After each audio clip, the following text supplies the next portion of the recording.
Do you want to enter the Forgotten Hall?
Do not be afraid. Heaven's surge. Rise!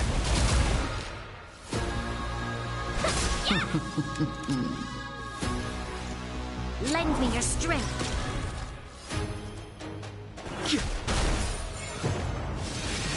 Ephemeral.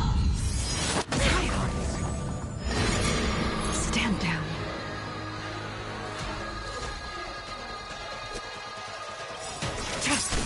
A thousand wonders to raise your spirit.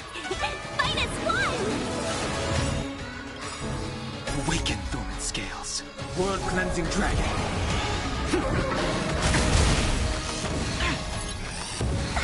Destruction. Power of the orb. The strength. Heaven's surge. Break! Dare you?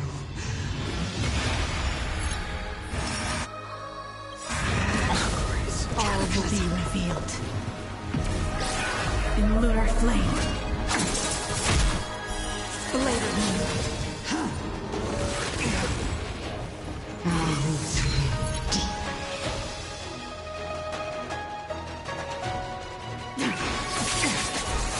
You'll pay for this. Lend me your strength. We've entered the storm. To guard and defend.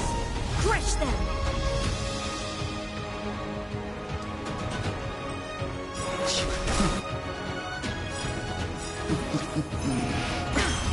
Talk. Awaken, dormant scales. World-cleansing dragon.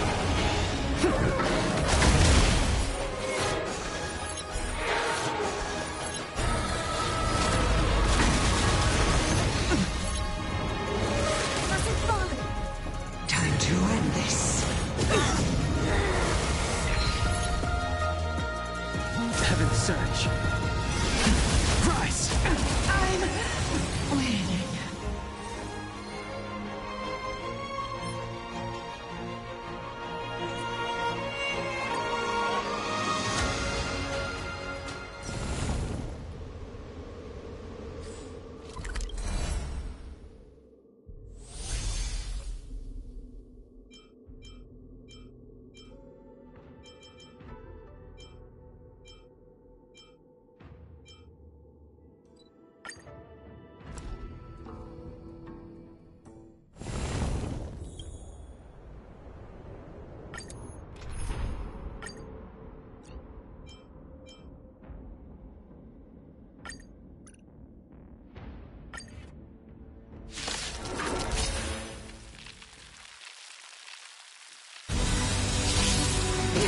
Try harder. The Stellaron changes everything. Great. This battle is unavoidable.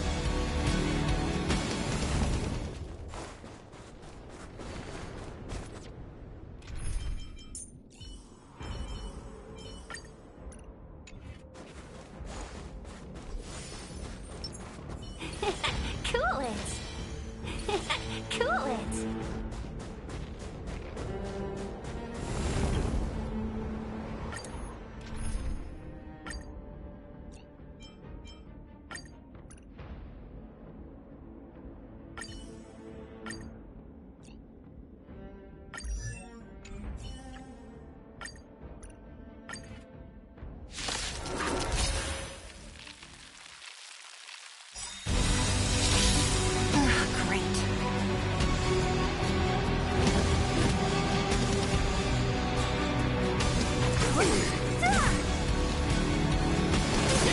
You'll pay for this. Lend me your strength. 1,000 wonders to raise your spirits. Fight as one! Don't mess with me.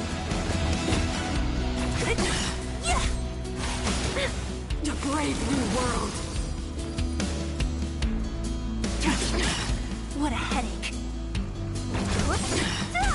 Let's be friends. I'll free you from your chains. Disappear among the sea of butterflies. Illusions of the past.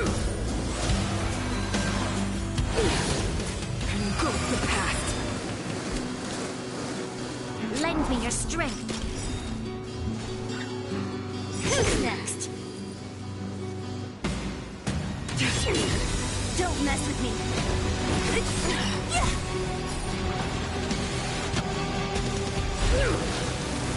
We've entered the storm. To guard and defend. Crush them.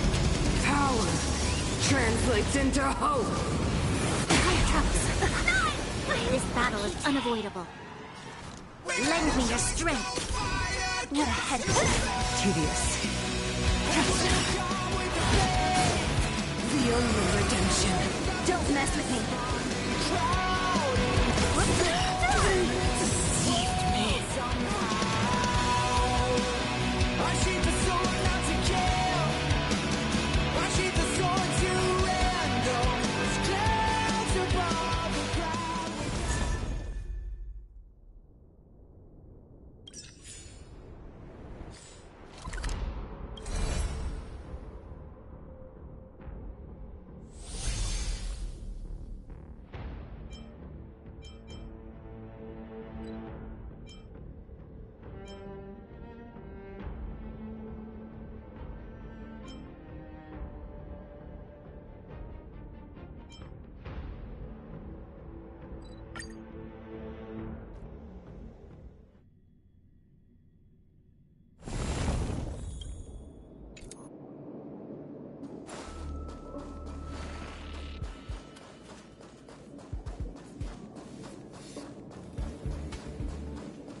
Cool it.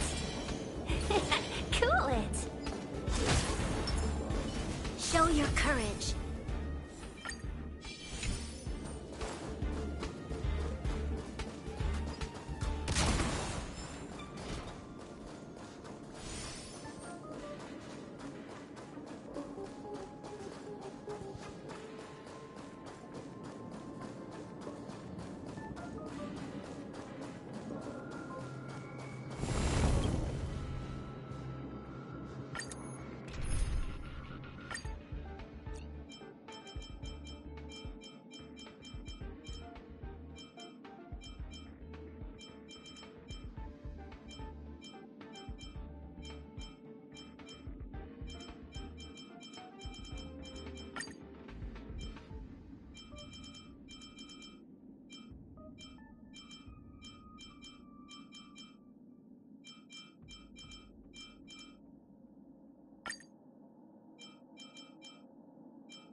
Breathe the wind.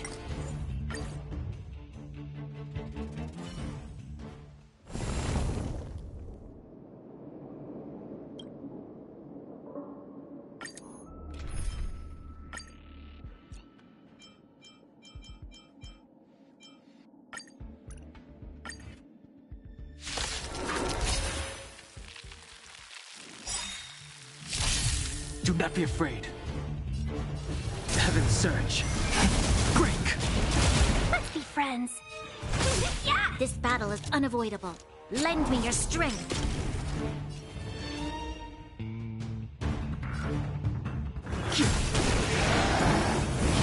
Grace.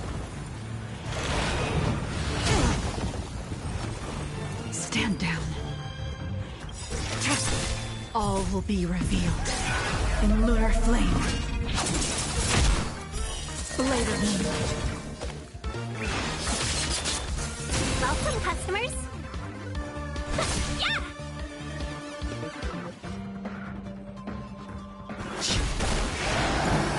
Try harder. Talk.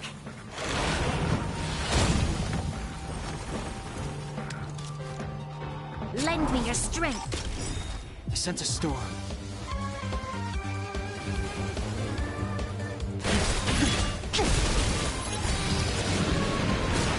Nowhere to run.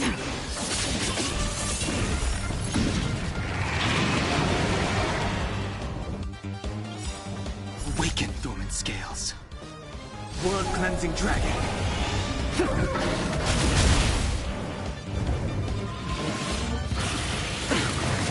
Troublesome. Let's be friends. Yeah!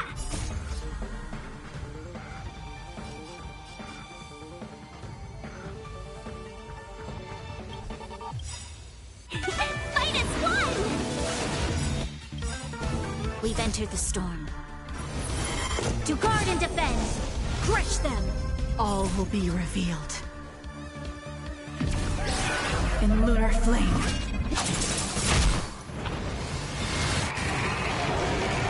The strength. Heaven's surge. Rise! You'll Blade of moonlight.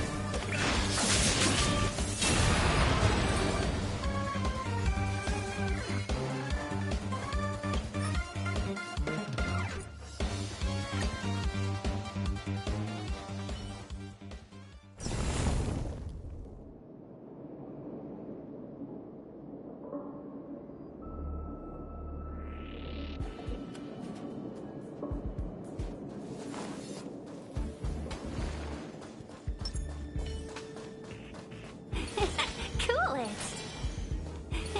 Cool it! Show your courage.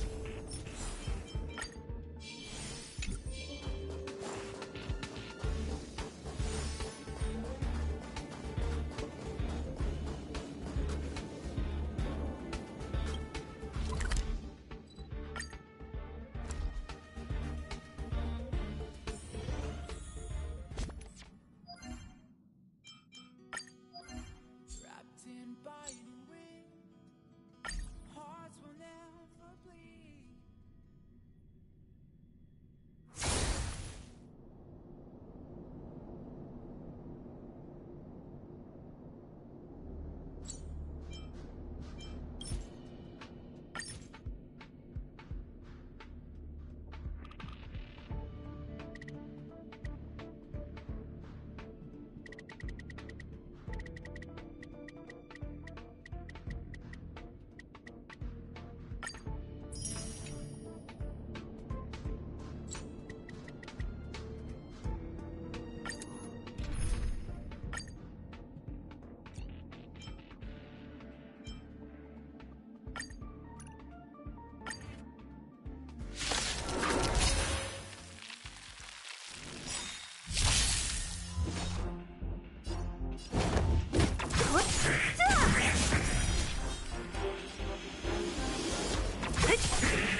Welcome, customers. Yeah! This battle is unavoidable. Lend me your strength.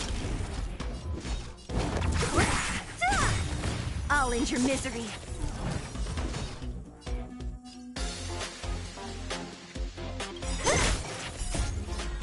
Disappear among the sea of butterflies.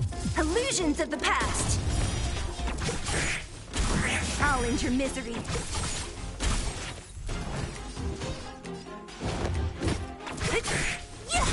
I'll end your misery. I'll free you from... Disappear among the sea of butterflies. Illusions of the past. What a headache.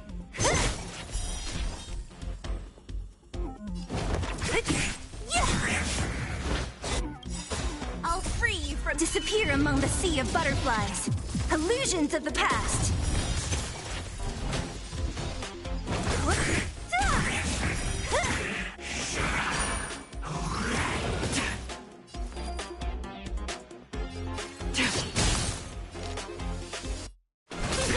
You'll pay. Lend me your strength.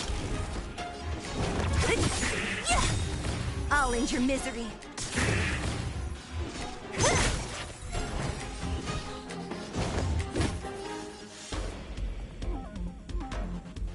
Who's next? Disappear among the sea of butterflies. Illusions of the past.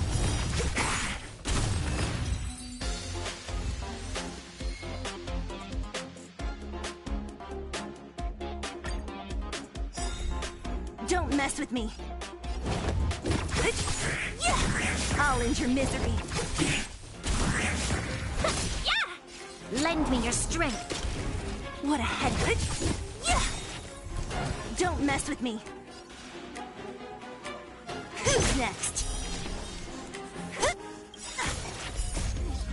Disappear among the sea of butterflies. Illusions of the past. What a headache. Yeah! I'll end your misery. I'll free you from— Disappear among the sea of butterflies. Illusions of the past.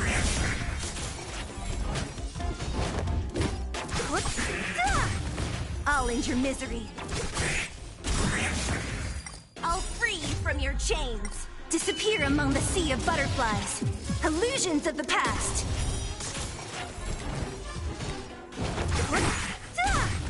I'll end your misery. Lend me your strength. What a headache. Who's next? Disappear among the sea of butterflies. Illusions of the past. I'll end your misery. Let's be friends. Yeah! Lend me your strength. Don't mess it. Yeah!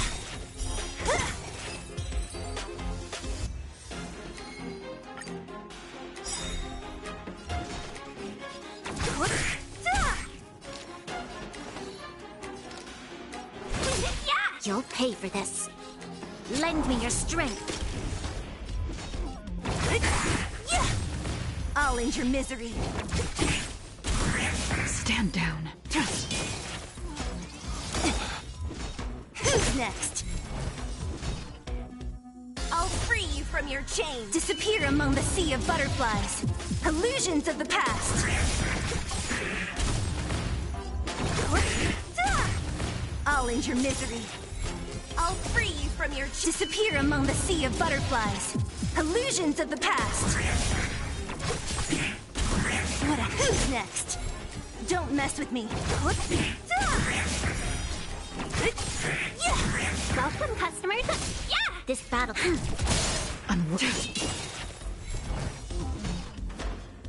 I'll free you from your— Disappear among the sea of butterflies. Illusions of the past. I'll end your misery. What a headache. I'll free you from your— Disappear among the sea of butterflies. Illusions of the past.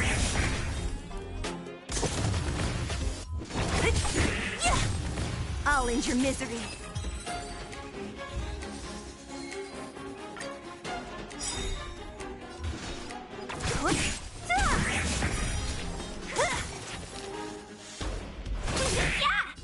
Lend me your strength. Don't mess with me. Next. I'll free you. Disappear among the sea of butterflies. Illusions of the past. What a headache. I'll end your misery. I'll free you from— Disappear among the sea of butterflies. Illusions of the past. Who's next?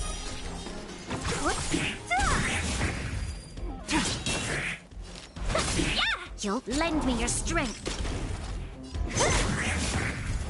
I'll free you from— Disappear among the sea of butterflies. Illusions of the past.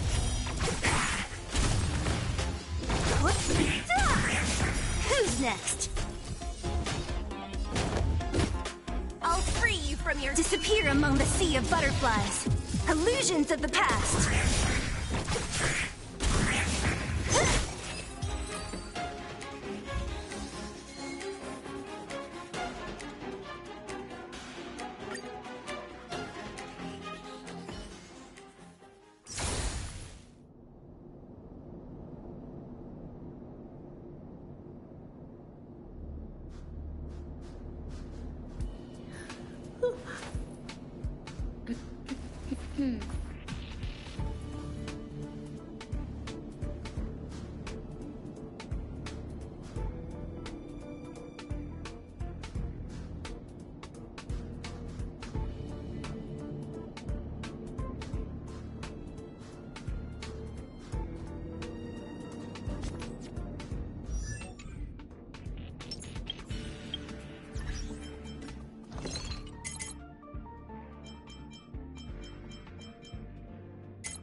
choice, go fight against your fate. Pain will come with the blade. Pain will wake up the despondent crowd in the storming world somehow. Unsheath the sword not to kill. Unsheath the sword to random. Clouds above the ground. Wake up, it's time to gather now.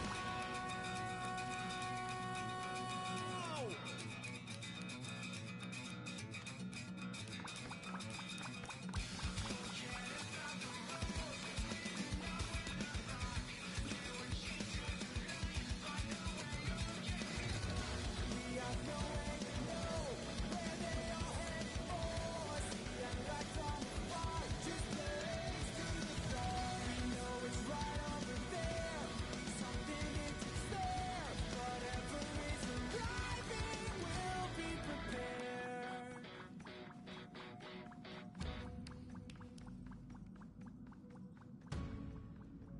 We made a choice, go fight against your fate. Pain will come with the blade. Pain will wake up the despondent crowd in this storming world somehow. Unsheath the sword not to kill. Unsheath the sword to random. Clouds above the ground. Wake up to hear the shooting sound.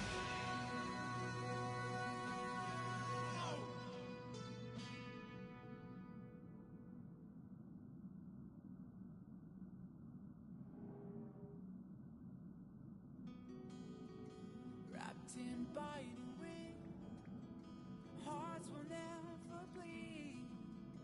Frozen and banished out of greed. In their restless dreams, they try so hard to breathe. Pulses flutter and sting within this bleakness.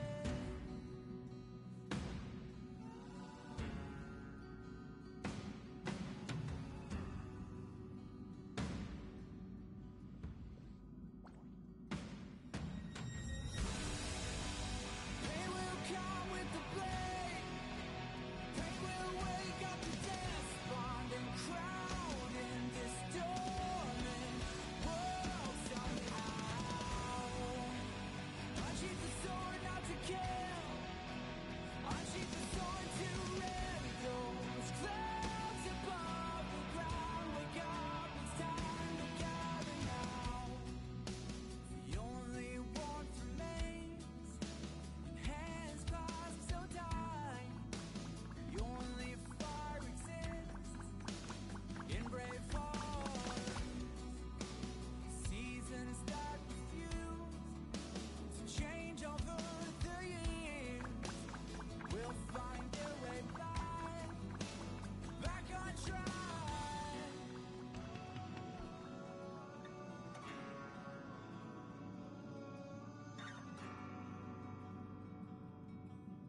We made a choice, go fight against your fate. Pain will come with the blade. Pain will wake up the despondent crowd in this storming world somehow. Unsheath the sword not to kill. Unsheath the sword to random. Clouds above the ground. Wake up, it's time to gather now.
We made a choice, go fight against your fate. Pain will come with the blade. Pain will wake up the despondent crowd in this storming world somehow. Unsheath the sword not to kill. Unsheath the sword to end those clouds above the ground. Wake up, it's time to gather now.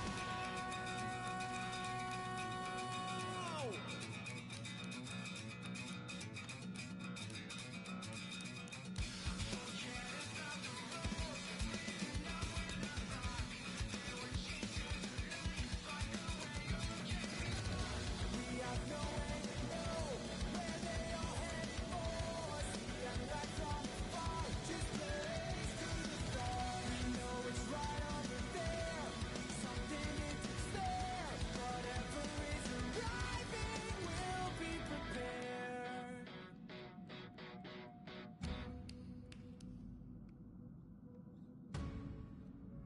We made a choice, go fight against your fate.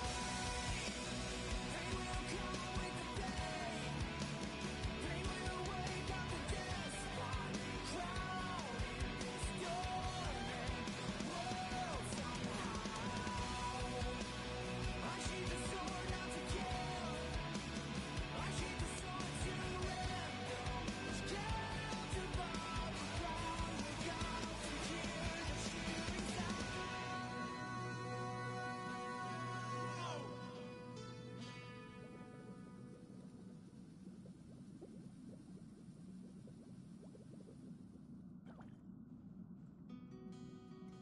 Wrapped in biting wind, hearts will never bleed. Frozen and vanished out of greed. In their restless dreams, they try so hard to breathe. Pulses flutter and sting within this bleakness.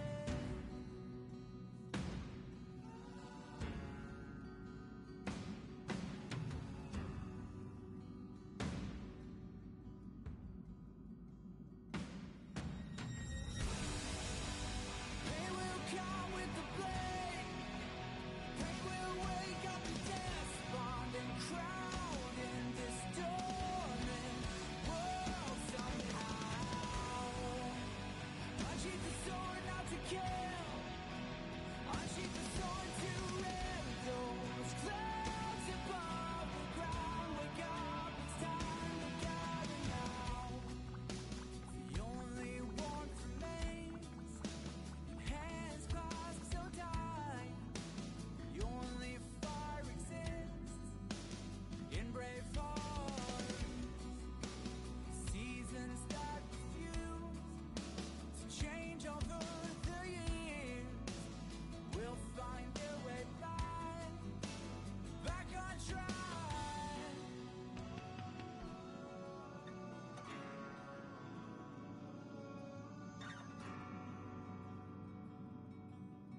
We made a choice, go fight against your fate. Pain will come with the blade. Pain will wake up the despondent crowd in this storming world somehow. Unsheath the sword not to kill. Unsheath the sword to end those clouds above the ground. Wake up, it's time to gather now.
by a new wind. Hearts will never bleed, frozen and banished out of greed. In their restless dream, they try so hard to breathe. Pulses flutter and sting within this bleakness.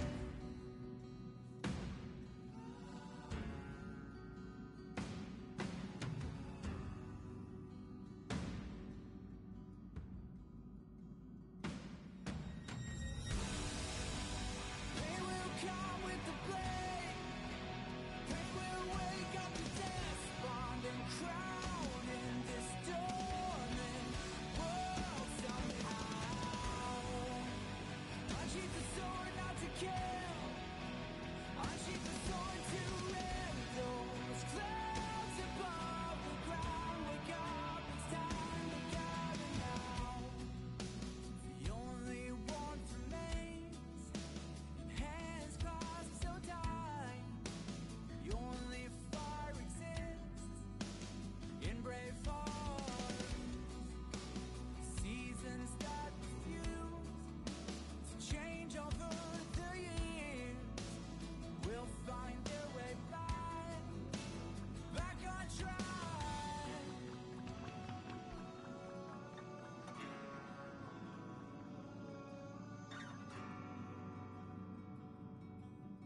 We made a choice, go fight against your fate. Pain will come with the blade. Pain will wake up the despondent crowd in this dormant world somehow. Unsheath the sword not to kill. Unsheath the sword to rend those clouds above the ground. Wake up, it's time to gather now.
We made a choice, go fight against your fate.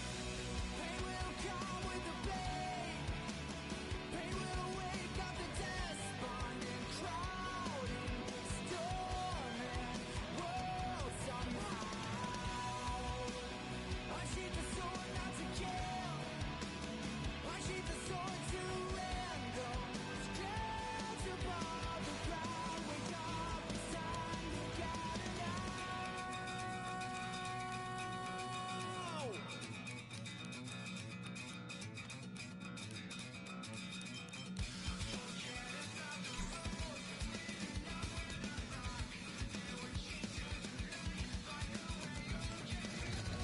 We have no way to know where they are headed for. See them right from afar, just blaze through the storm. We know it's right over there, something in despair. Whatever is arriving, we'll be prepared.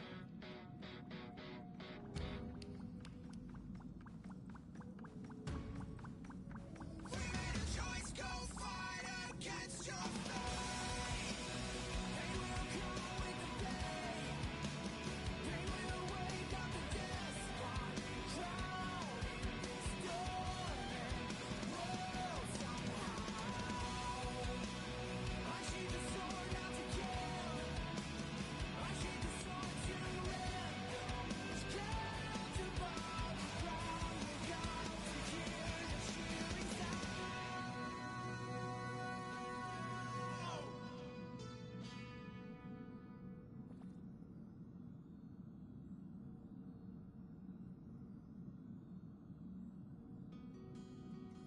Wrapped in biting wind, hearts will never bleed.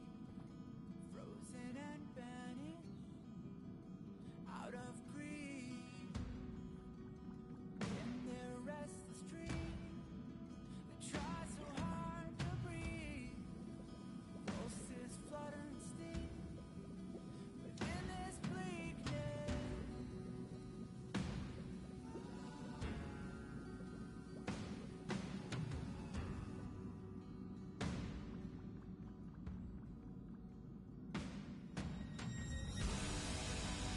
Pain will come with the blade.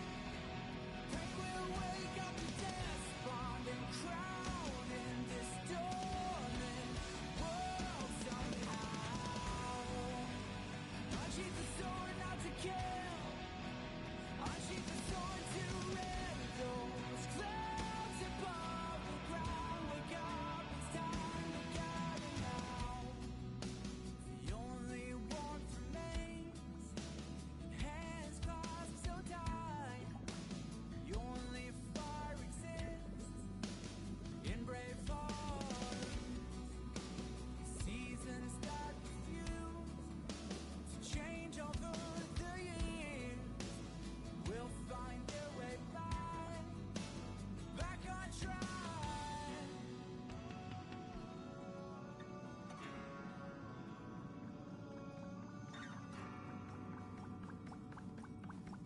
We made a choice, go fight against your fate. Pain will come with the blade. Pain will wake up the despondent crowd in this storming world somehow. Unsheath the sword not to kill. Unsheath the sword to end those clouds above the ground. Wake up, it's time to gather now.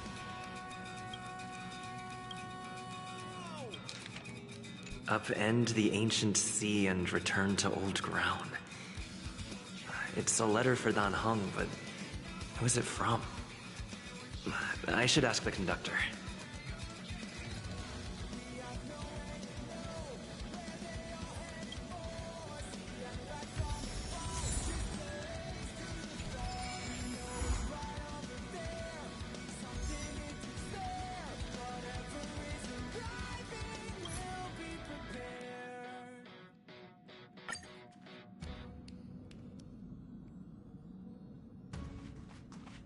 We made a choice, go fight against your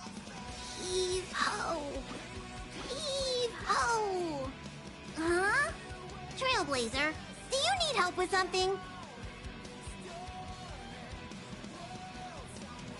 Pom-Pom's been cleaning up this whole time and didn't see any letters.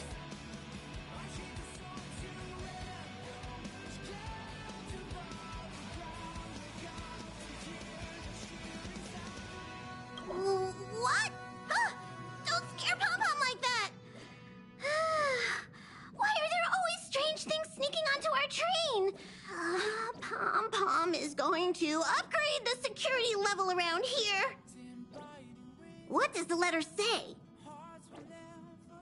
It looks like an invitation. Who could have sent it? Does Dan Hong have any friends on the Law Fu? If Pom-Pom remembers correctly, he said he was exiled from there, right?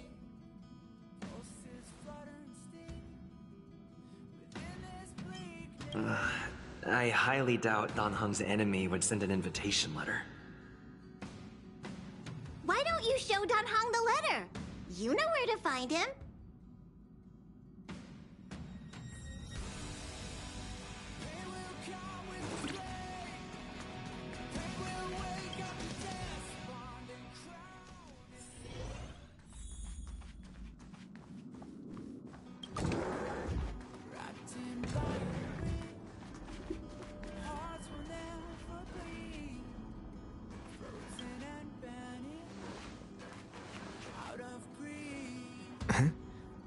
What is it? Do you need something?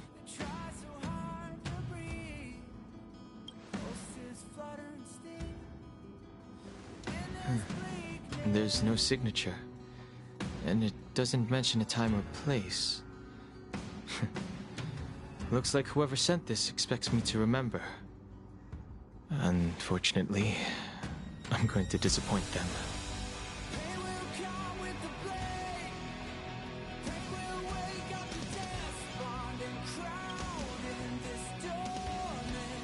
The handwriting does seem like that of a swordmaster, but Blade would have gotten straight to the point. It's an invitation, all right, but this is too mysterious to be him. Let me hold on to the letter. Anything related to Dan Feng's past should be handled with care.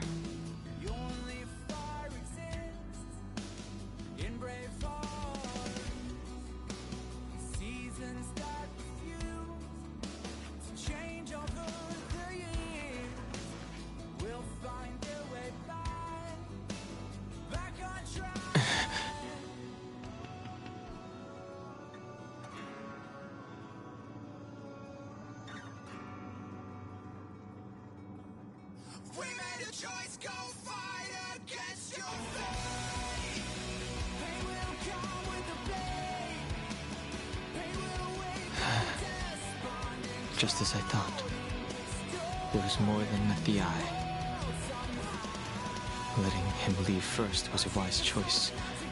I can't put him in danger again because of this. But if he didn't send the letter, then who did? Maybe I should make a trip to the Seat of Divine Foresight. I need to ask Jing Yuan about the Stellaron Hunters.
After all this time away from the Law Fu, The seat of divine foresight has only become more hostile.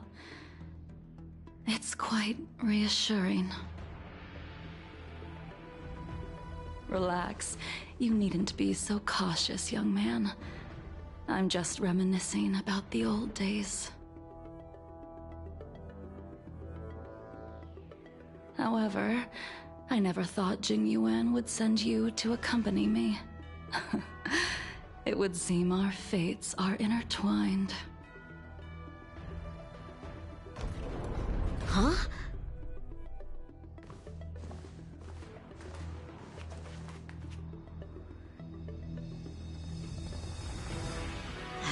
I've got my work cut out for me today.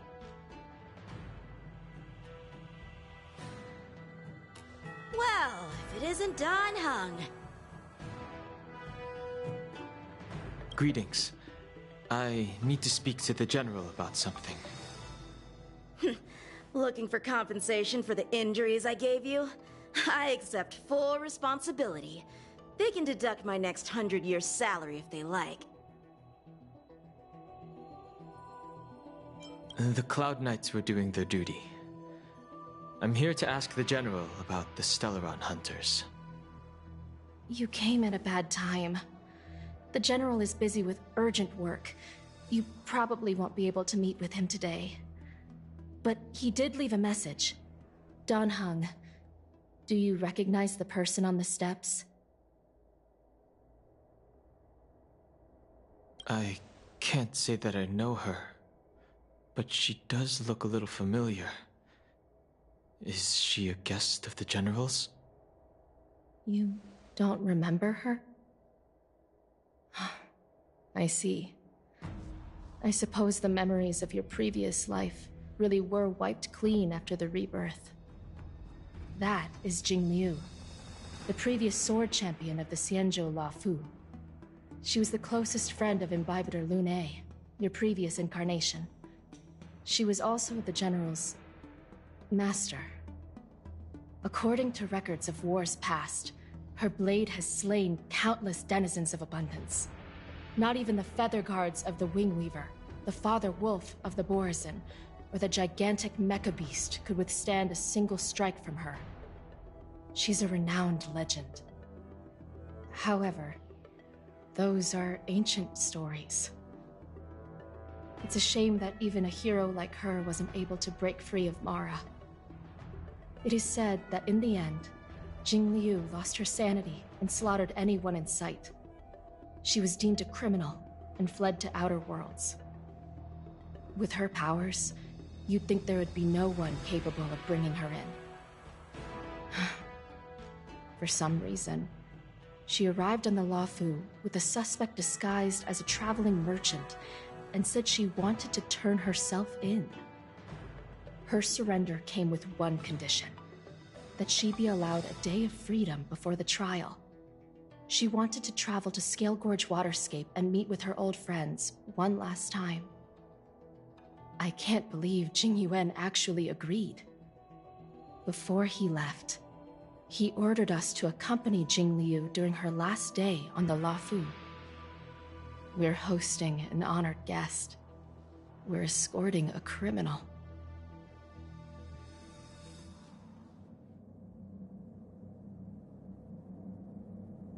Imbibitor Lune, you're here. Since you traveled all this way, why don't you come and talk with me?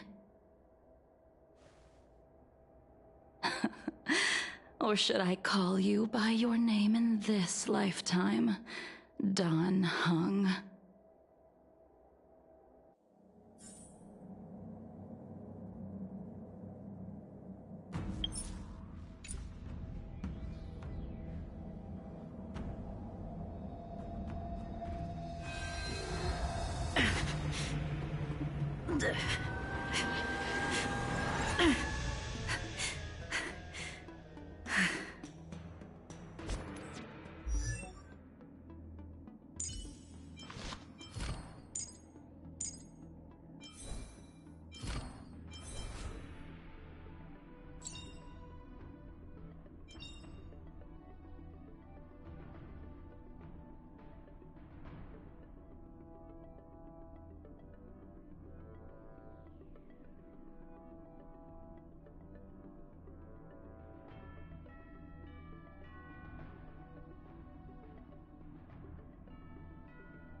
When I left the Cienjo, I heard they took away your scales and horns, forced you into a hatching rebirth, and detained you in the Shackling prison. I thought Imbibitor Lunae had been wiped from this world, but then I returned to the Luofu and watched as you parted the sea. After all these years, it was a magnificent sight to behold.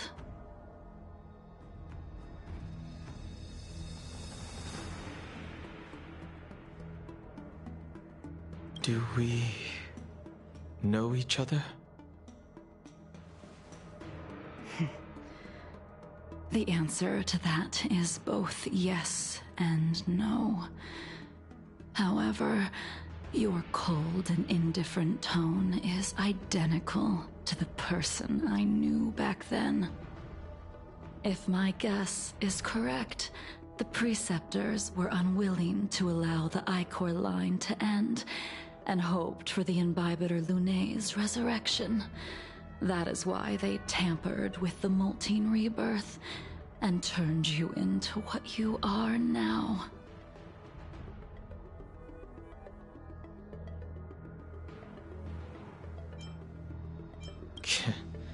You're not here to reminisce on old times. Tell me why you're here. You didn't hear?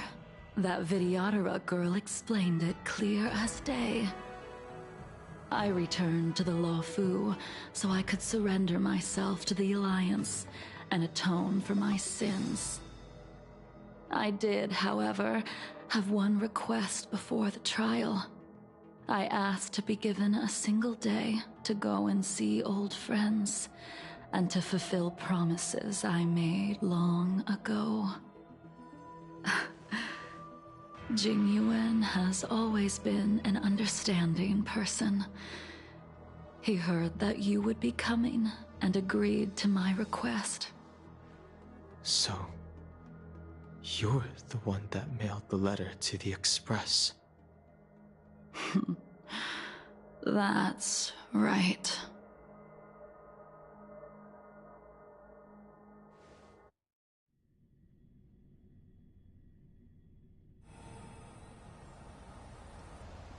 The sea's depths conceal no stone, and dragons' breaths reveal the moon.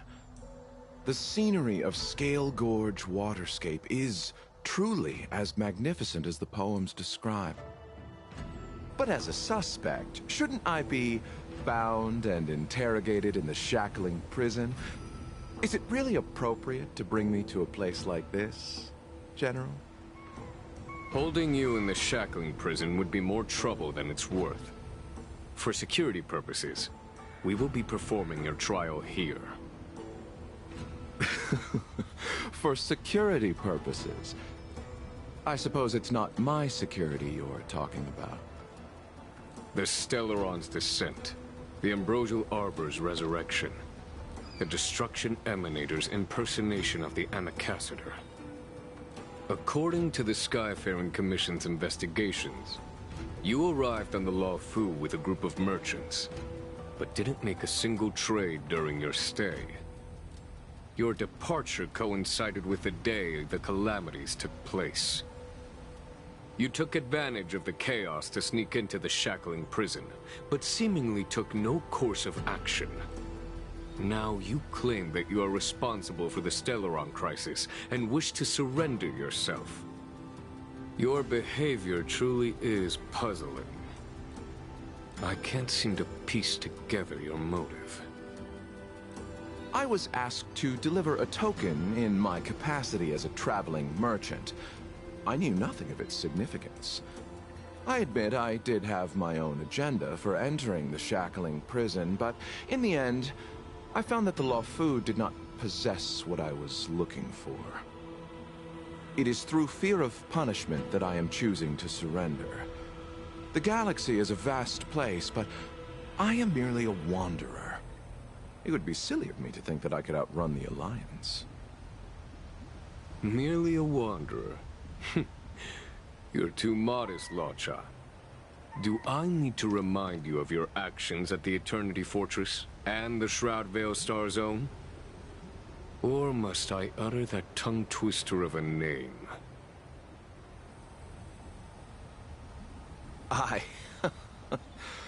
Well, they don't call you the Divine Foresight for nothing, General. You flatter me. Fortunately, I did my research, or this conversation would have been quite dry.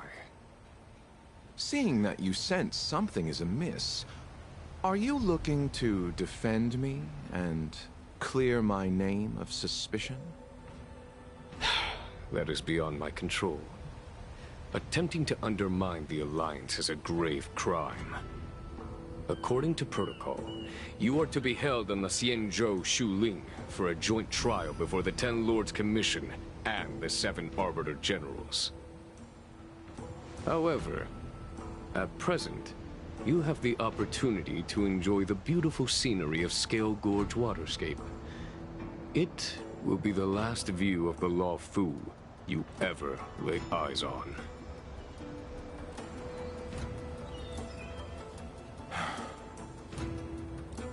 She told me that the High Cloud Quintet once gathered and feasted here hundreds of years ago. The unparalleled sword techniques of your master, the mesmerizing cloud hymn magic of Imbibitor Lunae Dan Feng, the artful piloting skills of Bai Heng, the divine weapons crafted by the Ju-Ming artisan Ying Xing, and the unmatched stratagem of the General. The 5 of you vanquished evil from the world, creating legendary tales in your wake. Unfortunately, nothing lasts forever, and the High Cloud Quintet disbanded as each of you went your separate ways. You removed me from the shackling prison and decided to interrogate me here. But not for security purposes. You wish to discuss things that shouldn't be overheard. You wish to discuss the one person you've avoided mentioning up to now. Your master, Jing Liu.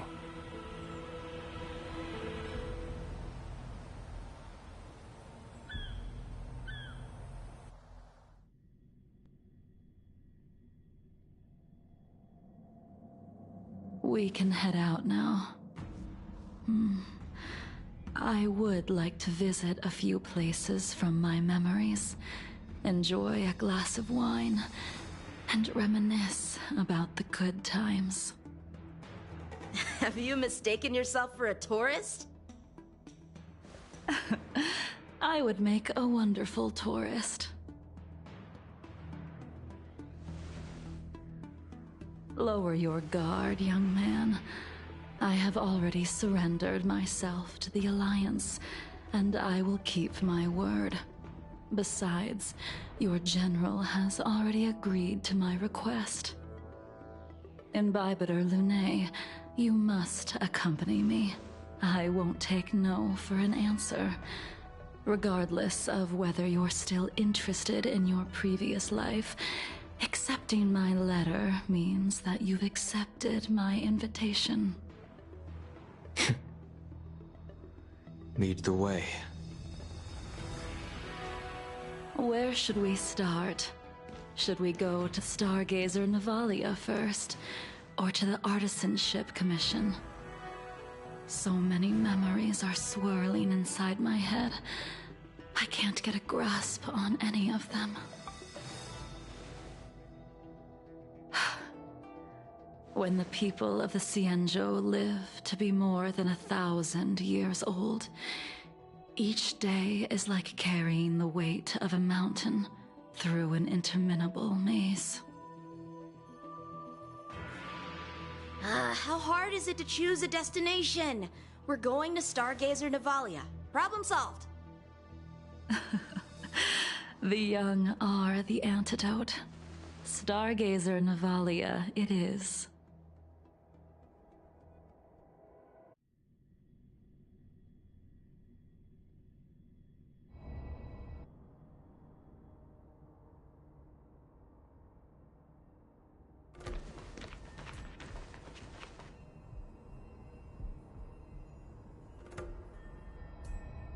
If it's star skiffs you wanted to see, we could have headed to the Jade Gate. Why did we come all the way here? Young man, have you ever heard of Bai Hung, the Foxian pilot? Bai Hung. I think I've seen that name somewhere before.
The star skiff won't hold much longer.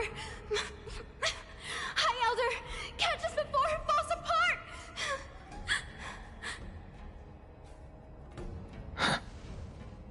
Imbibitor Lunae, if memories are returning to you, share them.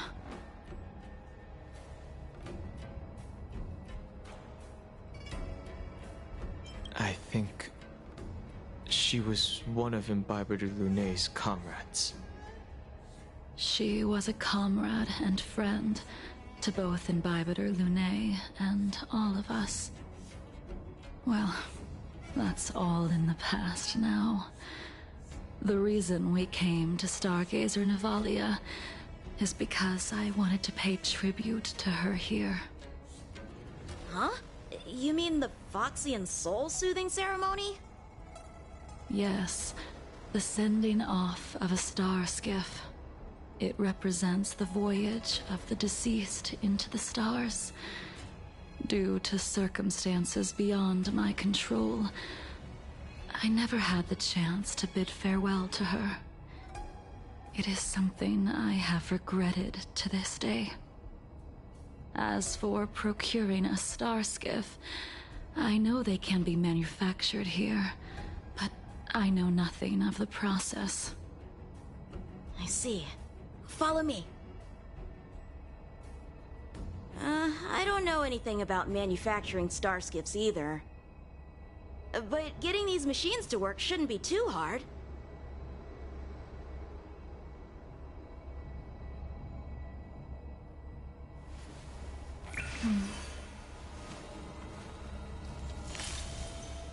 Danger.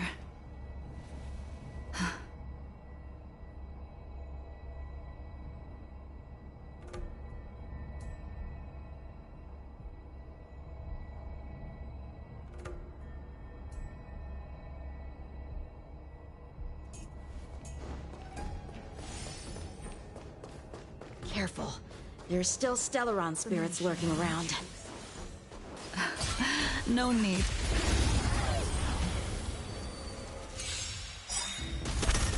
Welcome, customers.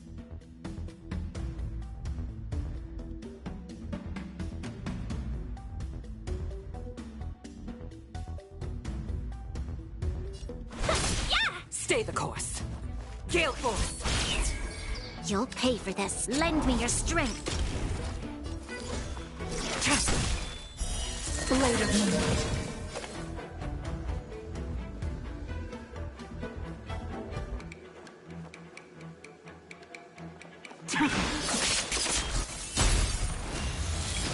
Seize the moment. Yeah!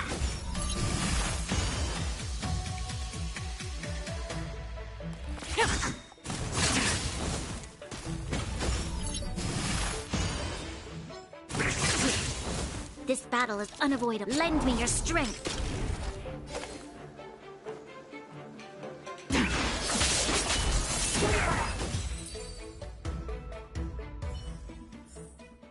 Do not concern yourself with the outcome.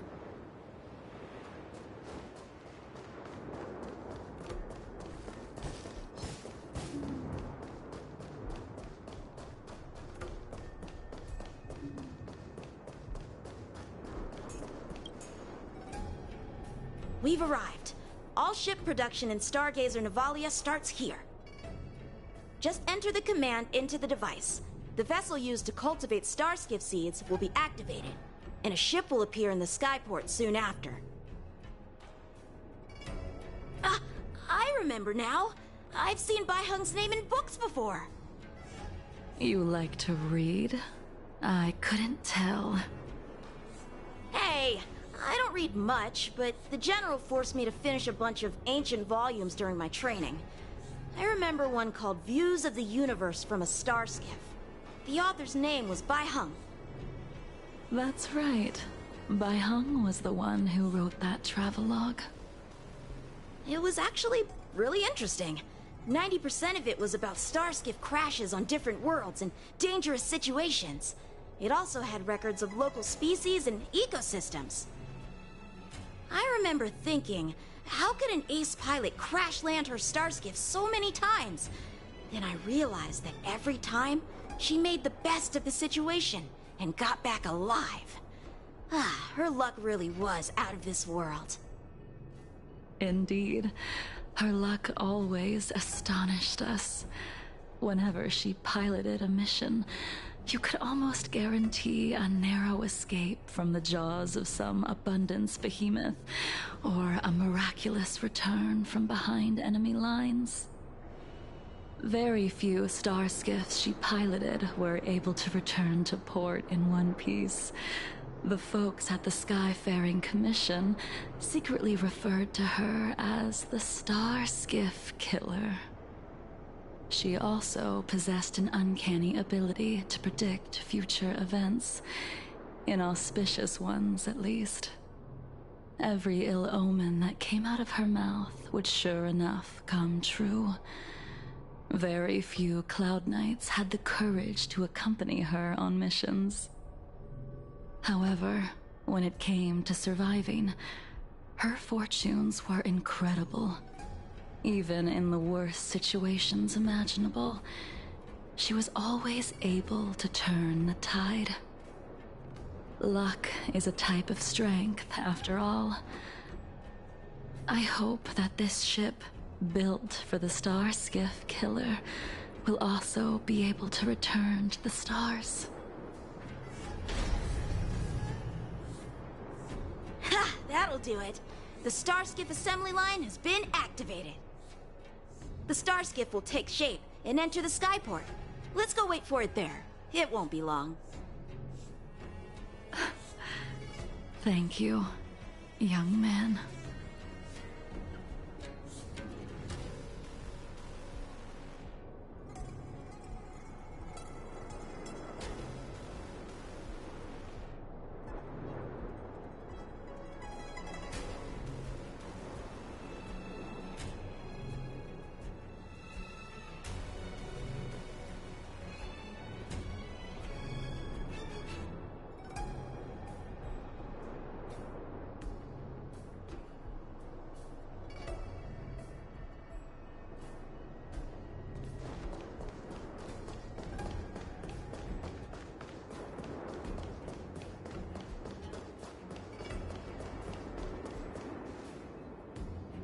See, the Starskiff is complete. After being away from the Luofu for so long, I can finally say farewell to you. So, what happened to Baiheng in the end?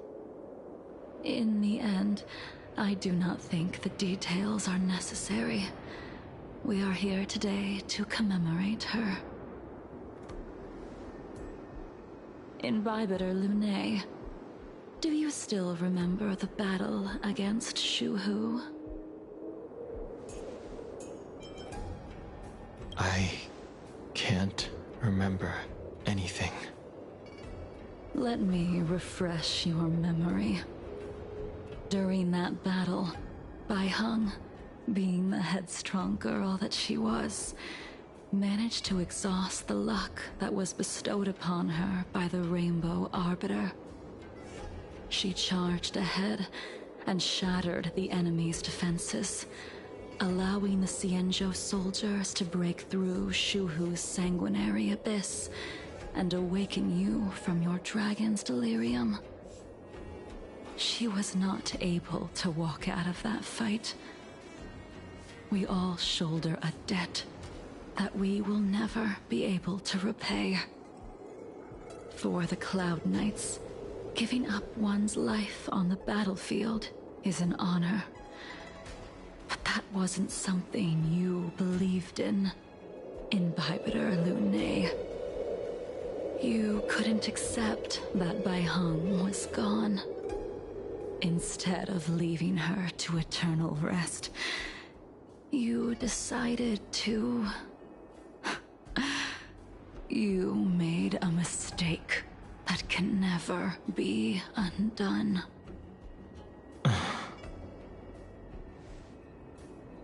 There is no need to respond, Imbibitor Lune.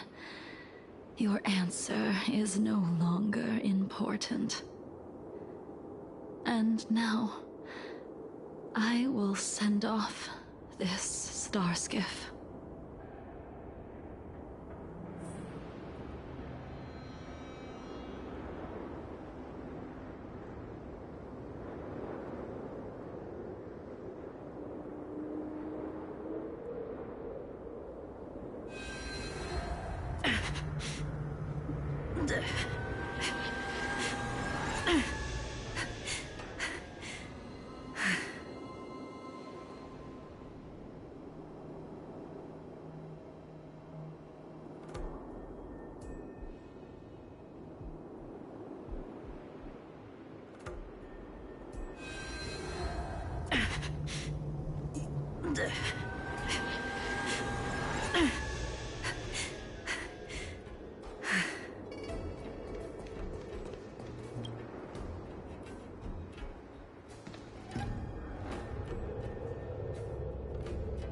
Baiheng, I've brought your flagon.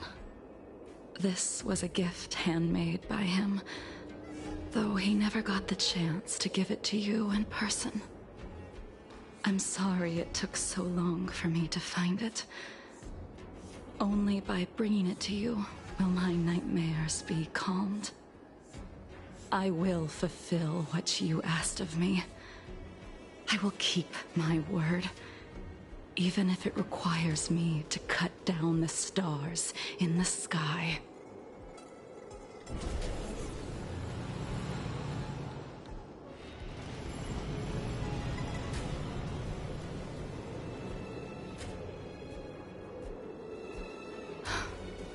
Let's go. The Artisanship Commission is next.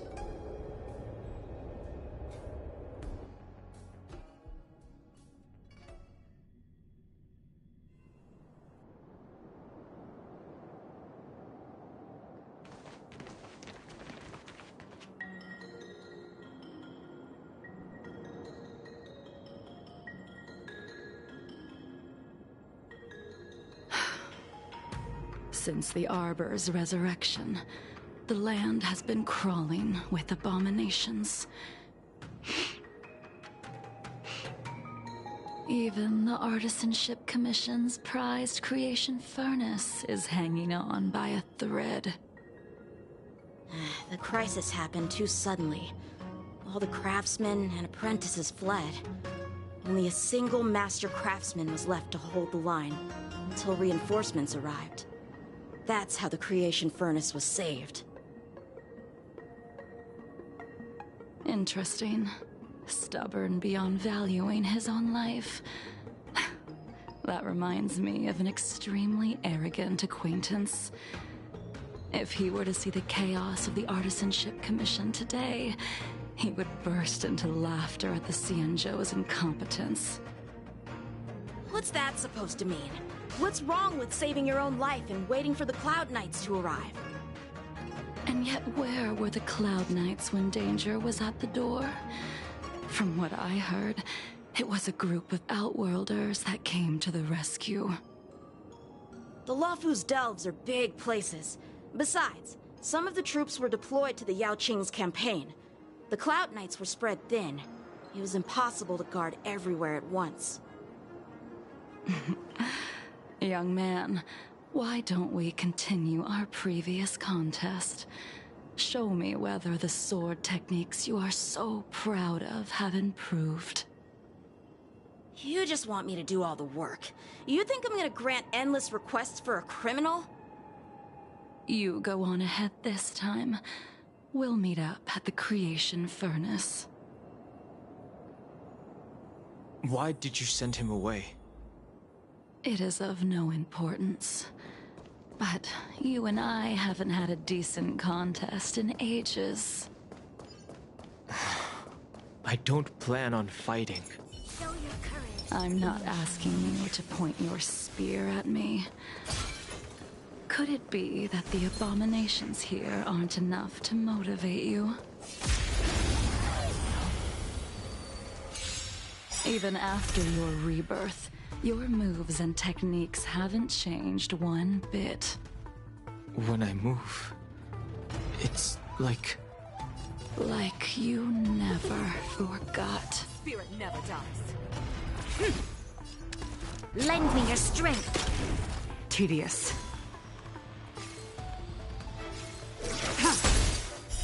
Blade of Moonlight.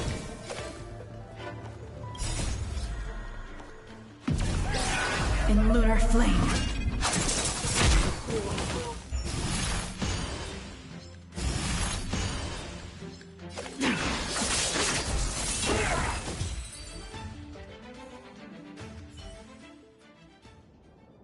Come on already. What took you so long this time?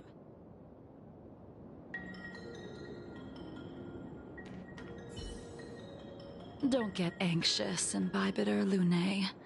We have all the time in the world.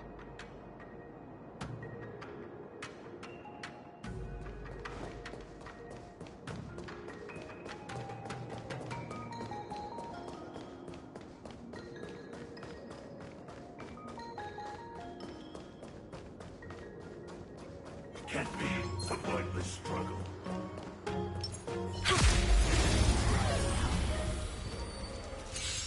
This spear still recognizes you as its master. Imbibitor Lune, do you know who crafted it for you? It's been with me ever since my exile. Lend me I your strength. don't remember when I started wielding it.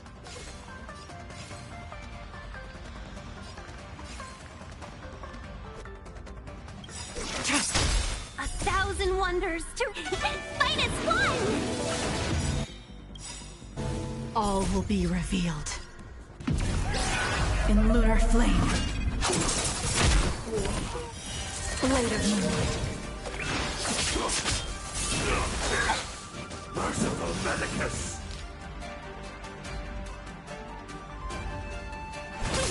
Stay the course. For the clouds. The wind is rising. Bolt! From the bow! A miracle! Lend me your strength. Nowhere to run.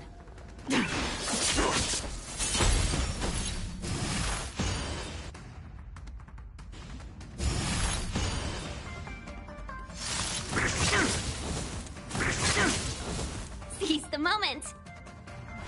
Yeah! Spirit never dies. Lend me your strength.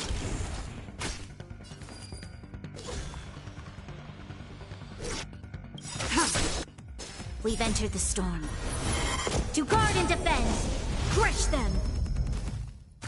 Welcome, customers. Stay the course. We must...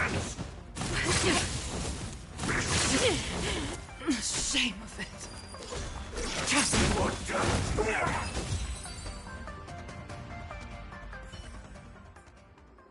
You can continue to convince yourself that you are merely the reincarnation of Dan Feng and have nothing to do with his sins. And you can keep insisting that you have forgotten everything. But you cannot run from combat, Dan Heng. Your spearmanship is identical to Imbibitor Lunay's. Combat is like smelting, purging the impurities with burning flames and exposing a person's true nature. Those are the words of the one who made Cloudpiercer for you. Do you remember? Out of all of us, you were the closest to him. It was strange, really, to see someone so arrogant get along with someone so proud.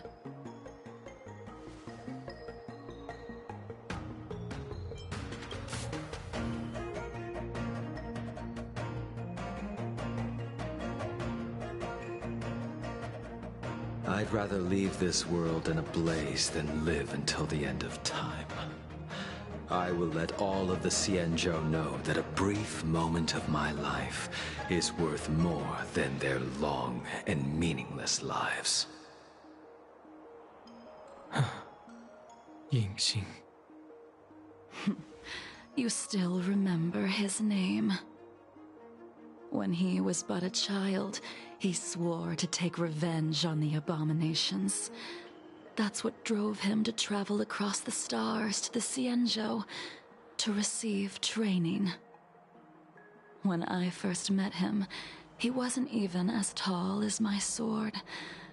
But he was boasting about mastering all the crafts of the Artisanship Commission by the time he was 100 years old.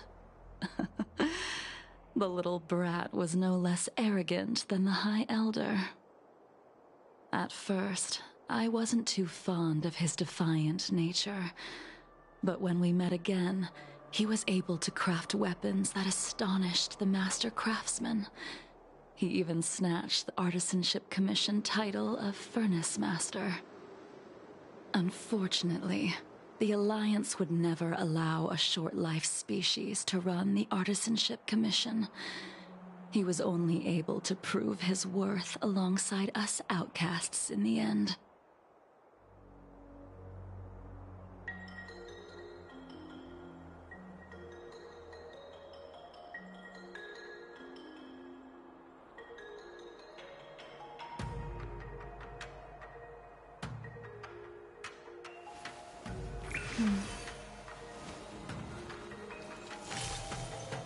Danger.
real easy just so I would get here first, did you?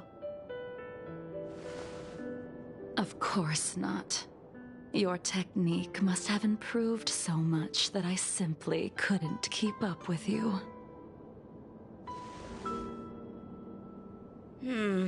So, are we here to commemorate your short-life species friend? Eavesdropping is a bad habit. Besides, when did I ever say he was no longer in this world? Even the cryocapsules wouldn't be able to extend the life expectancy of a short-life species for long. If he is still alive, he must be ancient.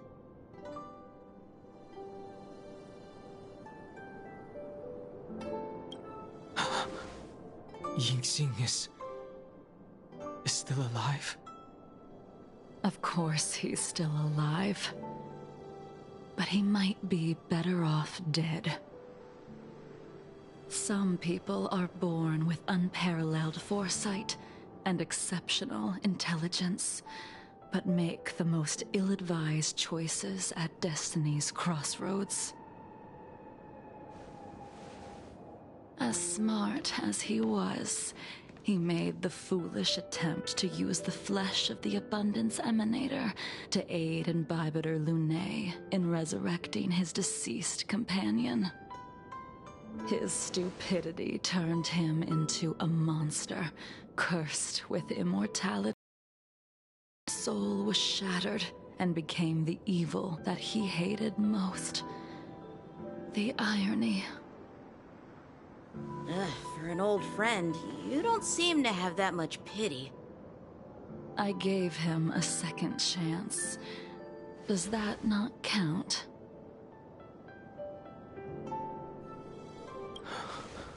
What did you do to him?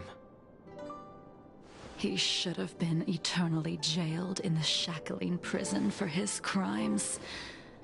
But I gave him a different kind of freedom.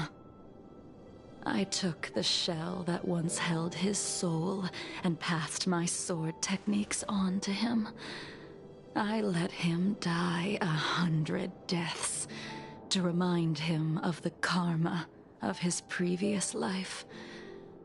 Afterward, I heard he was reborn and even gave himself a name. We've idled too long. Let's head to the Alchemy Commission.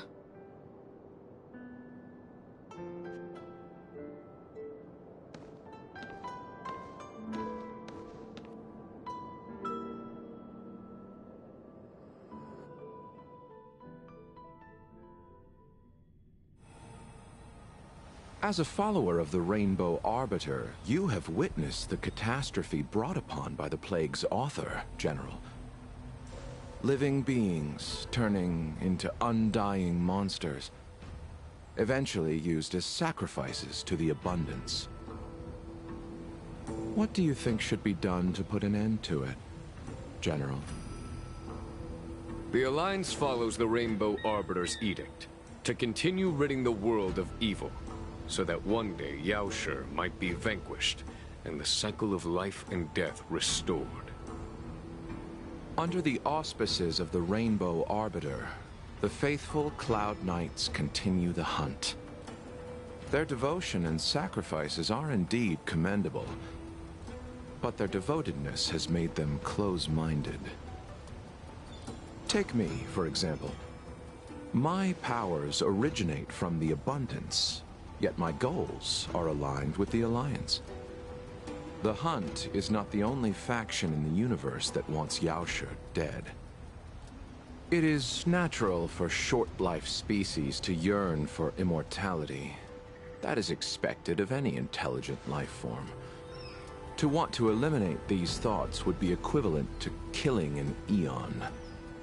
Such a goal is so impossible as to be laughable, to be honest. So, in order to sever Yaoshi's curse, one must look to the source for a different solution. Your master happened upon a revelation and returned from the Mara. She has traveled many worlds and discovered a solution. I'm listening. I apologize, General. I'm afraid the next move will have to be made on the Shu Ling. As I expected. Your surrender is just the next step in your scheme. You wish to avail yourself of the Ten Lords' decree to enter Shu Ling and stand before the 6 generals, even the Marshal. That is your true agenda. And the purpose of the contents of your coffin. General, you said it yourself. This is beyond your control. It is the law of the Alliance. We cannot deviate from it. Splendid, well done. This was a spectacular move. You've changed, Jing Yuan. The man I knew would never have admitted he was bested.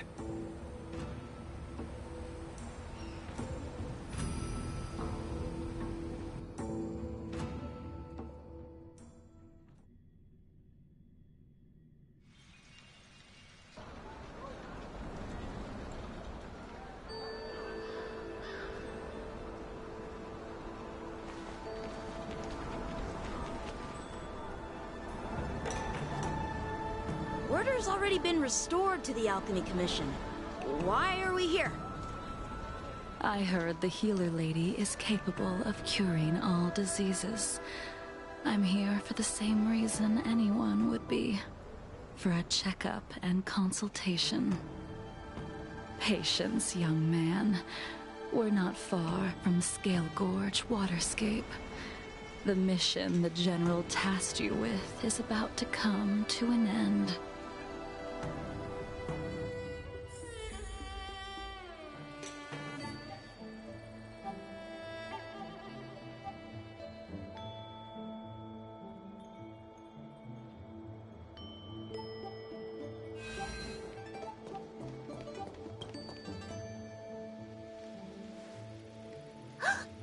Dunhung? What a surprise! Are you not feeling well? Please, come this way. Miss Bailu. She's here for a consultation. Oh, I see. Are you here for your eyes? Or is it something else? My eyes are fine. I cover them to avoid seeing that which reminds me of the past and riles my inner demons. My thoughts have been disordered lately, and I experience occasional night terrors. Do you have a way to soothe my mind, Dragon Lady? Those symptoms don't sound like my area of expertise. But who cares? The healers of the Alchemy Commission don't get to pick and choose their patients. Give me your hand. We'll start by checking your pulse. You'll need to take some translucence worms so I can take a closer look. Your hand! It's freezing! Please wait. Dunhung, can I speak to you for a minute? Your friend here has a very peculiar condition. Her pulse is extremely faint. Normally, this would mean that she... There's no cure. Let the healer make the professional diagnosis. Your friend's situation is unique. She looks healthy, but her hands are cold as ice. It feels like there's a dark current running and pulsing between her core esse and her veins. I've never seen anything like it. With more research, I might be able to make a new entry in the medical records. Can you and your friend come back for follow-up visits? Today's her last day on the Luofu. What a shame. If she could stay for a few days, I might be able to figure out how to cure her. I'll do my best. No matter what I administer, she's gonna need to drink a ton of warm water from this point on. Come with me. I'll prescribe her some soul-returning vitality infusion. It won't cure her, but I'll... Wait! Where did my big medicine box go? I'm sorry. Ever since the disciples of Sanctus Medicus were expelled, things have been a mess around here. Tanheng, you mind coming with me to retrieve my medicine? I could use your skills. Are you in trouble, Dragon Lady? I'll come along as well. No. No trouble at all. It's no bother. A little walk will do me good. Ah.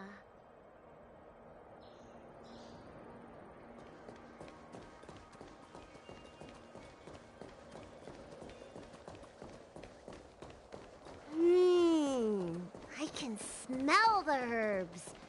It's a... Hey! Give me back my medicine box! That thing runs so fast! Don't let it get away!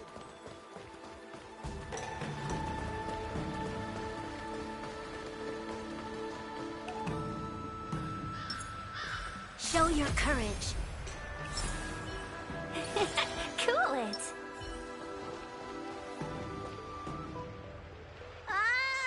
There's an even bigger monster protecting this one! When did so many creatures start visiting the Alchemy Commission? Careful. Allow me to eliminate these obstacles, Dragon Lady. Stand back. The chill of my sword freezes everything in its path.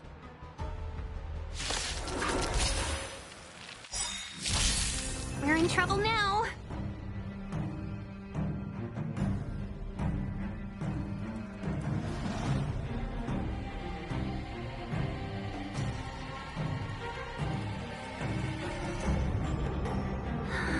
We were supposed to attack yesterday.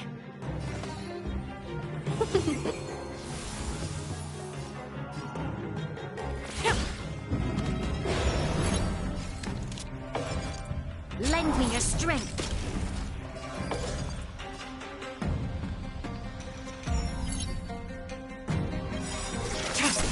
All will be revealed in lunar flame.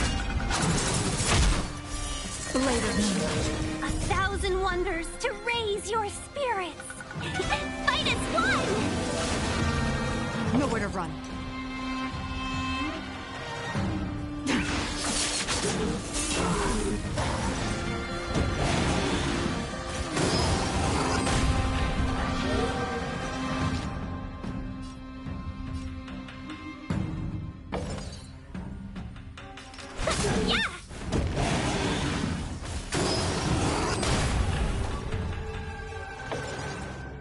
Gale Force.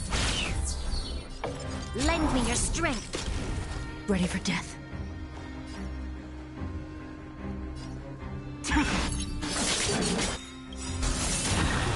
All will be revealed in lunar flame.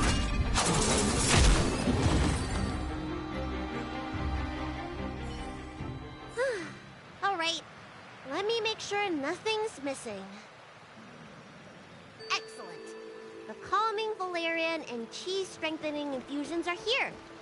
Let's head back. Never make a patient wait too long.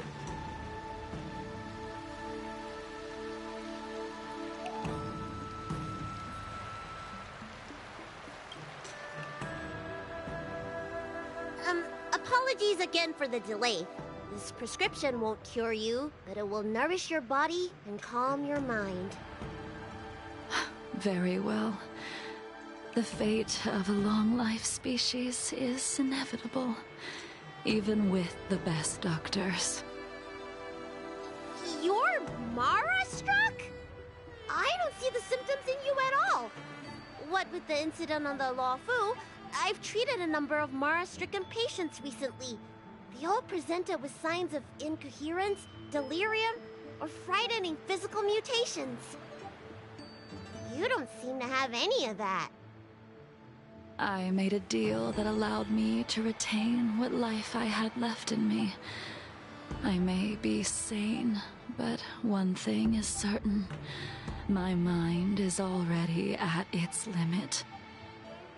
And yet, I still have many unfulfilled wishes, and plenty of unfinished business. I see.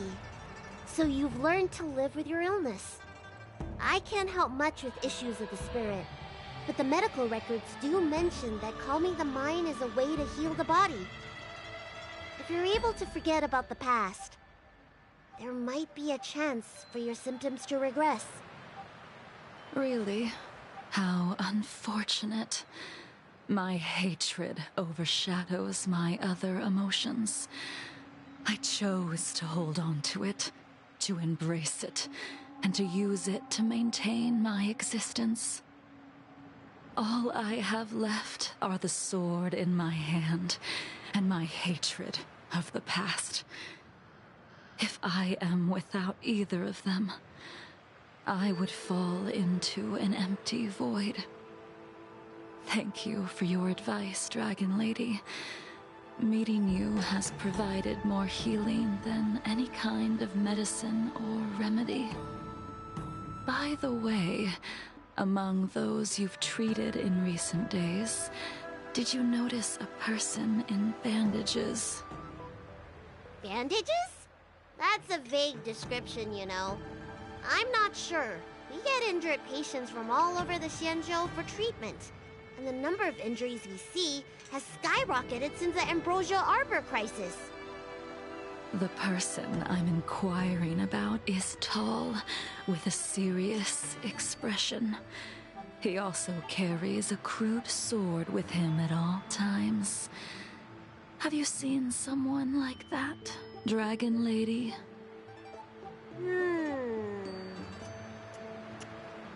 Oh, yes! Someone came by today that matches that description.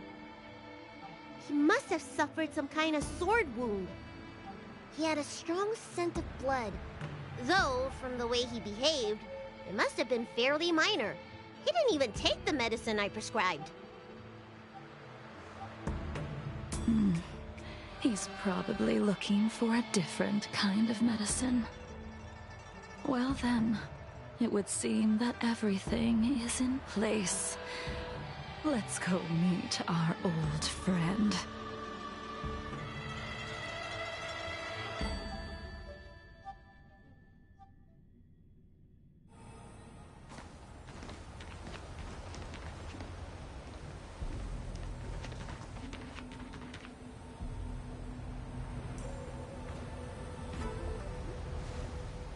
Take this man away. This does not involve him. Genshin.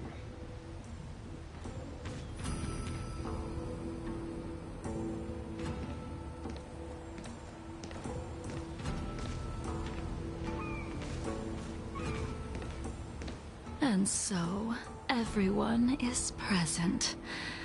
I never thought the High Cloud Quintet would be able to gather again in the same place after hundreds of years. If I remember correctly, the five of us made a promise here 7 centuries ago. We promised that no matter what happened, we would gather here together and share a drink. How sad that Scale Gorge waterscape remains empty while the world continues to turn. Some of us have been reborn, while others were denied death. Some have become criminals, while others can no longer fulfill their promises. And in the end, our friendship is no more. Soon, I will be shackled and tried. This will be the last you see of me. This is why I sent out the invitations before departing, hoping that everyone would be gathered here for my final farewell. Of 5 people, 3 must pay a price. Imbibitor Lunae, the chief culprit, chose to use the transmutation arcanum as a means of resurrection, begetting terrible transformation and great calamity in the process. He dishonored the name of the fallen. Ying Sing, the accomplice, arrogant and oblivious, used the flesh of the Abundance Emanator to assist Imbibitor Lunae in his evil. He fell, becoming an immortal abomination. As for Jingliu, the sinner, she succumbed to Mara, slaughtered her people, and abandoned her oath. Now it is time we pay for what we have done. Dan Heng, you can never escape the shadow of Imbibitor Lunae. He is your origin, and his sins will accompany you in your path forward until you meet your eventual doom. Blade, what a fitting name.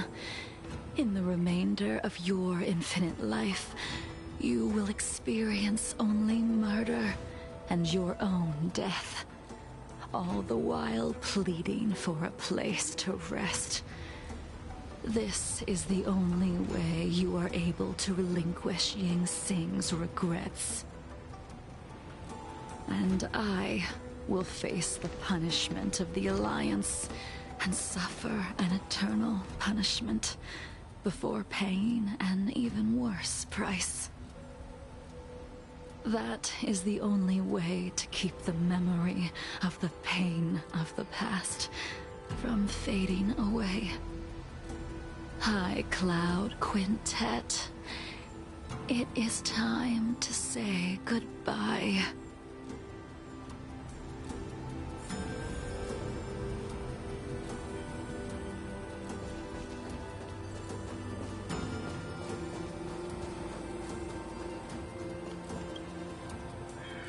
A wineless gathering, accompanied by only sadness and bitterness. What a depressing reunion.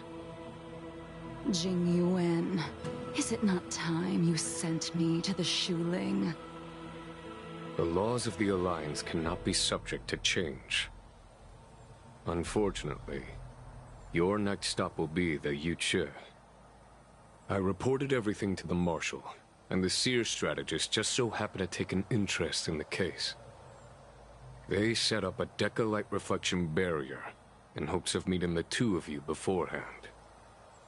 Jing Yuan, you haven't changed at all. Always trying to destroy the plans of others. But in the end, whether it be you, me, the Cloud Knights, or the generals of the Rainbow Arbiter, we are all just pawns in a game of the gods. I am sick and tired of treading on a predetermined path. No matter, I will deviate if you insist. But this does not change how things will end. Ultimately, I will stand on the side of victory. Then I shall see this gamble through. Wait. Jingliu, before you leave, you still owe me my due. I have tried. Besides inflicting more wounds on your body, there is nothing else I can do for you. The immortality that you possess is not something that can be dealt with so easily. I am sure Destiny's Slave already told you, that the swords of mortals are incapable of killing someone with the flesh of an emanator. He did. But you still owe me the attempt.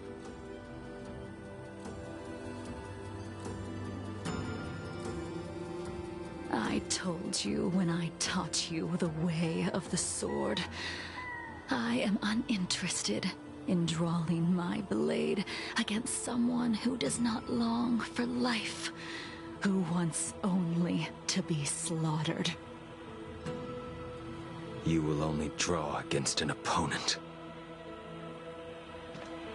Jingliu, allow me to repay you for your teachings. Savor the moment. I will deliver you a brief moment of death. We were here once, 700 years ago. Laughing, sparring, and thinking about the future. Their faces still linger before my eyes, like a bygone dream.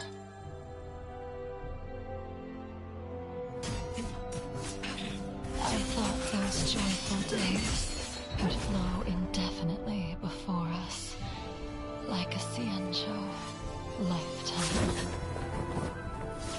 Yet, dreams will eventually fade like clouds from the sky.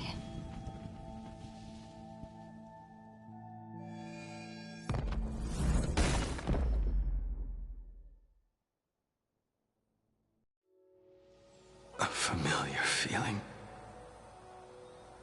Almost as if we've returned to my first sword lesson. You used the sword Insing crafted, and pierced, sliced, and impaled me time and time again. The swordplay used to slay our enemies of old is still engraved on this despicable shell. All I can do is watch my flesh become severed, healed, and restored. It's as if they're saying, why?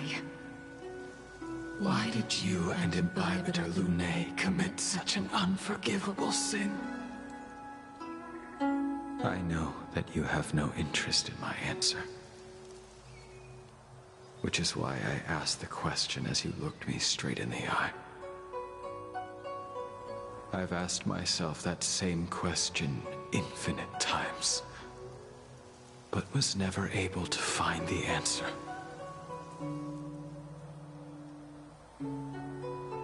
Why? Why is it that only the abominations can return time and time again? Why does someone like her have to be buried, burned to ash, and eventually forgotten? Why? In the end, you unleashed the final piercing blow and left both me and the sword in the withered grave. The miraculous thing is that in my brief moment of death, all the pain went away. Like when we drank to drown our sorrows.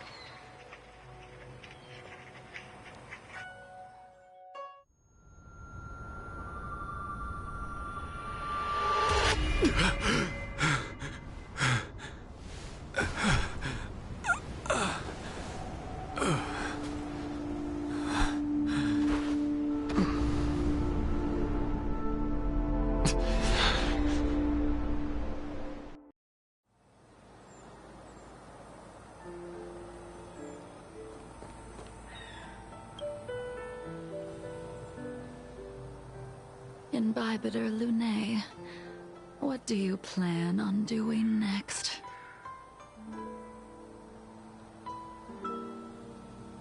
Once this gathering ends, I will return to the Express to continue my journey. The Express won't be able to carry you forever. Your friends all have burdens of their own, just as we did back then. I did think about giving up on revenge and letting go of everything when I fled the Luofu years ago. However, as time passed, it became more and more clear. It was like an old friend that accompanied me every passing day, always nagging in my ear. The memories of what I did when I was Mara-struck are deeply rooted.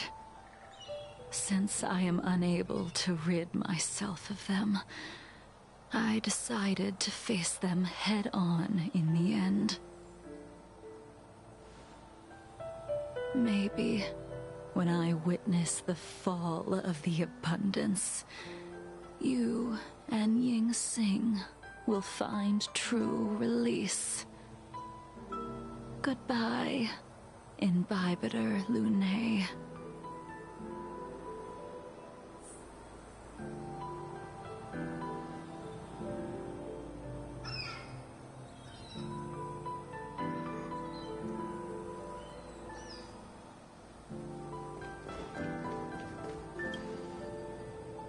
She couldn't do it with her sword either. She still couldn't do it. We have no choice but to continue the pursuit. This is the price the two of us must pay. Neither of us can end the other's life. Just give up. Elio's script still requires you to stay alive. For now. I don't mind prolonging my vengeance. It might be more interesting that way.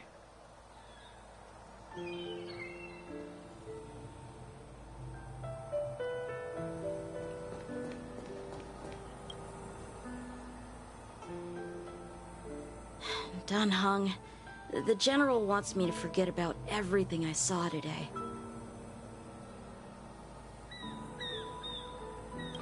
I understand. These disputes are far too complicated for me right now. Swordplay is a lot simpler. I have some close friends of my own in the Cloud Knights. Will we fall out the way you guys did?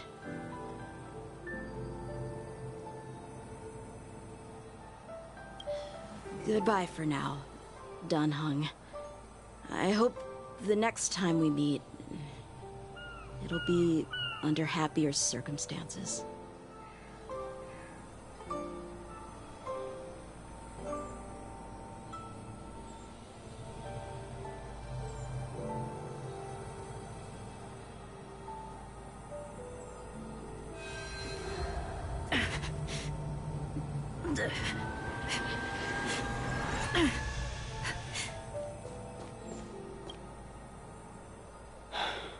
She's gone. All this must have seemed like a silly performance to someone newly reborn. But I am unable to prevent my old friends from taking sides against one another.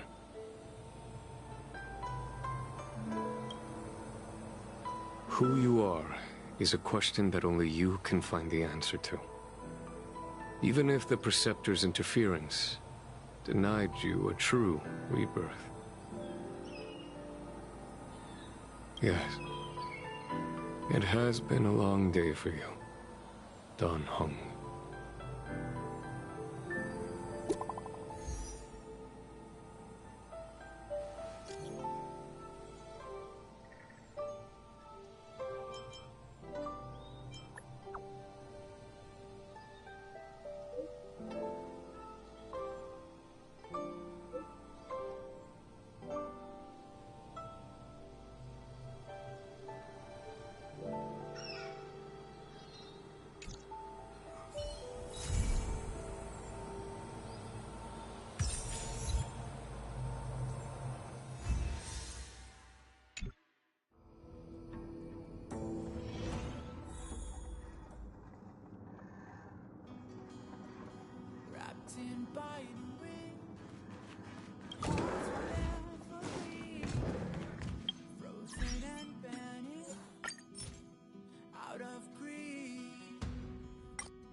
We made a choice, go fight against your fate. Pain will come with the blade. Pain will wake up the despondent crowd in this dormant world somehow. Unsheath the sword not to kill. Unsheath the sword to end those clouds above the ground. Wake up, it's time, you gotta know.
Wrapped in biting wind, hearts will never bleed.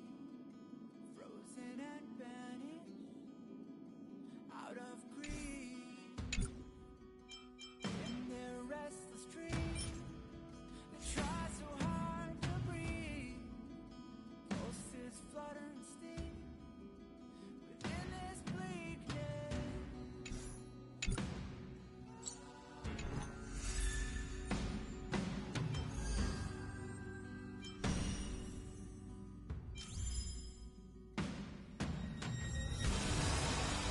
Pain will come with the blade. Pain will wake up the despondent crowd in this dormant world somehow.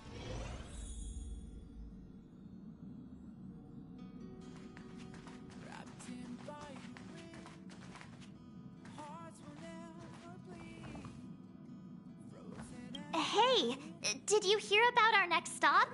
It's a world called Penacony. I hear it's a beautiful, dreamy place. I'm so excited. But Pom Pom said the banquet we were invited to is still a little ways off. What can I do to pass the time? Huh? Is that my phone? Must be the group chat.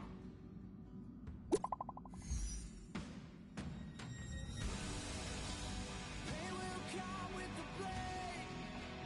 Pain will wake up the despondent crowd in this dormant world somehow. Unsheath the sword not to kill. Unsheath the sword to rend those clouds above the ground. Wake up, it's time to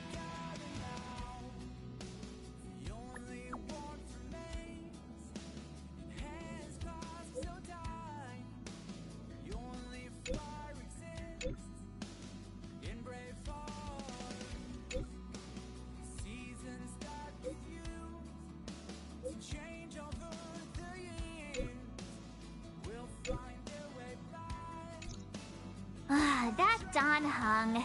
He can't just ignore Bronya. Let's go to his room and talk to him.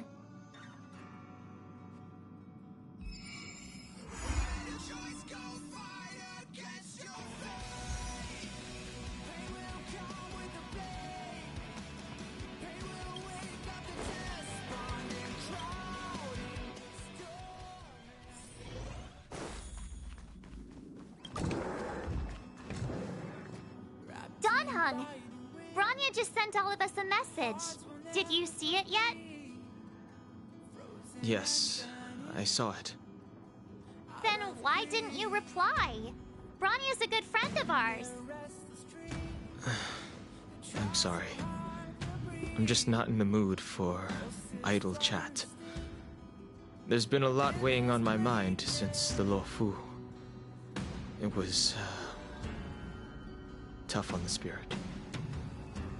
Dan Heng. I'm the one who should be sorry. I was being too pushy. You're right. You went through a lot on the Xianzhou. Take all the time you need.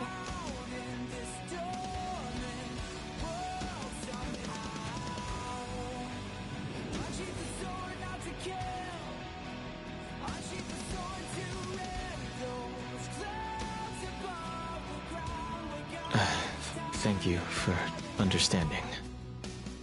It's great that Belobog is able to host a celebration. I hope your trip goes well. Say hi to our friends for me. Okay. Rest up. You're not allowed to miss the next Trailblaze expedition. I'll be there next time. He won't budge, huh? Looks like it's just the two of us then. Pity. He's gonna miss out. We never get the chance to go on a stress-free adventure. Don't get yourself all worked up. If Eurillo 6 is strong enough to withstand a Stellaron, it'll be just fine. If only Himeko could come with us.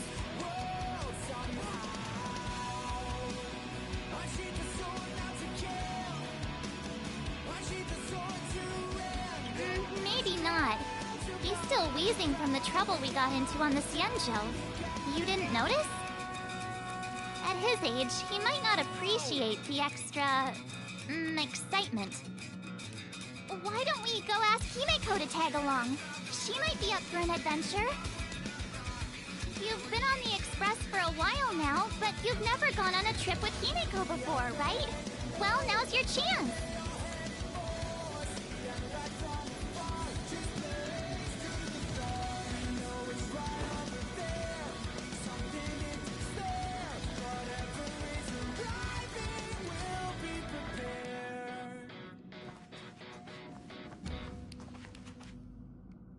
Hey, March. That's a big smile on your face. What's the good news?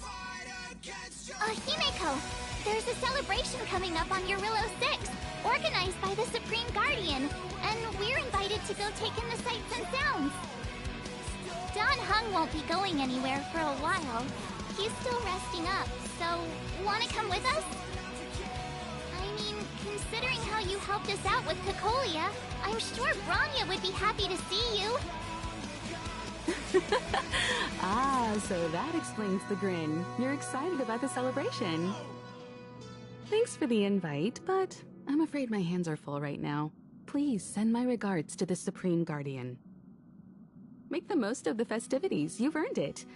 You two and Dan Heng did help save Eurillo 6 after all. I'll be sure to join you guys next time. Navigators really do have their plates full, huh? Seems like it's just you and me this time. Let me go pack some stuff for the trip first. Come and find me when you're ready to set off.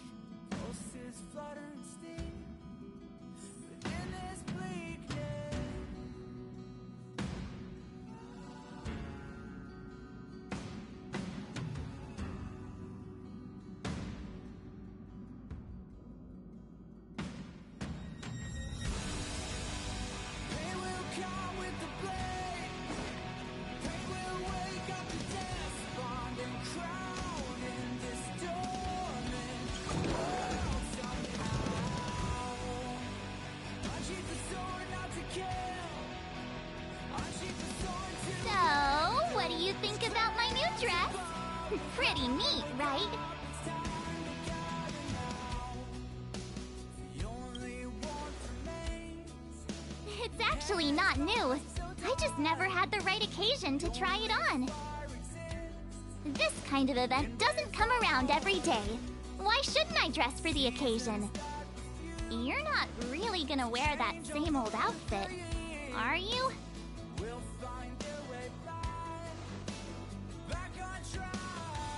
Let's just pretend I never said anything. As long as one of us is making an effort.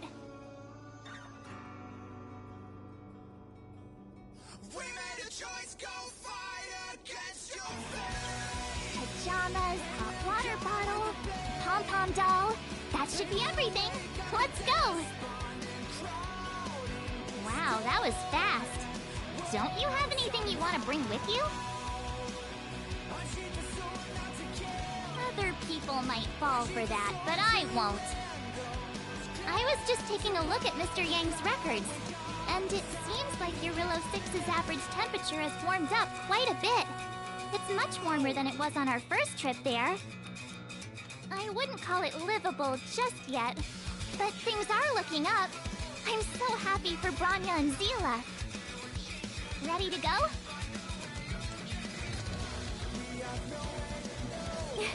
Bellabog, here we come!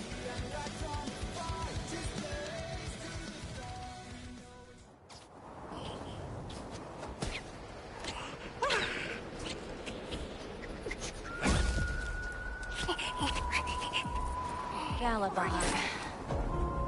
700 years.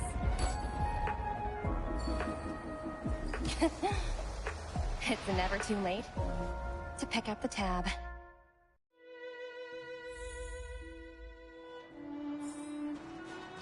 Brr!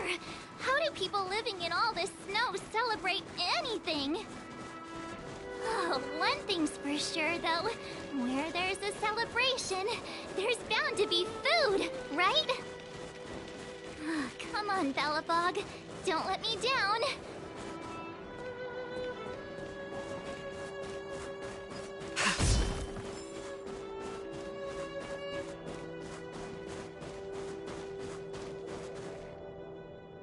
Wait a sec. That person over there. That doesn't look like a Silvermane Guard uniform. All in black. Surely they're not IPC on this world? Am I going crazy?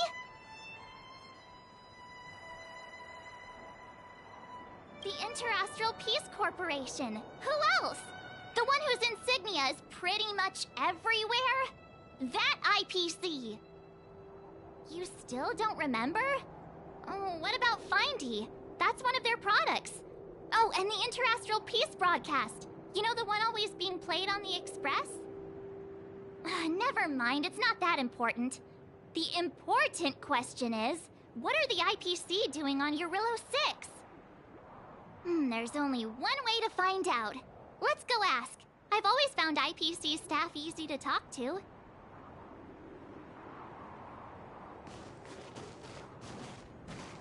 Hi, do you work for the Interastral Peace Corporation? Or are you just dressing fancy today?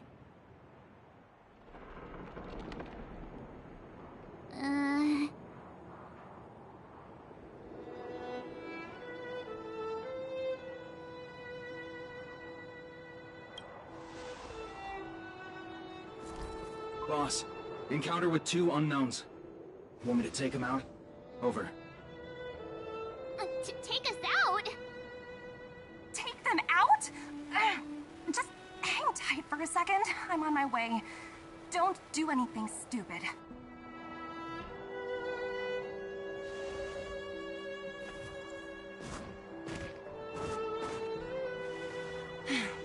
Glad to make your acquaintance. I'm Topaz, an investment expert from the Interastral Peace Corporation. I'm here on Eurillo 6 for a special business assignment. You'll have to forgive my colleague here. People skills aren't his strong suit. Please don't take it to heart. Phew! You scared the life out of me! We're here for the celebrations. We're not looking for more conflicts. Oh, right. We should probably introduce ourselves. I'm March 7th, a passenger of the Astral Express. You may have heard of it? And this is my friend and fellow passenger. No kidding. I could tell you weren't locals from a mile away, but I didn't expect to run into two nameless here. Fate is such a curious thing. I heard that Eurilo 6 only stepped out of the Stellaron's shadow thanks to the direct intervention of the Trailblazers. Surely, you two aren't...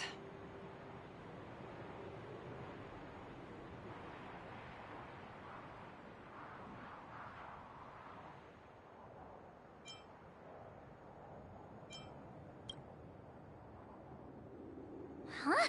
Jeez, can you be a little more humble? I never imagined I'd run into living legends here. Must be your lucky day, fun, Numby?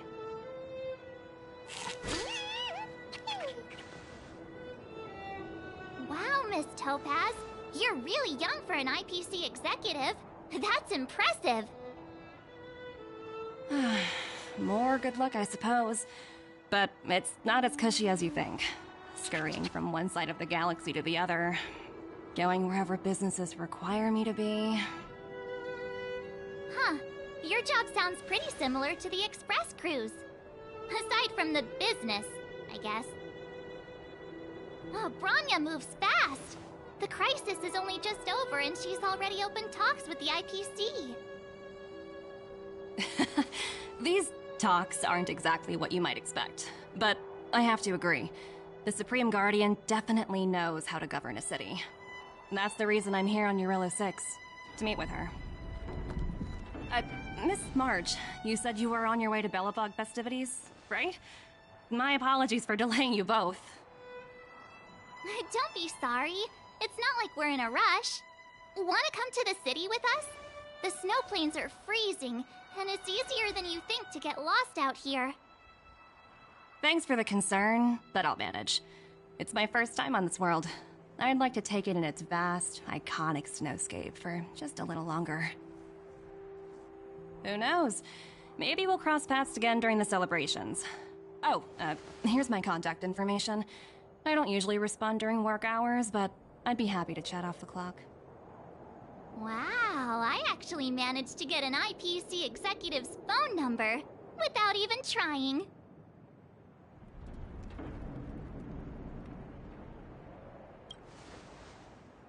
Me too.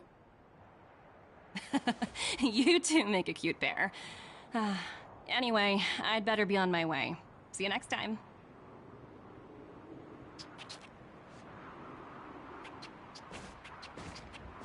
The universe is huge, yet we somehow stumbled onto the same path. Fate truly works in mysterious ways, don't you think? Come on, let's head into the city.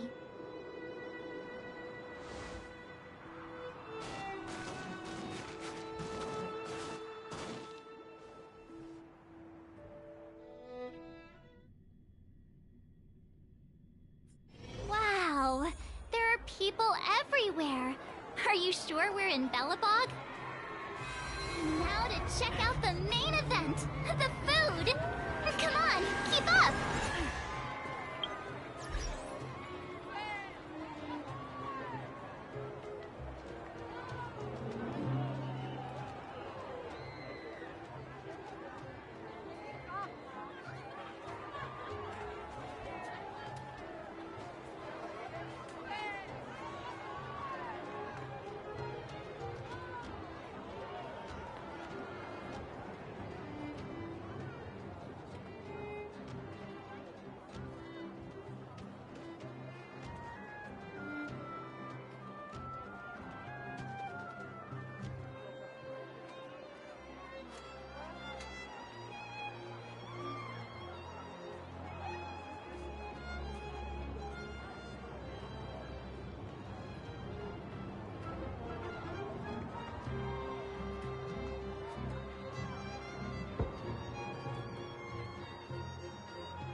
Is that Pela?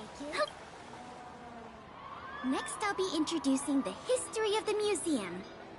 Everyone listen carefully, okay? Bellabog's History and Culture Museum was founded 600 years ago and was originally built to memorialize Supreme Guardian Alyssa. I'm so hungry. I wish I could have a red sunset salmon right now. It was built to memorialize Supreme Guardian Alyssa Rand, and also... Guess what? I heard there's gonna be a Silvermane adventure camp opening in the overworld soon. It's gonna be super awesome. Also, those who sacrificed their lives in the war against the invaders 700 years ago. Miss Pela, Peter is falling asleep. Enough! From now on, no whispering aloud. If you don't want to have any homework later, you'd better start listening. Sorry, Miss Pela. That's better. Now, where was I?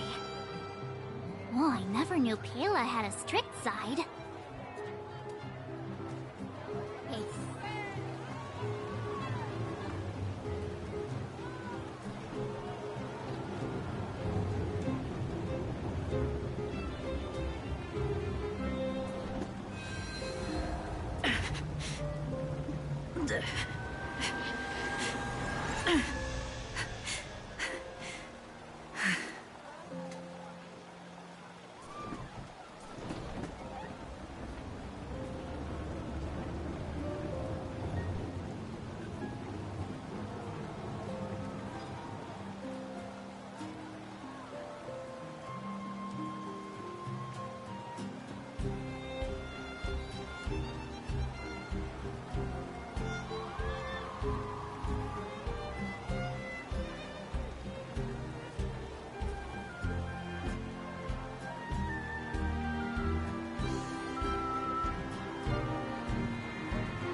Ta-da! Guess who's back? It's you two. Welcome back to Bellabog. The Supreme Guardian mentioned there'd be mystery guests attending the Soulworm celebrations, but I didn't think it'd be the Express crew. I hope you had a smooth journey. I should have dispatched Silvermane guards to welcome you on arrival. My apologies. Aw, it's fine. You really don't have to apologize. We're just passing through. It's no big deal. Understood. I hope you both enjoy the festivities. Please make sure you keep your personal belongings safe. Pickpockets tend to take advantage of events like this. We'll be performing additional patrols. Got it. We'll get out of your way then. Bye. Bye for now.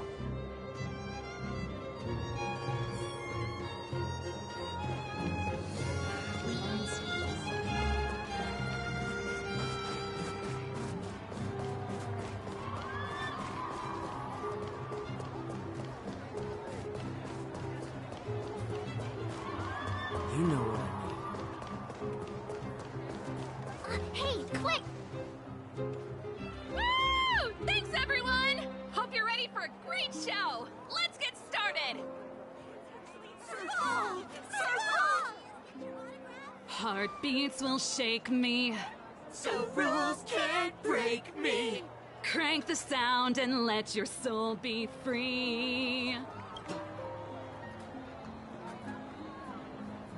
Phew. Who'd have thought just taking a stroll could be so tiring? Say, I think we should probably pay Branya a visit. After all, she was the one who invited us here. Or we could go check out some other fun stuff elsewhere. Your call.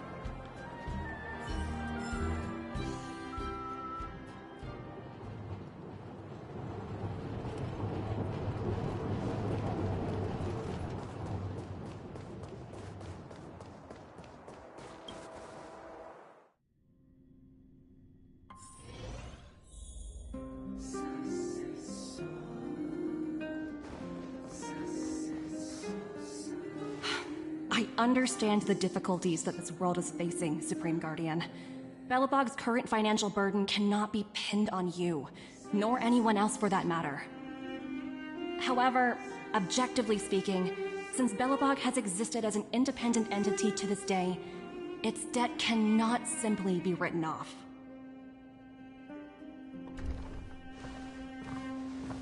Oh, it looks like we have some visitors.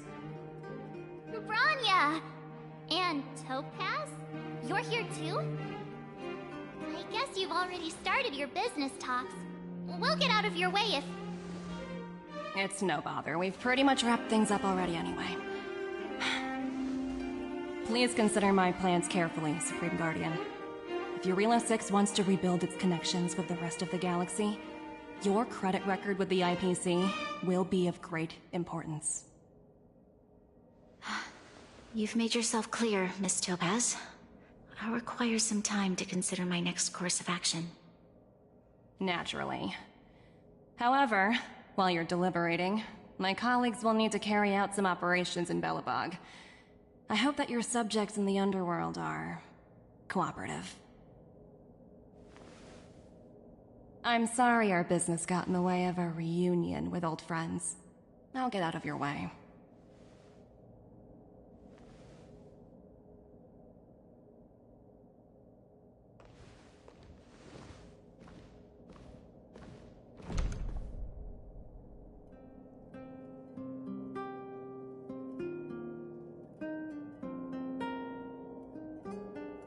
Is everything alright, Branya? I didn't know Miss Topaz was so... intense. She seemed nice when we met her. It's good to see you two again. Welcome back to Belobog. I planned a special reception, but I had to deal with an unexpected guest. The lady you just witnessed, she claims to represent the IPC. There's no need to keep either of you in the dark. To tell the truth, I have too much weighing on my mind right now to even think about the Saltworm Festival.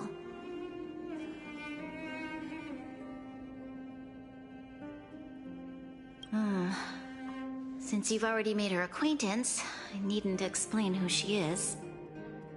I'm sure you've heard pieces of Belobog's history the first time you visited. The Legion's invasion 700 years ago, how the Stellaron brought about the Eternal Freeze. It seems that much of Belobog's history from that time was buried deep beneath the snow. Those memories were lost and weren't passed down to the subsequent generations of Supreme Guardians. Topaz shared with me the story of the Stellaron's descent upon Yarilo 6. How the original outsiders stationed here foresaw the impending disaster and chose to leave in large numbers. Among those outsiders were several investors from the Interastral Peace Corporation. Before they departed, they did something noteworthy. They sought out architects who refused to leave, those who insisted on defending their homes. The IPC provided these architects with significant funds to aid them against the coming disaster. It was with those funds that Belobog was able to construct its immense walls.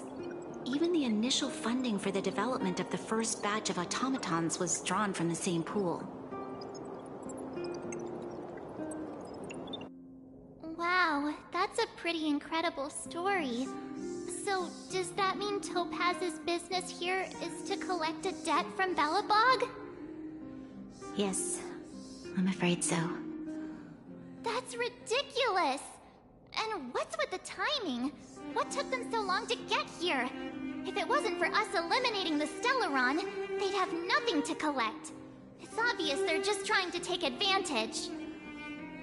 According to her account, the repayment period agreed upon by the architects and the IPC investors was 280 years. However, less than a century after the loan was taken out, the connection between Yarilo 6 and the rest of the galaxy was completely severed. The IPC deemed that the disaster had caused irreparable damage and that there was no civilization left to reclaim the debt from. As such, they considered the owed sum permanently lost. It wasn't until the Stellaron crisis was resolved that the IPC discovered that Belobog had survived. And that's when they sent Topaz over to collect the debt. And the interest. An astronomical amount. I don't even know how to read such a long string of numbers. Before you both arrived, Topaz warned me that if the payments were delayed, the IPC would give her the authority to employ strong measures. Oh, I had no idea things were like this. Here I was thinking the IPC had come to rebuild Belobog, not extort it. Yeah, we have to help Bronya out. The IPC is too big and powerful. The Belobogians won't be able to resolve this problem on their own. You seem to have a deeper knowledge of the Interastral Peace Corporation than I do. But if the records are accurate, and they truly have a presence throughout the galaxy, the IPC could crush Belobog like a bug if they wanted to. I'm glad you're both here. I know you came for the festival, but now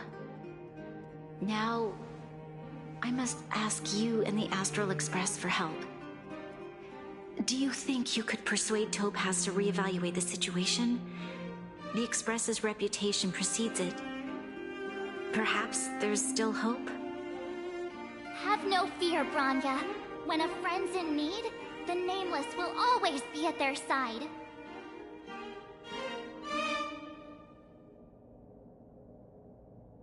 Yeah, after all, this guy here is a pretty good negotiator. Thank you so much, both of you. I'm so sorry for dragging you into more trouble. While you're out looking for Topaz, I'll see if I can think of a strategy to deal with the situation. Best of luck, and stay safe.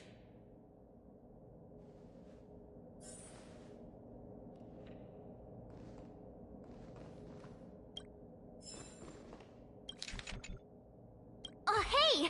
I just remembered. Topaz gave me her number. We might as well just be direct and ask her where she is.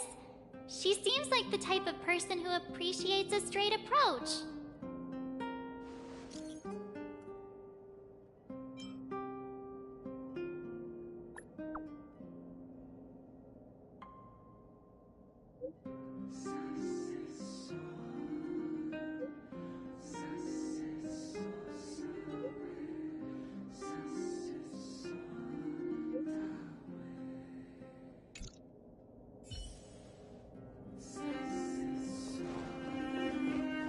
Okay, got it. We better think about what we're gonna say. She might be young, but she is an IPC executive. She's definitely no pushover.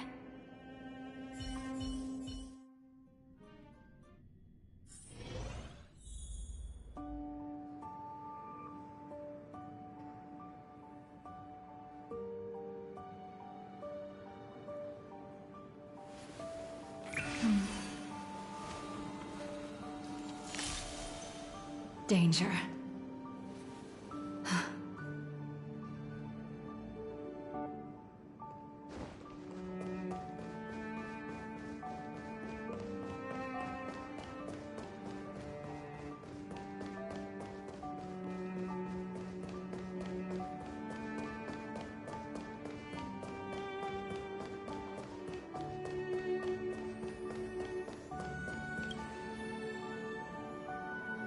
Oh, it's you two again.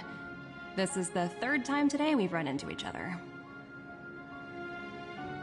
Why, of course I will. Meeting friends from the Astral Express is always a moment worth cherishing. What do you make of this painting? I'm no expert, but just from the artist's strokes, I can tell it's no ordinary piece. It portrays a certain kind of sorrow, you know? Not your everyday kind of sadness. It runs much deeper than that. It's as if the artist had condensed history into one poignant but sorrowful image. The artist's brushwork depicts several generations' hardships. Not at all. The analysis of an aficionado. I wouldn't take my word for it. The Express has visited many worlds. I'm sure the Nameless have a far greater knowledge of such things than myself. I suppose what I'm trying to say is, what I'm drawn to isn't the style in which a piece is painted, but its overall value. Its intrinsic value may only be 50,000 credits, but its added value might push the total up to 200,000. Sorry for crashing your artist party, but we came to talk to you about something else. Oh? A collaboration between our two sides, perhaps? Not exactly. Actually, we... Let's walk and talk. This way. Most exhibits in this museum are of little value. But with a keen eye, it's possible to find a diamond in the rough, so to speak. Miss Topaz, Bronya's already told us about Belobog's debt situation. Oh. You two are closer than I expected with her. So, how can I help? Not sure in the arrangement, or... Help me out here. You know I'm not good at this kind of thing.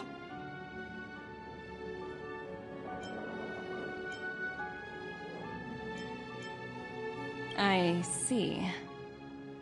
I understand. From your point of view, I can see how unreasonable it appears. However, you must understand that debt collection is a big part of my job. I've dealt with cases far more difficult than Belobog's.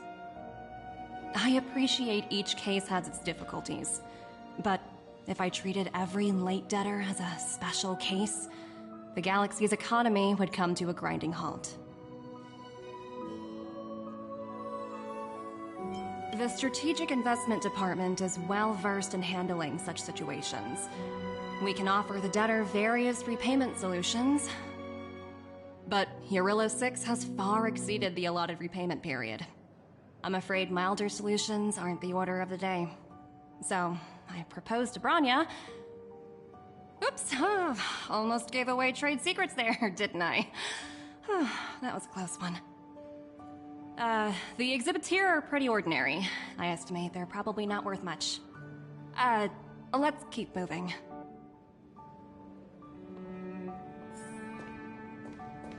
So you're basically saying the Belabogians must pay off their ancestors' debts.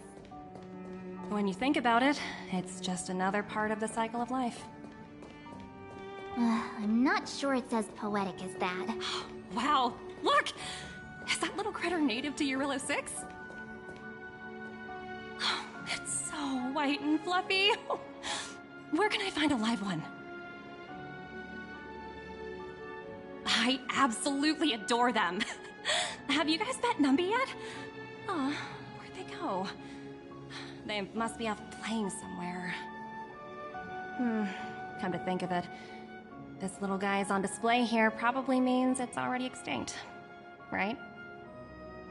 So, Miss Topaz, what exactly will it take for the IPC to go easier on Belobog? Bronya invested so much just to make this world a little better. And now, it feels like all of her efforts will be undone in the blink of an eye. It's just so cruel. What do you take the IPC for, Miss March? We're just the same as Belobog's architects. We're all followers of the preservation. No matter what solutions we propose, we will always take the welfare of the people of Belobog into consideration. Otherwise, we'd be no different from the Legion, would we? So you're saying there's nothing to worry about? But Bronya... Don't worry yourself too much. The Supreme Guardian is a wise person. She'll understand. But, to answer your question directly, it'd take a miracle. I'll complete the Eurillo 6 project no matter what obstacles I encounter. This isn't going as planned. What should we do?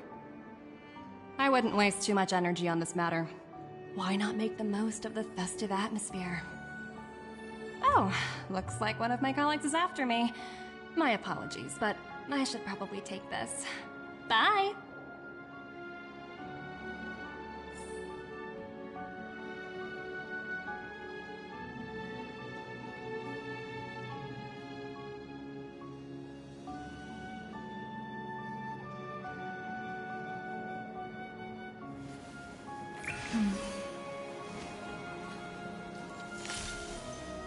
danger.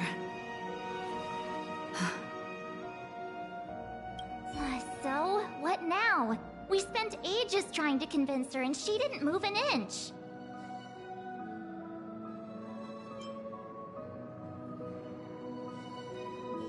Well, yeah, but she'll be really disappointed. I guess Miss Topaz is just doing her job. And as far as the Express is concerned, I think it'd be unwise to make the IPC our enemy. All these vested interests. It's so hard to undo any of it. They teach this stuff in school. Wait, did I even go to school? Did someone send you a message?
Huh? The IPC are causing trouble in the underworld? Already? Seriously? Topaz was just talking about taking the welfare of the people of Belobog into consideration. Now they're pulling this stunt? You really can't trust these money-hungry IPC suits for a minute.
I really did jinx us.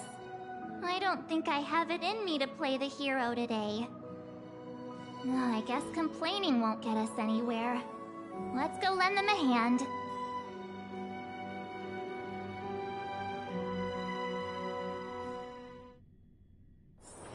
Where there are people, there is noise.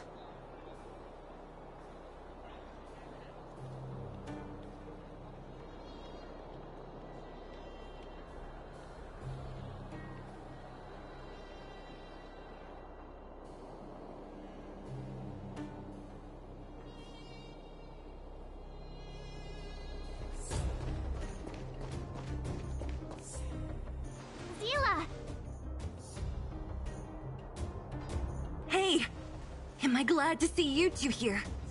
I'm not sure how much longer we can hold out.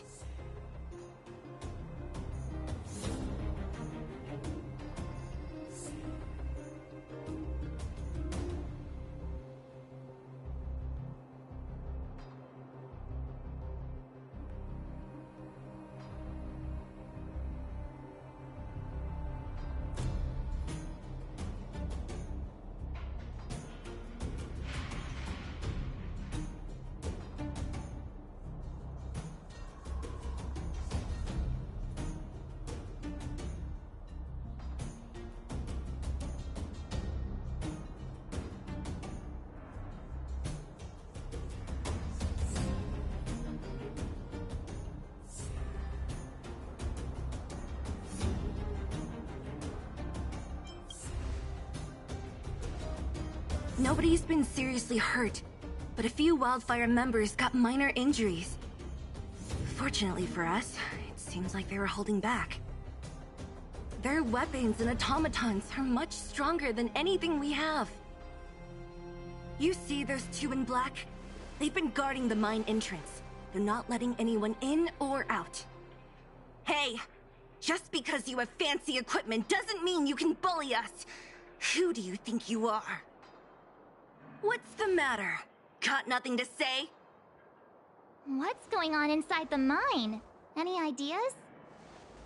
A few miners made it out earlier. They looked pretty panicked. They said the whole mine had been seized by the people in black. These uninvited guests keep talking about asset evaluation, whatever that means. All I know is that they're seriously disrupting the lives of the Underworlders.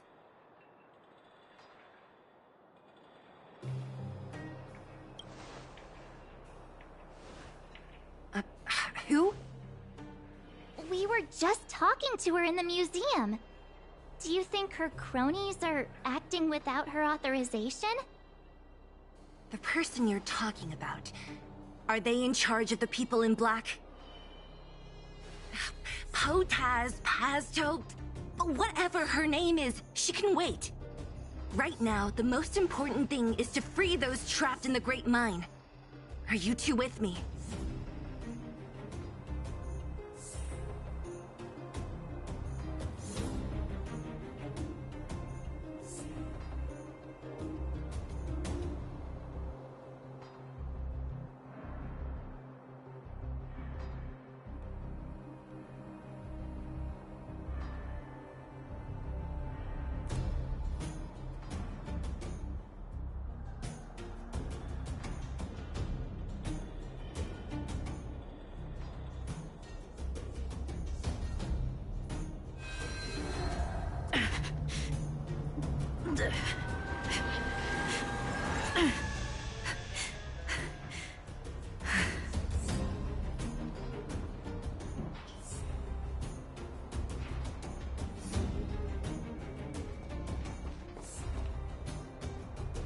Hey, you two! Cat got your tongue or something? If you knew what was best for you, you'd get out of my way! You guys must be exhausted standing here all day. How about you take a little lunch break? I'm sure the IPC allows that, right?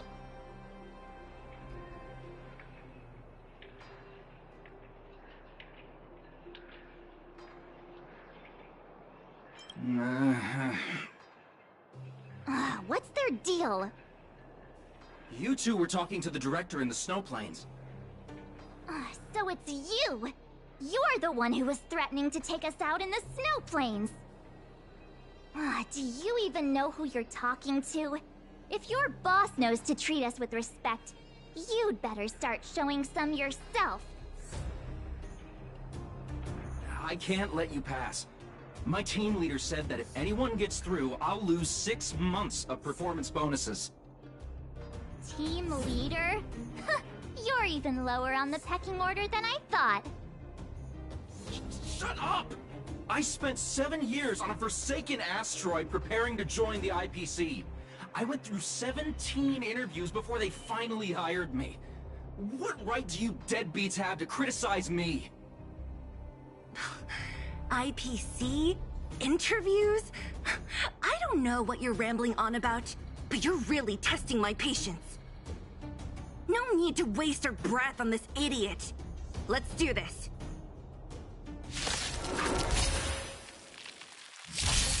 Let's be friends.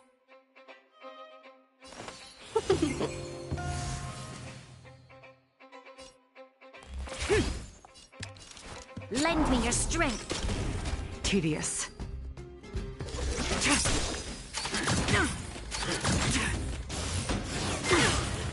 Welcome, customers. Yeah! Stay the course. Gale Force. Stand down. Blade of Moonlight. Troublesome.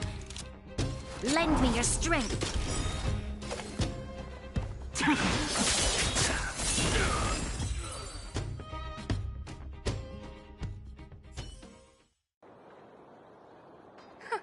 That's it? He sure took off quickly. 17 rounds of interviews and these are the best people they can find? Huh, what a joke. Let's not get ahead of ourselves. I've been warned that the ones in the mine won't go down without a fight. Let's set off when you're ready.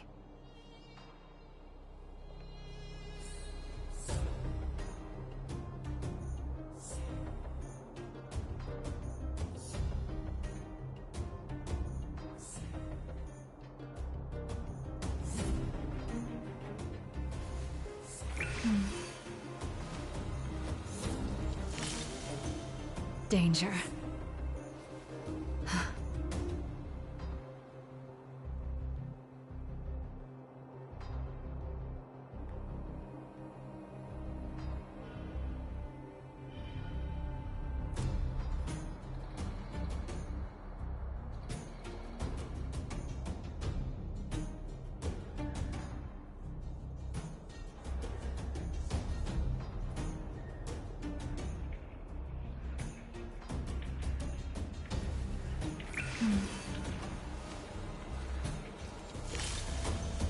Danger.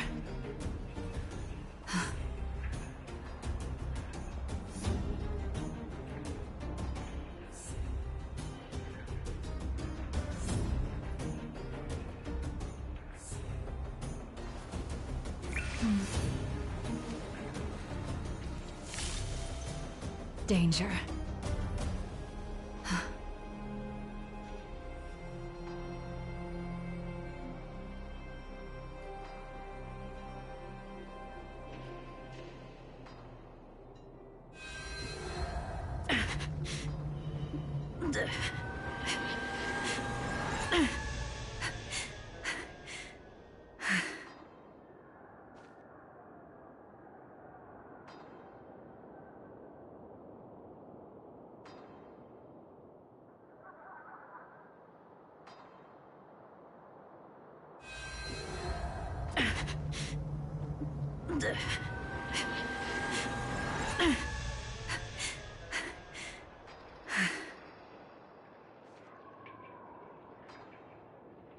Ready for action?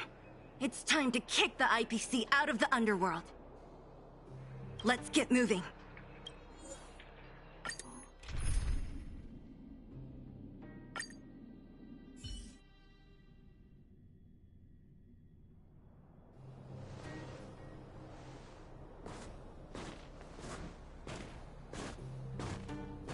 Hello, it's Mr. Svarog, isn't it? And this cute little girl must be Clara. Hello, miss. Are you... I'm Topaz. I've come to have a chat with Mr. Svarog. Clara, go inside and wait for me. Huh? But if you have a guest, maybe I should... She is not a guest. Neither is she a friend. Go, Clara. Everything will be fine.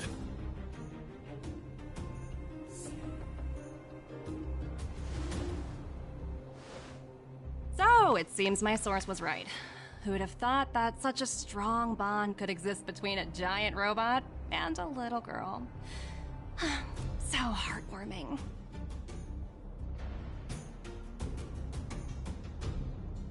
You bear the insignia of the Interastral Peace Corporation. What is your motive for coming here? Straight to the point, huh? I like your style. Eurillo 6. Are robots familiar with that term? Anyway, it refers to the planet we're currently standing on. It's about to become the property of the IPC. No one can reverse this outcome. Not you, not the Nameless, nor any power in the galaxy. I only care about one thing right now. Demonstrating to the shareholders of the IPC that Eurillo 6 can generate value. In the long run, this is a to ensure Belobog's long-term interests. I need your help to achieve this goal. Long-term interests undefined. Analyzing objectives. Analysis failed. Tell me, Emissary, how do you plan to convince the IPC leadership? That's simple. I'll show you. This is... Source code. Or to be more precise, source code that is able to take control of all mechanized units in Belobog. I'm sure you're familiar with this. All mechanized units manufactured in Belobog over the last 700 years utilize the underlying systems created by the IPC. The code is so refined that the engineers never saw any reason to change it. I assume you're also aware that there was once a large automaton factory in the underworld. Thousands upon thousands of automatons, enough to crush the Legion's vanguard, lay dormant within. This is my bargaining chip for negotiating with the higher-ups. I'll convince them that Eurillo 6 has a place in the company's long-term strategies. But first, I need a guide to show me where these automatons are buried. I understand.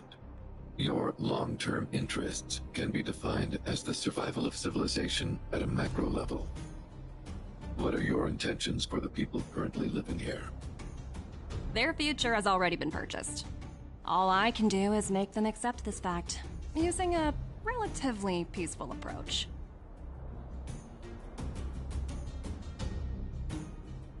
I understand. I will assist you with your plan. Oh, so you're not as stubborn as the rumors suggest. The future you speak of is beyond my computational range, but my emotional analysis indicates that you are indeed trying to find ways to ensure the survival of this world. Additionally, calculations indicate a 96.4% probability of compliance through force if I refuse to cooperate.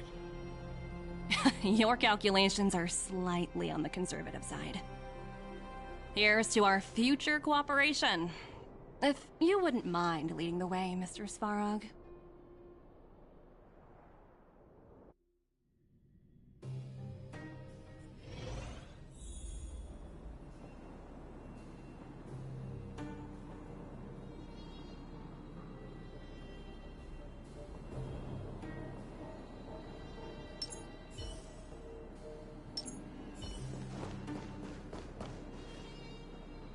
All the miners here, huddled together. Anyone else getting deja vu? Well, the situation here is pretty similar to when you first arrived. It's just that instead of a few thugs and broken robots, now we're dealing with much more formidable adversaries. Hey, check it out! Isn't that Topaz's little trotter over there? Oh, what was it again? Numby, right? What? Isn't that thing a fragmentum monster? She's keeping one as a pet? The IPC are all about their sci-fi sorcery, so it's not that surprising. Wanna go take a look?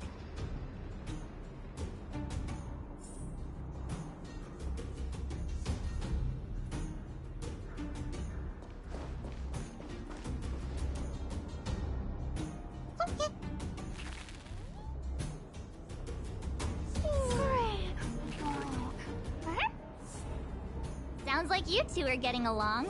What's Numby saying?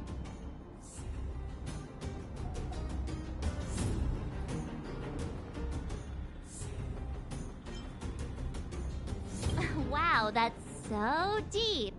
Oh, come on, stop fooling around. Look, you guys. Looks like it wants to leave.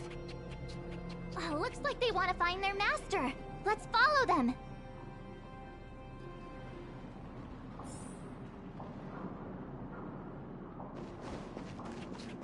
Help! Those people dressed in black are attacking us! Show your courage. Speed, not haste. Hey, I'm talking to you. Where do you guys store the Geomarrow? I really don't know anything! This place is filled with nothing but incompetence. Those cowards! I guess they want to do this the hard way.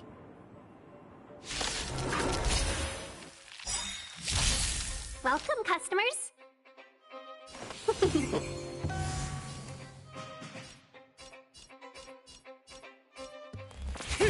This battle is unavoidable. Lend me your strength.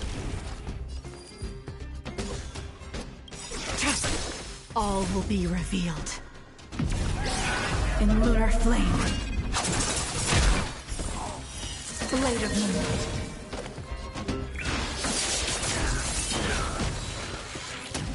Let's be friends. Yeah! I'm glad we're all out safely.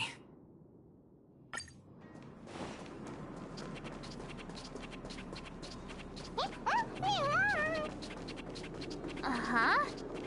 Looks like Numby's in a good mood. But aren't they on the IPC side? Strange.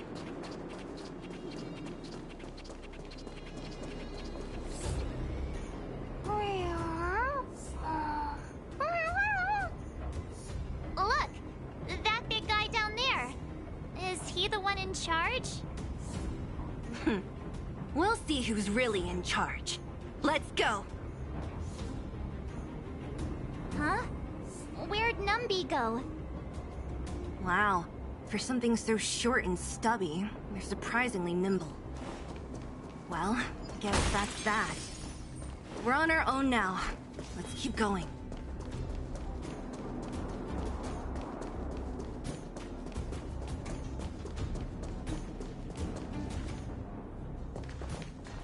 Hey, you! Are you in charge around here? All local.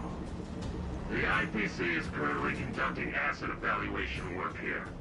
Local residents are advised to follow those responsible for evacuation to the... Don't lie to us! You seized the mine by force for yourself. You drove the locals out of their homes. I'm warning you. Get lost or suffer the consequences. Don't you dare show your face around here again! And who might you be? You have quite the attitude. This is our jurisdiction now. We are all powerful here.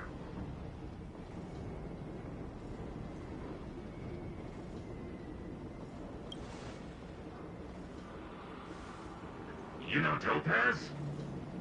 Interesting. It doesn't matter. The Strategic Investment Department has no obligation to talk to anyone not related to this project. In cases where debtors fail to repay within a set time frame, the IPC reserves the right to skip negotiations and take over all assets. We're simply following the rules. What exactly is your problem? You know, it's funny how the rules always seem to work in your favor, don't you think? This world's been hanging by a thread, and now you're here to pull the plug on it. Don't blame me. I'm simply following orders. Do you think I get to make those kinds of decisions? Save your breath, March. I never held out any hope of resolving this problem peacefully. Didn't you claim the IPC was all-powerful?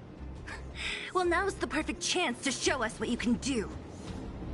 If I knew things were gonna get this heated, I'd have applied for overtime. Anyway, Anyway, since you seem intent on settling this matter with violence, prepare yourselves for my heavy laser cannon!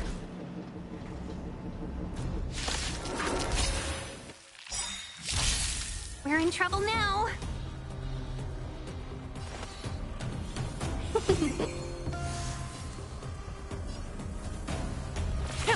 This battle is unavoidable.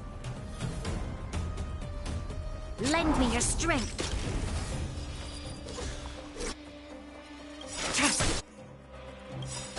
We've entered the storm. To guard and defend! Crush them! 1,000 wonders to raise your spirits! Fight as one! All will be revealed. In lunar flame. Blade of moonlight.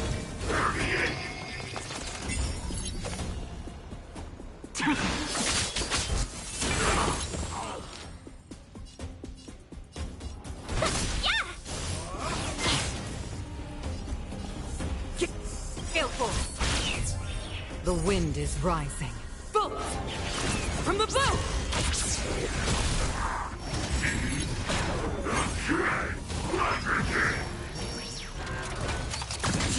You'll pay for this.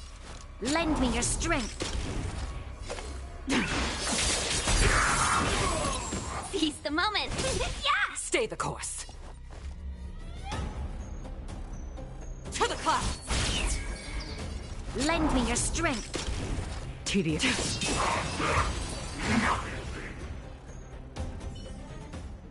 Who are you people? Not even our tech could take you down. We took down the Doomsday Beast, the Stellaron, and Fantilia. Did you really think you could stop us? Darn it. I'm all out of ammo. Sir, we've just received word from the director.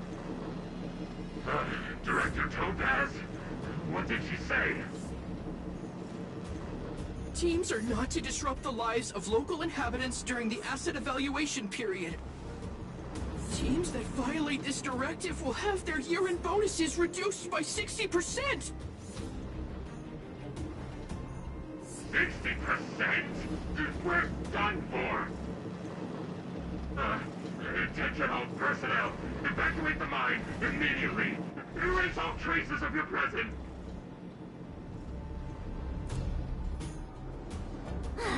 So, are we all good here, or what? Yeah. Judging by the looks on their faces, I don't think they'll be back. So, who is this Topaz anyway? She seems to have no problem ordering these idiots around. Or taming fragmentum creatures, for that matter. It's a long story.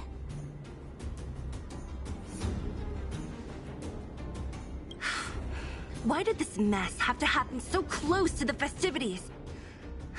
The timing couldn't have been any worse. Oh, looks like we've got a message.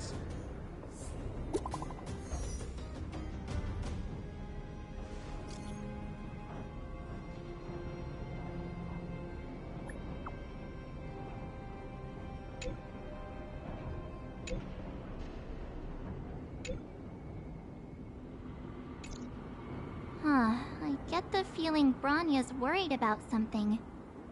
We'd better go back and see her. Are you coming with us, Zila? Go on without me. I still have stuff to take care of. The miners need to know what happened here. Bronya messaged you, which means she thinks you can help. I trust her judgment. Got it, Zila. We'll do what we can to help Bronya out. Come on, to Klipoth Fort!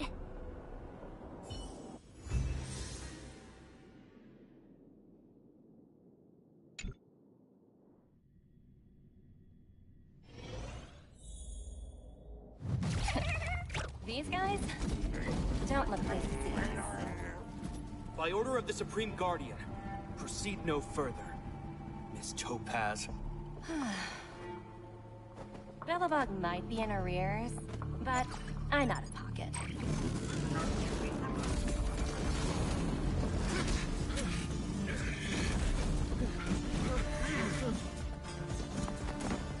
later, Captain.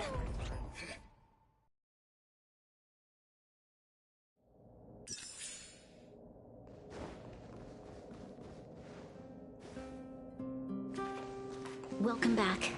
I appreciate your help more than I can express. It couldn't have been easy running all over the city. That's what friends are for, Branya. You don't sound like yourself. Is something wrong? I'm fine. I haven't rested in a while. There's just too much happening all at once.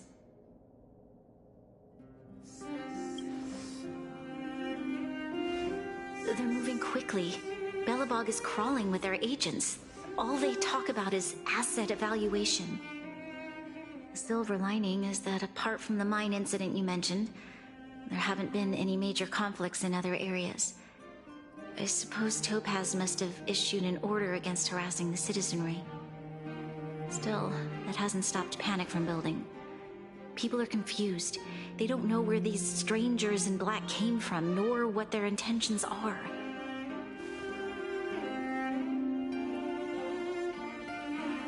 Did you manage to get in touch with Topaz again? We're curious to know what solution she has in mind. That's the reason I asked for you to come here. I need your advice. Look.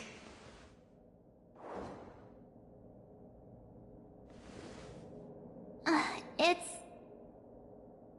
The contract Topaz sent to me a little while ago. There's a handwritten letter attached. Please, take a look at the contents, and then tell me your thoughts. Miss Branya, if you'll permit me to call you that, I'd like to share a story with you from my own life. In your eyes, the IPC may seem heartless or cruel, but in reality, we all have a story to tell. As for myself, I was born on a small, unremarkable planet at the edge of the galaxy, a place whose name is known only to the native inhabitants. My home planet was extremely resource poor. To survive, people worked laboriously, manufacturing products for other civilizations in the galaxy, mostly in chemical or heavy industries. Given these circumstances, the natural environment of my home planet became increasingly harsh. I don't recall the exact moment when it happened, but people started wearing respirators just to walk down the street. All you could hear were the wheezing coughs of the people, day and night. My home was facing its demise. The relatively wealthy chose interstellar migration and started anew. The majority who stayed could only struggle on amidst sewage, acid rain, and dust, waiting for the end. Finally, one fateful day, the IPC arrived on my home planet. They had the technology to repair our planet's damaged environment. In return for their help, they asked for just one thing: that all inhabitants sign a contract which would make them employees of the IPC. 2 years after signing the contract, the dark clouds and haze disappeared, and people began to take off their masks. After 3 years, vegetation and trees began to grow and thrive again. After 5 years, many animals, previously on the brink of extinction, reappeared.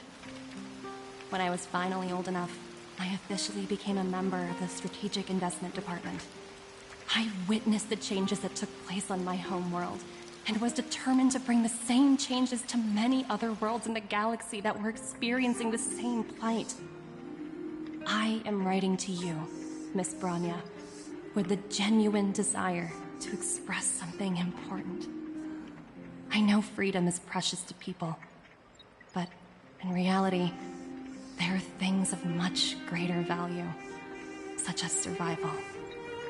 How many generations of Belabogians will it take to embrace the stars again without assistance? Who can guarantee that every future Guardian will be as prudent and enlightened as you? How can you guarantee that a disaster such as the Stellaron crisis will not descend upon Belobog yet again? I have already negotiated the best possible deal for you. Once you sign this contract, all of Belobog's debts will be forgiven. In addition, the IPC will set up a special team to support the reconstruction of Urilla 6. I can understand that for you, this is an extremely difficult decision, because you, and you alone, will bear the fate of all Belobogians. But because of this, I believe that you will make the right decision. A decision that will truly benefit your people. Her words do sound quite sincere. What do you make of it?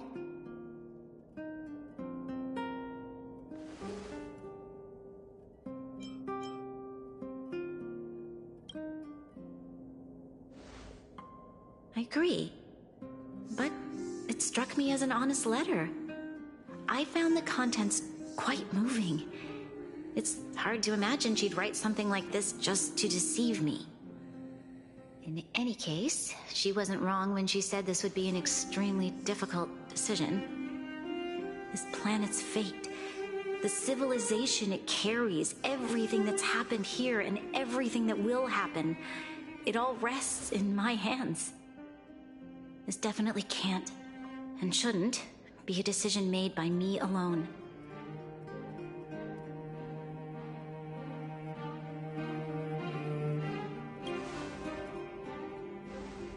That thought has crossed my mind, and it comforts me to hear you say that. Right. I don't think it's fair for you to carry the weight alone. Why not discuss it with others first? Topaz hasn't given me much time to consider. She wants me to decide as soon as possible. I wanted to put it to a vote, and let all the citizens of both the Overworld and the Underworld have their say. But with such little time, I'm afraid that's a lost cause. I'll convene the Klapoth Fort architects immediately to discuss the contract. As for the locals, I'd like you to gauge their stance on the matter. The people of Belobog hold both of you in high regard. They'll most certainly be willing to tell you their thoughts.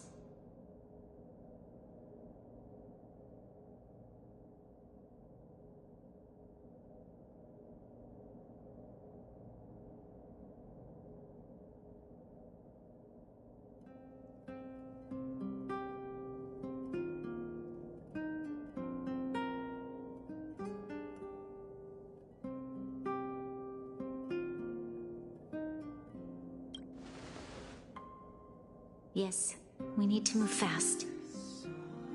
We've got your back. We failed to convince Topaz, but this should be a piece of cake. Thank you, March. I'll assemble the ministers. Let's meet up here again later. All right. If we want to make an informed decision, we need to hear from both the Overworld and the Underworld, right? Let's start with the Overworld.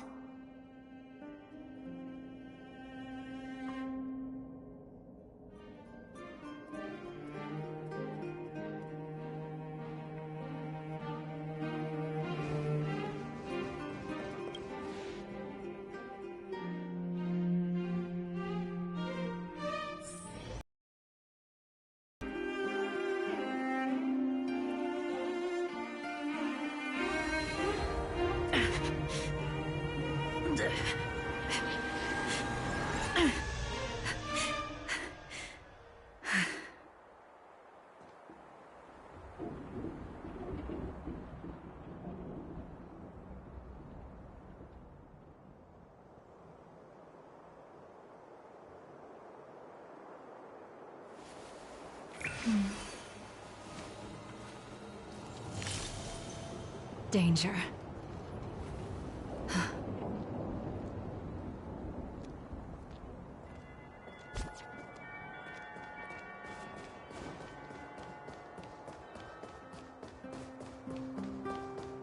You know what I mean. Well, look who we have here! You and March paying us a visit. What's the occasion? Uh-oh. Sounds like something serious is happening. You'd better fill me in.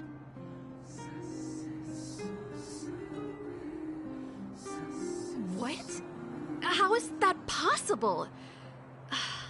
I need a moment to wrap my head around this. Serval, we're racing against the clock. No time for head wrapping. It's okay. I've thought it through. If it were up to me, I'd sign the contract. What? Hold on, are you serious? I thought you'd be against it for sure. Surprised? My reasons are pretty simple. Signing this contract would mean we no longer have to worry about surviving. For most of the residents here, especially those in the underworld, that would be more than enough to persuade them. As for working for the company, people need to work no matter where they are, right? If the IPC tries to take too many liberties, we can always rise up against them. You know, I've always longed for the stars since I was a child, which is why I devoted myself to science and the studying of the Stellaron. If someone told me that I could do whatever research I wanted with only a small price to pay, I probably wouldn't hesitate. I see. I suppose that makes sense. Thanks for your input. I'll make a note of your opinion.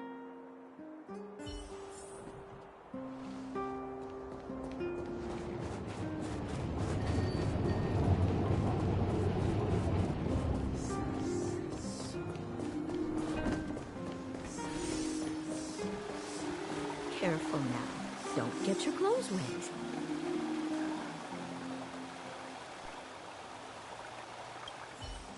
We meet again. How have you two been? Uh-oh. That look on your face tells me something's wrong. I hope it's nothing too serious.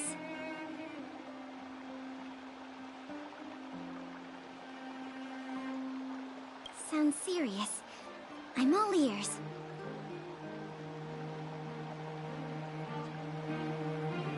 Really? You better not be making things up. I wish it were made up. Unfortunately, it's all true. We don't have much time, Pela. Branya wants to get everyone's opinion. Wait, you're telling me I have to make this huge decision on the spot? At least give me a few seconds to think it over. Okay, I think I've got it. If it were up to me, I'd probably agree to the IPC's conditions. Huh. Okay. Any particular reason? I've looked at some of the climate reports, and based on the data I've seen, it'll take 3 or 4 more generations for the snow to completely subside. And that's assuming no other disasters occur. I care more about those in the present than a future I can't be sure of. If the IPC is able to bring about immediate change, then I think that's a price well worth paying. Building a better world for future generations sounds great, right? But is it any fun for the engineers and architects who are directly involved in such a pursuit? I see. So compared to a distant and uncertain future, what you really care about is making sure the people around you have a good life. Thanks for your input. I'll make a note of your opinion. Careful now. Don't get your clothes wet.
Careful now. Don't get your clothes wet.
Careful now.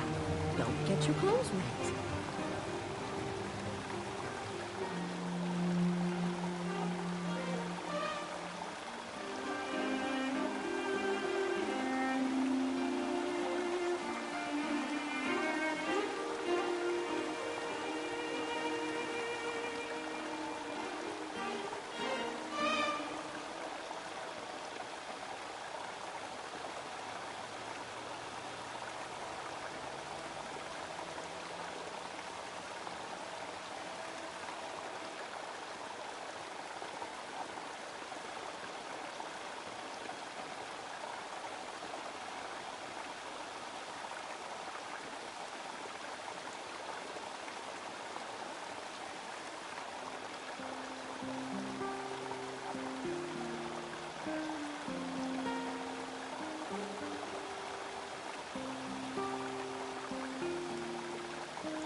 Careful now.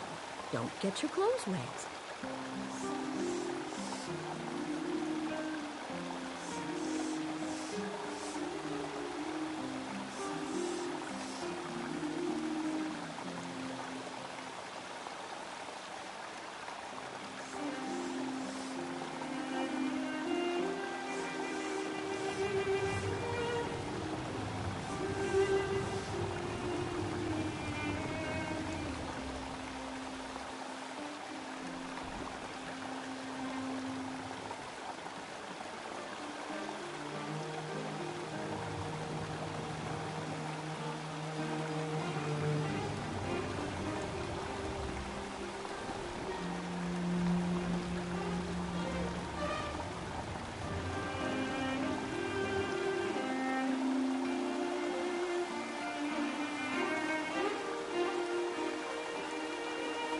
Careful now. Don't get your clothes wet.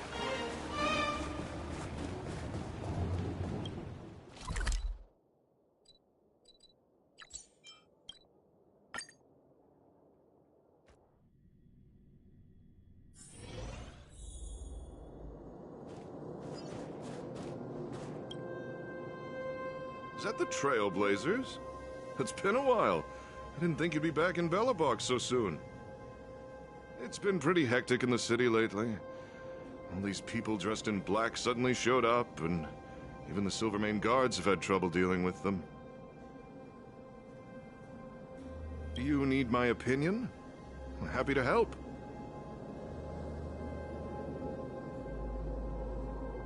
So that's who they are. It's worse than I imagined. The Madam Guardian must be under a lot of pressure. Is there really nothing we can do to assist her? We're here to gather everyone's opinion on the matter. I know this is a little sudden, but we're running out of time. What's your take? Why, I'd refuse the contract, of course. There is no room for compromise. Just look at them. Arrogant, stomping around here as if they own the place. How can such people be trusted? Who's to say they won't breach the contract? Faced with this sort of coercion, we must resist them with all our might. Surrendering is not an option. You must warn the Madam Guardian not to allow herself to fall into their trap. A soldier's perspective is always valuable, Dun. Thanks for your input. I'll make a note of your opinion.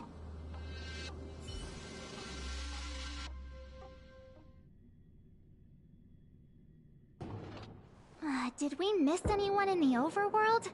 I think we asked just about everyone we needed to. From what I've gathered, it seems like most people in the overworld are leaning towards signing the IPC's contract. We'd better hurry to the underworld and see what Natasha and Zila make of it all.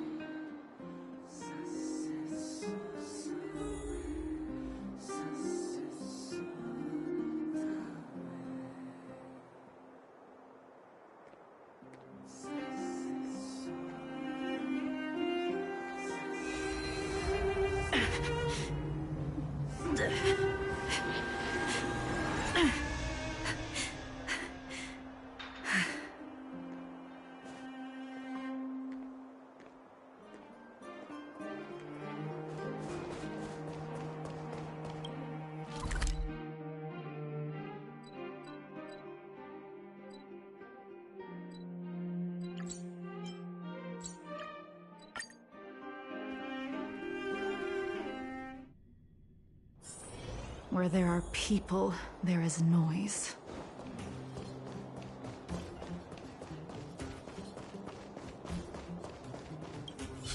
None other than the saviors of Belobog. To what do I owe the pleasure? To be honest, I'm surprised you even remembered an old geezer like me. But I can tell by the look on your faces you're probably not dropping by to say hi. Let me guess. Something to do with these unruly people in black showing up everywhere? Well, ask away. It just so happens I'm curious about them myself. Maybe I can be of some help.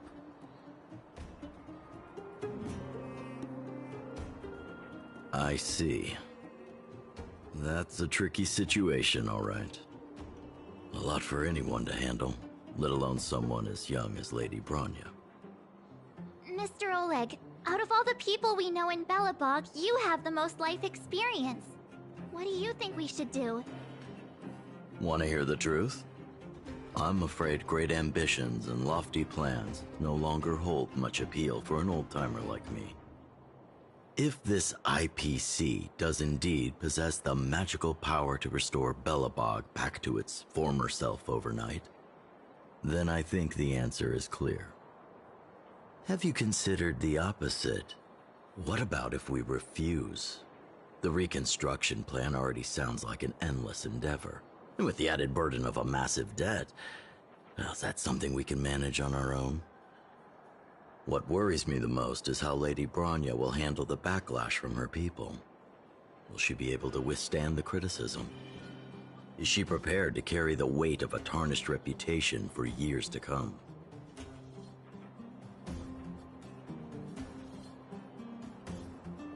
Huh. I guess I never looked at it from that angle. I wouldn't wish that title on anyone. Thank you for your thoughts, Mr. Oleg. Another vote for the 4 pile.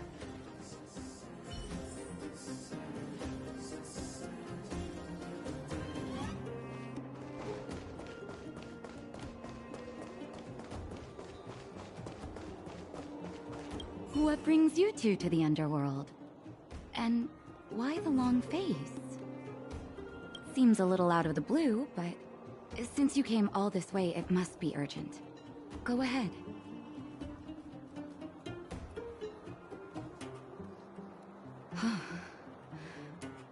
That is a lot of information to take in. Sorry, both of you. I know you're in a hurry, but I need a moment to think. No stress, Nat. Just tell us what you really think.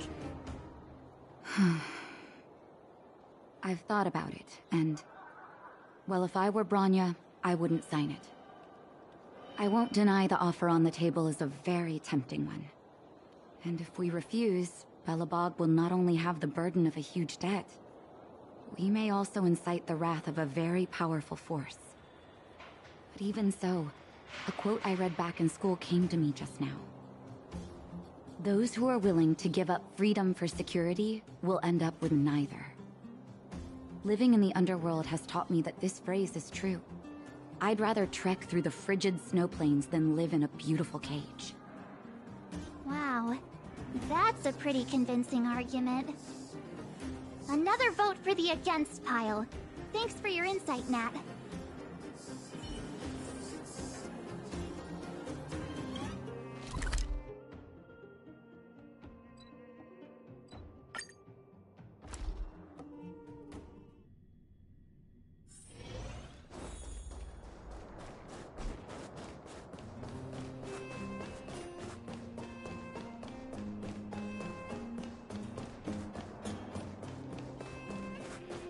Miss March, Big Brother, what brings you to the underworld?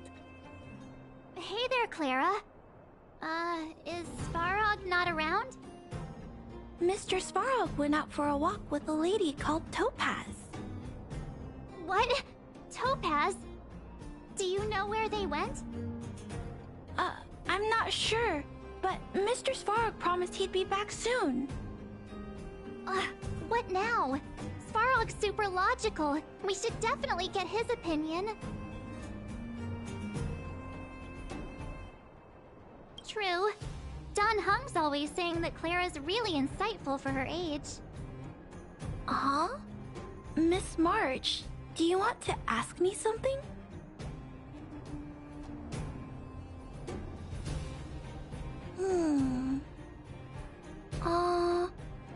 That's complicated.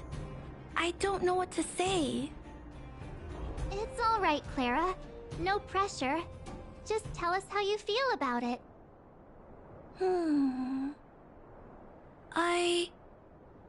I think if we have a choice for the future, it should be everyone's decision.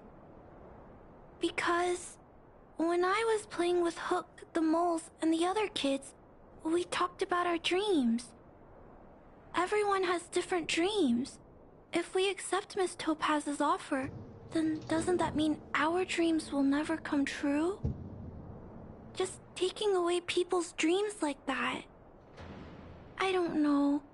It feels wrong. You're right. Children see the world as a place where anything is possible. Just the thought of our lives being predestined from birth makes me shiver. Thanks, Clara. Your thoughts mean a lot to us.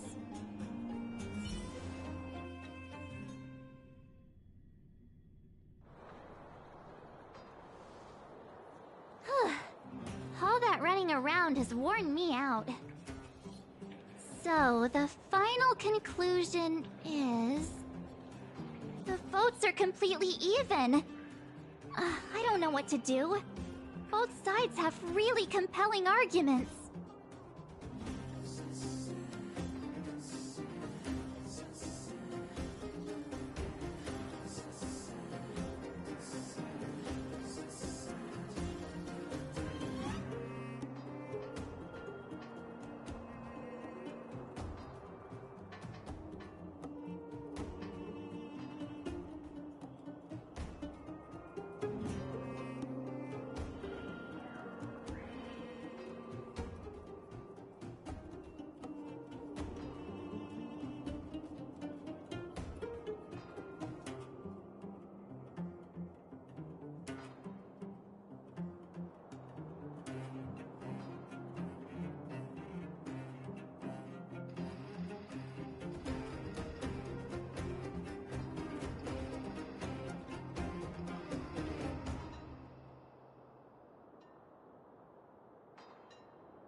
Right! We haven't asked Zila! She's probably still in the Great Mine helping the miners. Come on, let's get going!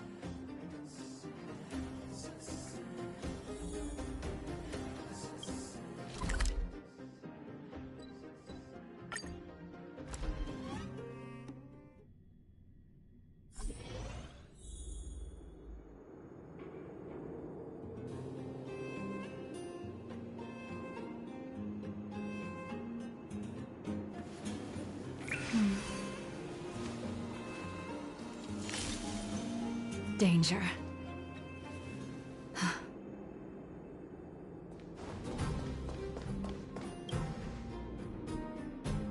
Back so soon? Any news? Are you feeling alright? You look a little uneasy.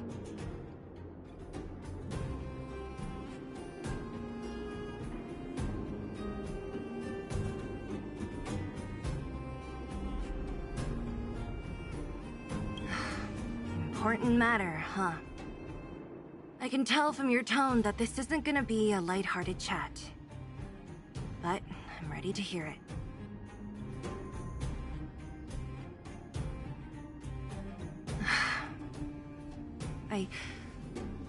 I think I get it.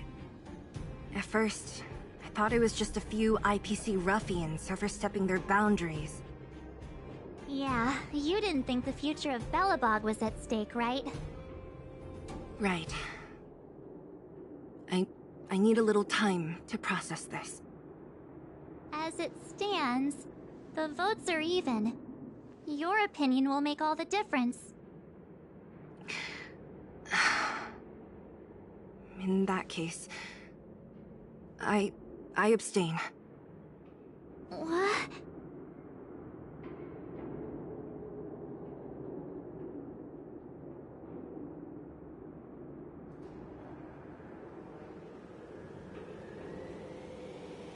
I've thought about it. This responsibility rests on Bronya's shoulders, not mine. No matter the choice she makes, she has far greater foresight than I do. She can see the bigger picture more clearly than I can. The vote is tied. If I were to give you my view, it would tip the scales and possibly impact her final choice. I'll respect whatever decision she makes, but it's not my place to make it for her. Understood, Zila. This is a difficult decision to make, and everyone feels differently about it. It's times like these that a leader must stand up and do what's needed. Right. It's Bronya's decision. She knows what's at stake. She won't run away from her duty. I trust her wholeheartedly. If she asks you, just let her know my reasoning. She'll understand. Well, it's all in Bronya's hands now. She has to make the final call.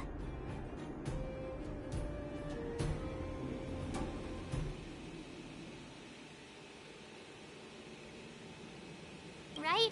I'm glad Belobog has someone like her in charge. The time has come. Let's go fill her in. I'm curious to see how she's handling those Klapoth ministers.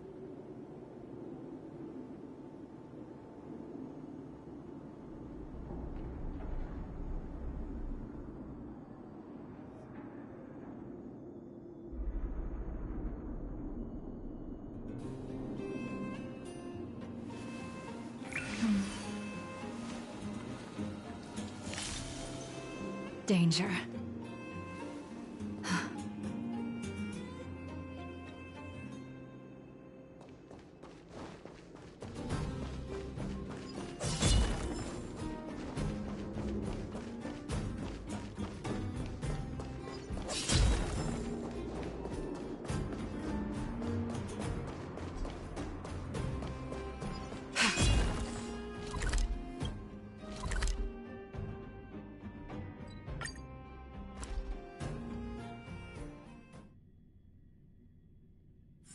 Where there are people, there is noise.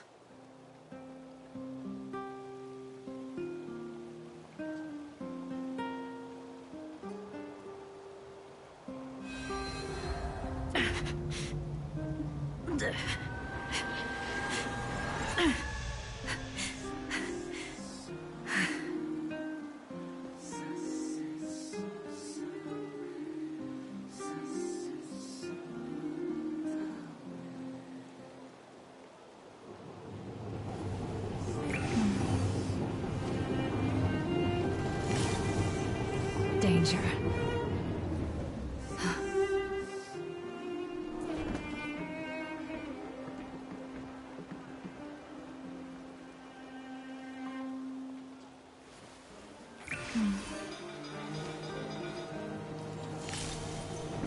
danger.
Whoa, the fort's packed.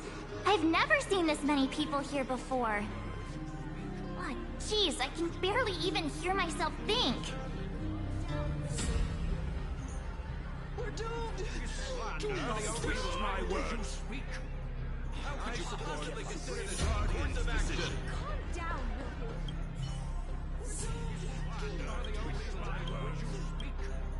How could you possibly consider this course of action? Down, will you?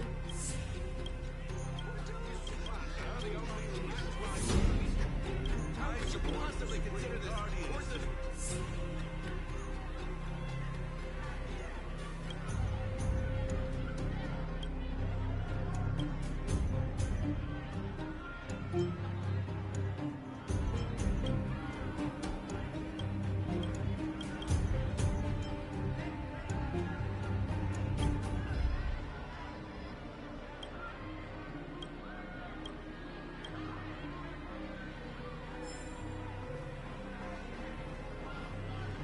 March, you're back.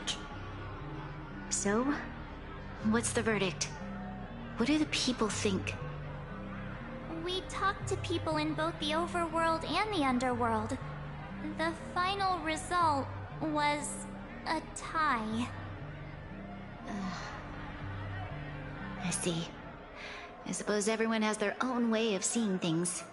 I can't say I'm surprised. What was Zila's perspective on the matter?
I should have known.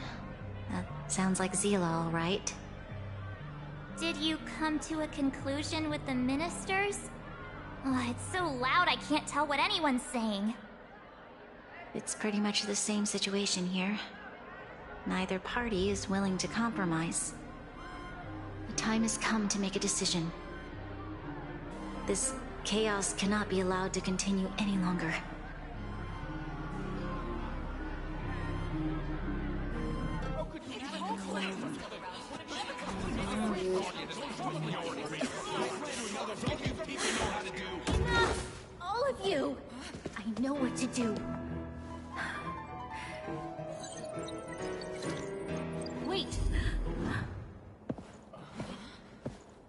something to say to the Supreme Guardian. But aren't you? Himeko? Wait. Hologram. It's the real me, March. Real as they come.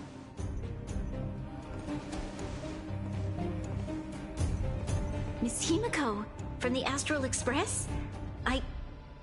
It's an honor. Thank you for all your help in our previous campaign. Things might have turned out differently without your support. If we had known of your arrival beforehand, the architects would have given you a proper welcome. I'm afraid the current circumstances are quite exceptional. I understand, Miss Branya. No need to explain. Your city is facing immense difficulties. My intention is simply to ensure that you have all the relevant intel.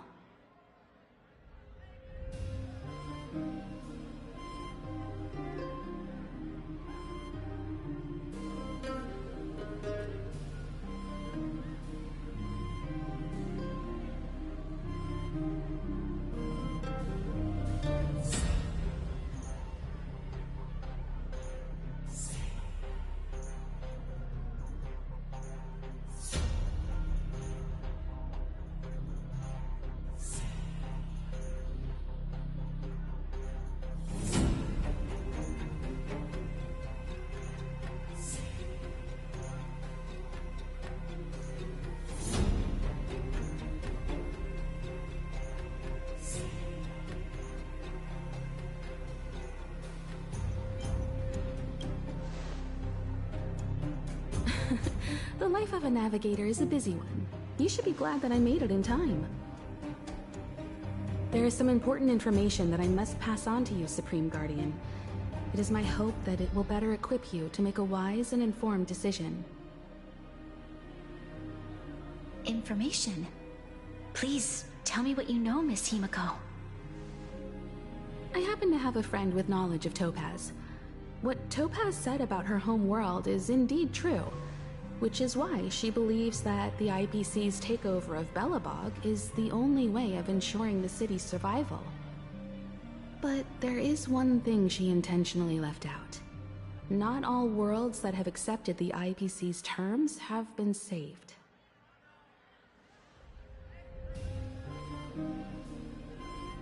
You mean... Performing ecological reconstruction on a planet carries inevitable risks.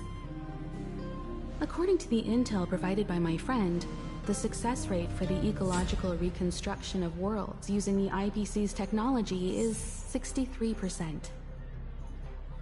Only 63% of planets succeed? That's not exactly comforting. This is the overall average across all IPC projects. The success rate of projects personally handled by Topaz is above 80%. She's undoubtedly one of the most capable people in her field.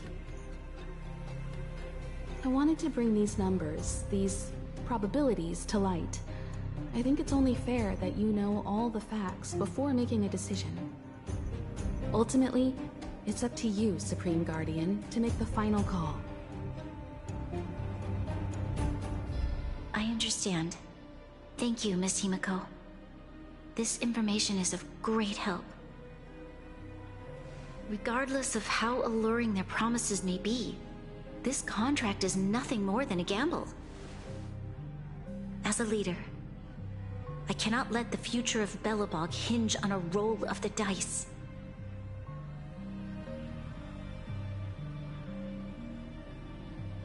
Now that you've decided, I don't have to pretend to be impartial anymore. I think you're making the right choice, Branya. Astral friends, I have an idea, but for it to work, I'll need everyone's cooperation.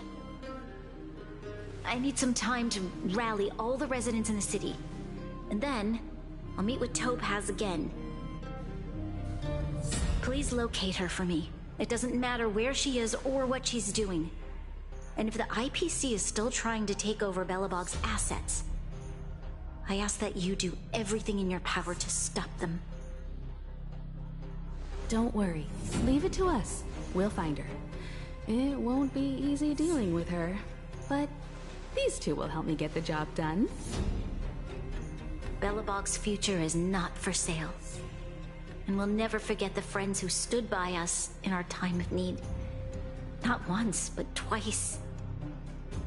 Stay safe, everyone.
Gepard should be waiting for us in Rivet Town, right? Here we go again. Back to our old stomping grounds for another adventure.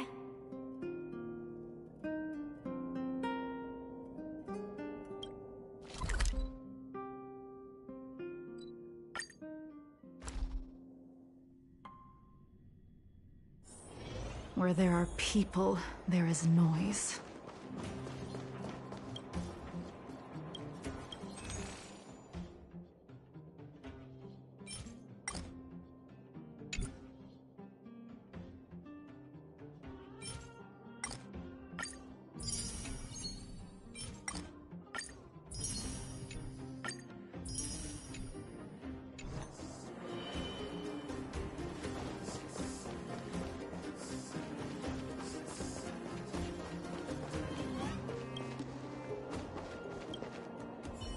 The Supreme Guardian has briefed me on the situation, and asked that I assist you in locating Topaz. Ready to enter Rivet Town? We'll go in together when everyone is set. Keep your guards up. We might run into IPC agents ahead.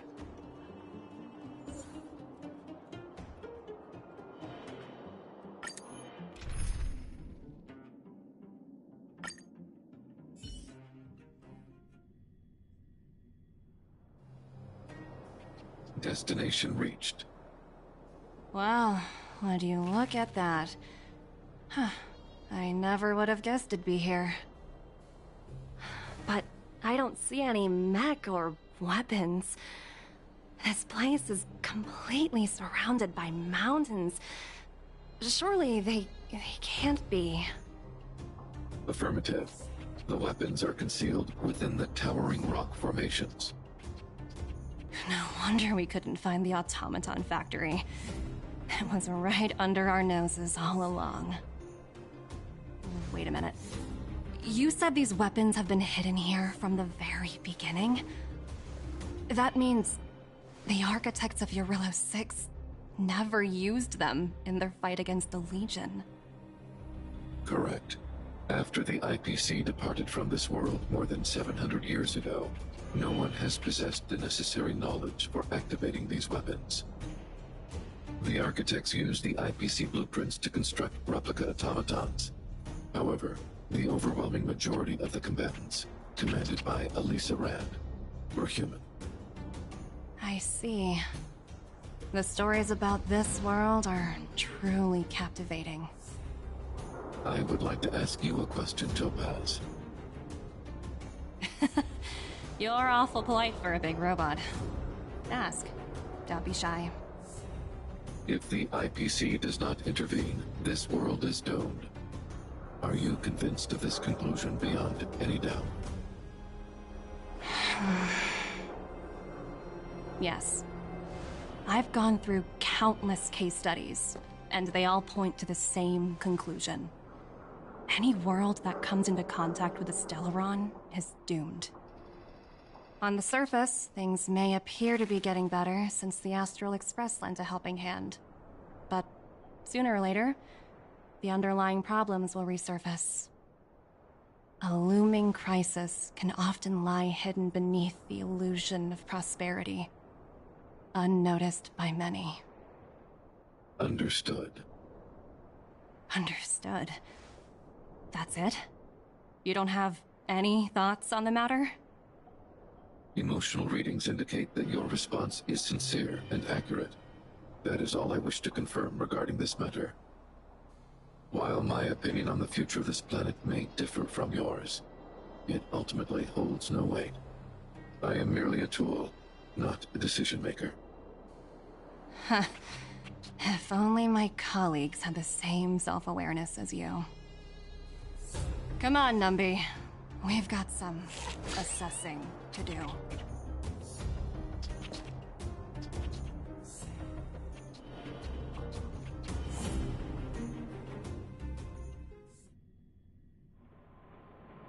Topaz disappeared after leaving Rivet Town. In her absence, her subordinates flooded in and took over. The IPC soldiers are well equipped. It wouldn't be wise to fight them head on. Captain, what do you have in mind? You're right, Miss Himiko.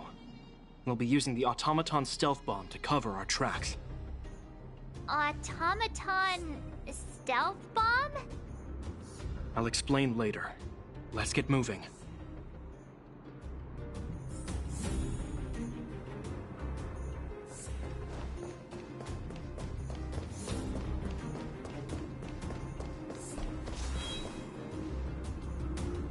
Look, down there! It's the IPC! Keep noise to a minimum, everyone. We don't want to alert the enemy to our presence. It's time to deploy the automaton stealth bomb.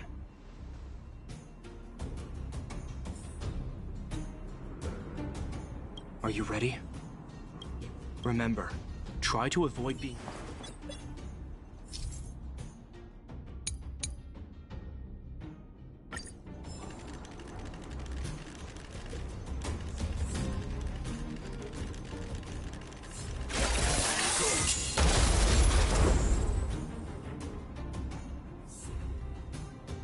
Oh, wow! We wiped them all out in a single explosion! That's what you call efficiency! It's a shame we had to resort to this method, but we had no choice. You Silvermane guards sure are a righteous bunch.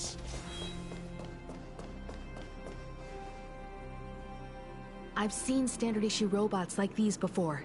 It's an IPC field team leader. Correct. The exterior is similar to the Grizzly, but its weapons and armor are more advanced. Hopefully the automaton stealth bomb will still be effective. Let me know when you're ready.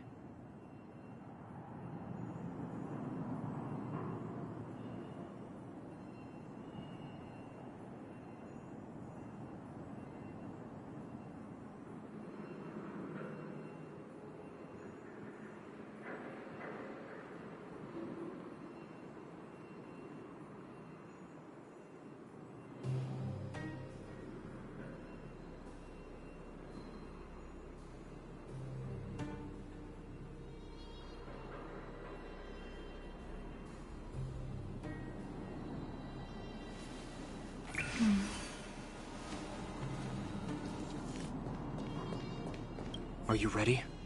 Remember.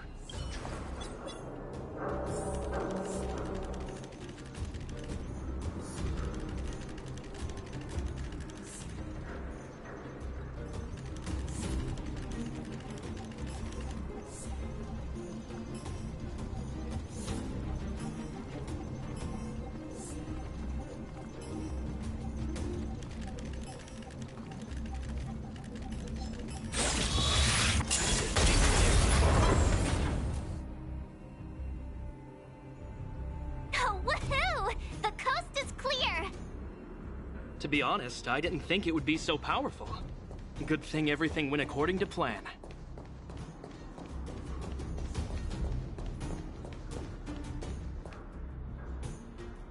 This is the road that Topaz took when she left Rivet Town.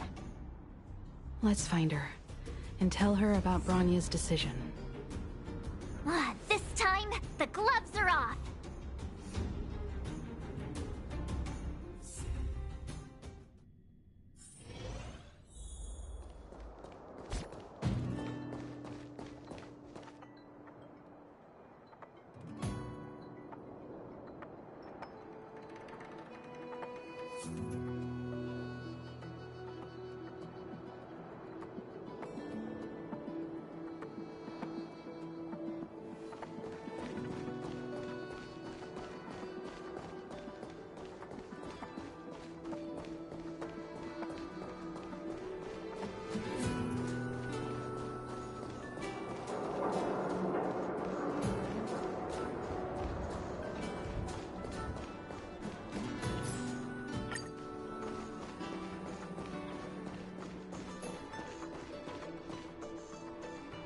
Mr. Svarog? Are you alright? I hope Topaz and her IPC henchmen didn't hurt you. Greetings, outsiders. System functions are normal. I have had no conflict with the IPC's representatives.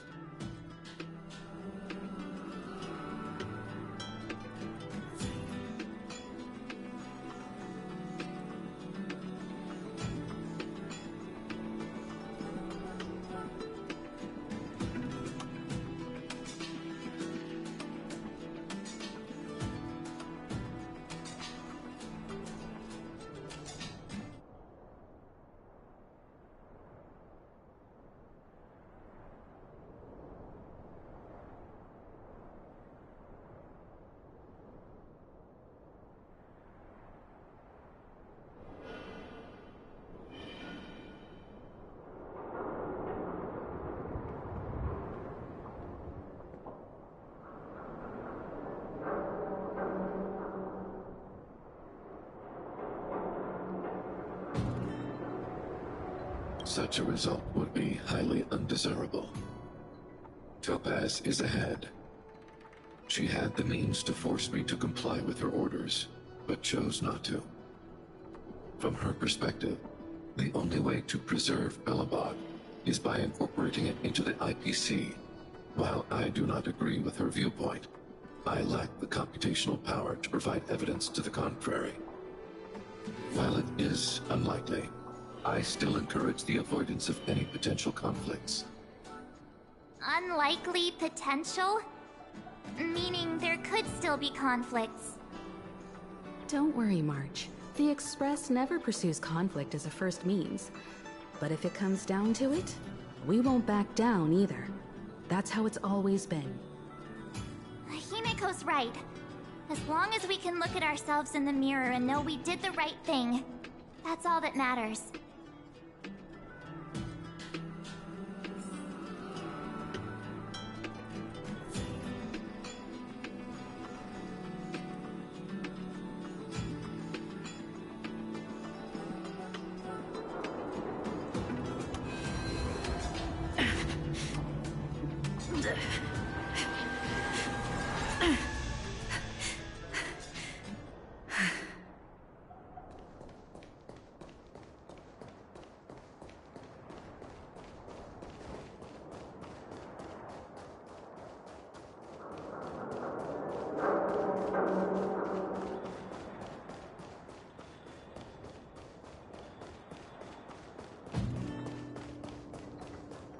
Why would Topaz come here?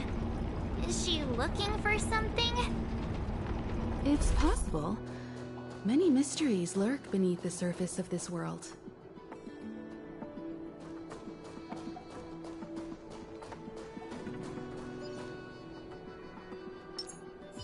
Show your courage. Cool it.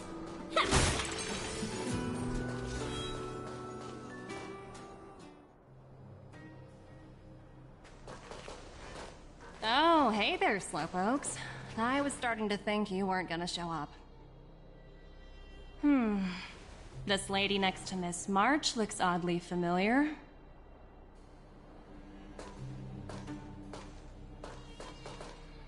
Pleasure to meet you, Miss Topaz. I'm Himiko, the Astral Express's navigator. Oh, wow. I remember now. The illustrious Miss Himiko.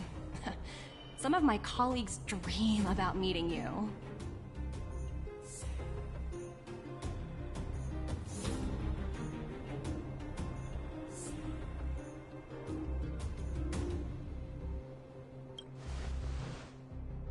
Of course! The Nameless have quite the reputation. You're following in the footsteps of the great Akavili, after all. I'm pleased to see how well everyone's been getting along. Topaz, based on your greeting, I presume you have a good grasp of the current situation? Of course! The deadline has already passed, but Branya still hasn't signed the contract. I think I can guess what's holding her back. Please, don't misunderstand us, Miss Topaz. We have no intention of opposing the IPC or its board of directors, but we have very dear friends on Eurillo 6. Standing idly by and watching them sign an unfair contract goes against everything the Nameless are about. Miss Himeko, sorry for interrupting, but this doesn't sound like a negotiation. We needn't waste our time, March. She made her decision 10 minutes ago. There's no fooling the Astral Express. You're absolutely right. Differing views don't necessarily mean one person is right and the other is wrong. However, to keep things moving forward, there's usually only one solution.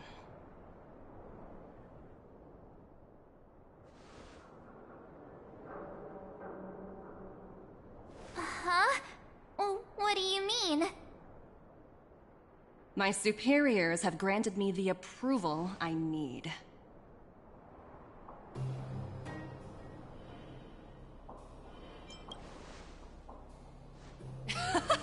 I wish. So many eager faces. I won't keep you in the dark any longer. Approval to launch an attack on the members of the Astral Express. The best kept secret to getting something over the line? Always be ready to turn the tables. Go, Numby.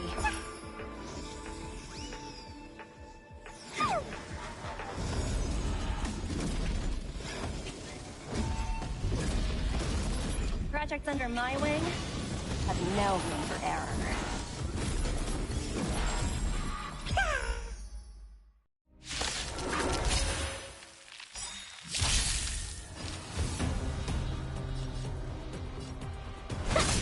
Spirit never dies. Gale Force! You'll pay for this. Lend me your strength.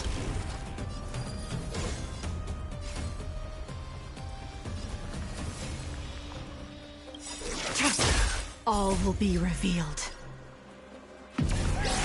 In lunar flame. Blade of moonlight.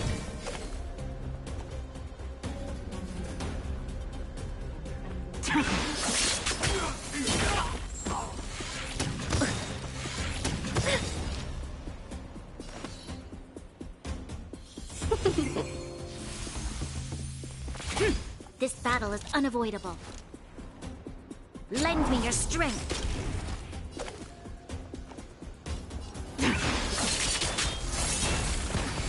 Welcome, customers. 1,000 wonders to raise your spirits. Fight as one!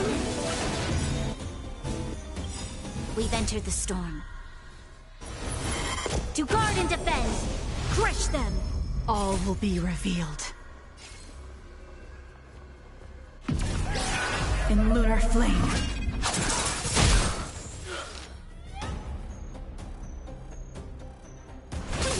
As easy as that. To the clouds! The wind is rising. Bolt! From the blue!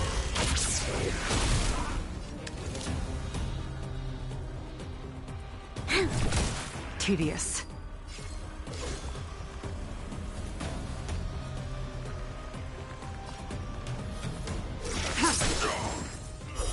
Blade of moonlight.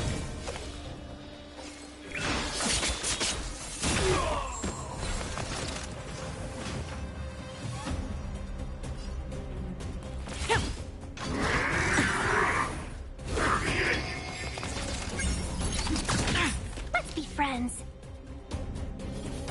Yeah! Lend me your strength. Ready for death.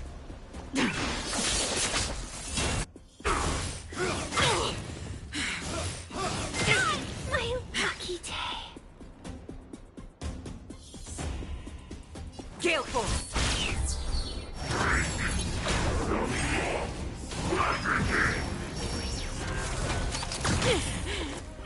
Shame, try harder.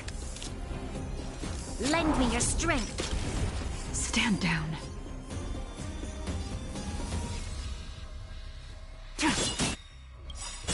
All will be revealed.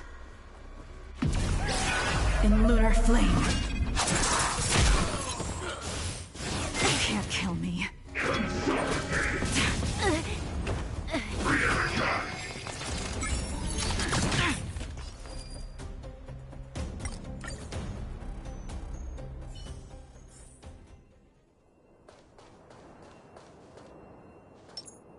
Show your courage.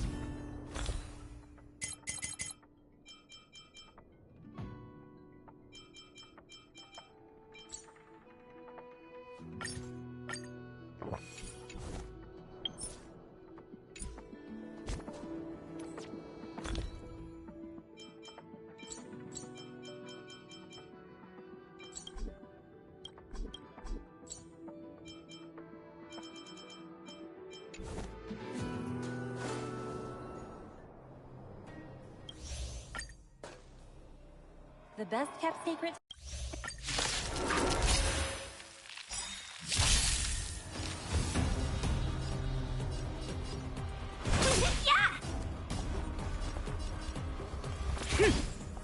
Lend me your strength.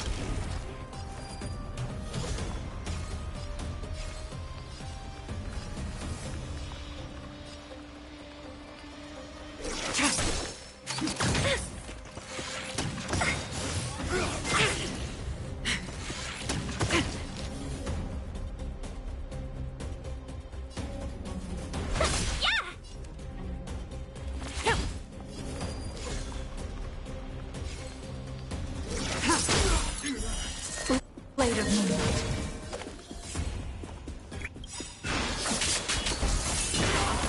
All will be revealed. In lunar flame.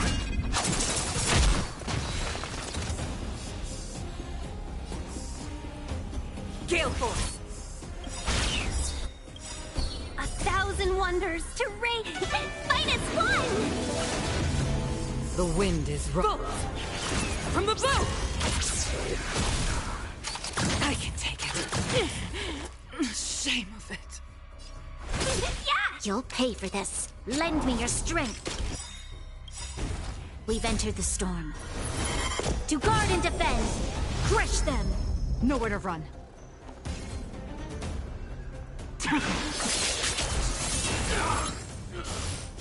Mustn't fall. My lucky day. This battle is unavoidable.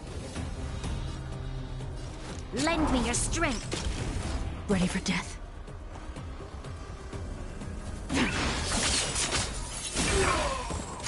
Try harder. You'll pay for this.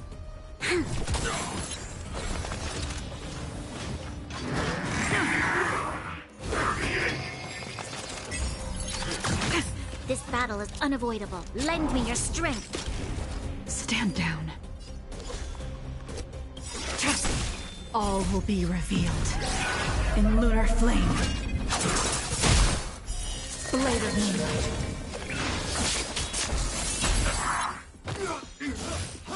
Mustn't fall.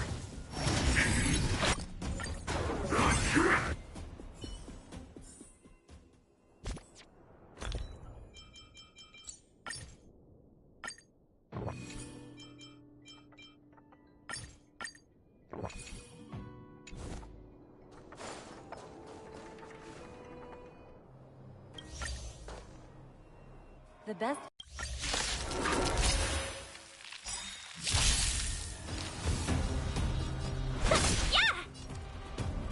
Gale Force! Lend me your strength.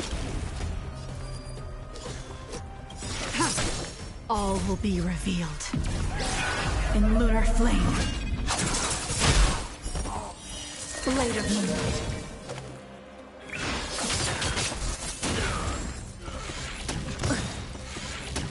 Welcome, customers. As easy as that. You'll lend me your strength. Ready for time. Spirit never dies.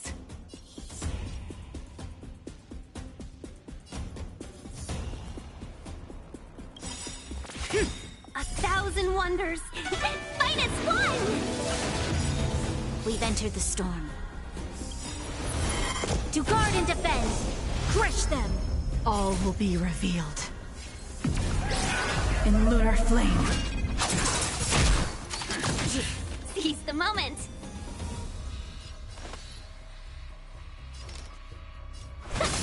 This battle is unavoidable. Lend me your strength.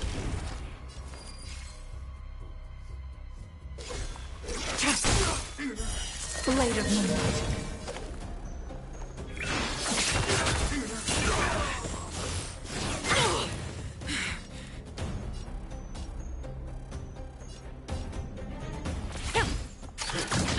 Let's be friends. No. Spirit never dies. Gale Force! The wind is rising. Bolt! From the bow!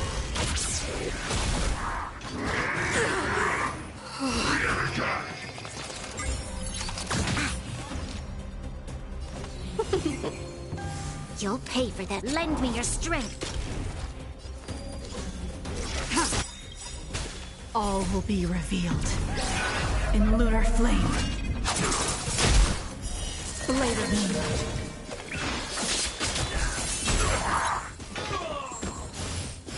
Mustn't fall. Welcome, customers.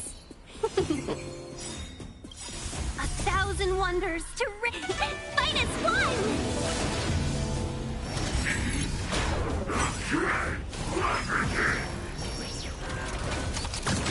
This battle is unavoidable. Ready for death. All will be revealed in lunar flame. Seize the moment. Lend me your strength. We've entered the storm. To guard and defend. Crush them. No.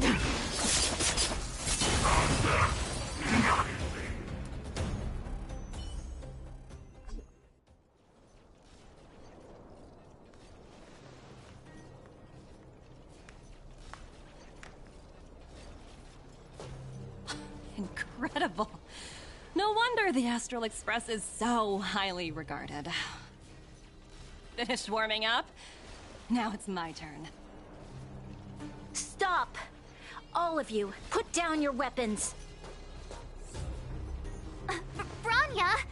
Oh, you're here just in time. Things were about to get out of control. Supreme Guardian. I was starting to wonder whether you'd left the Express crew to fend for themselves. That would hardly be becoming of you. I would never do such a thing. There was an important matter that required my attention. More important than this? Yes. I think you'll understand the significance once you see it. In short, I need you to help us evaluate our current progress. Help you? That's interesting. I was under the impression you'd already decided to obstruct our operations here. I have read your letter word for word, Miss Topaz.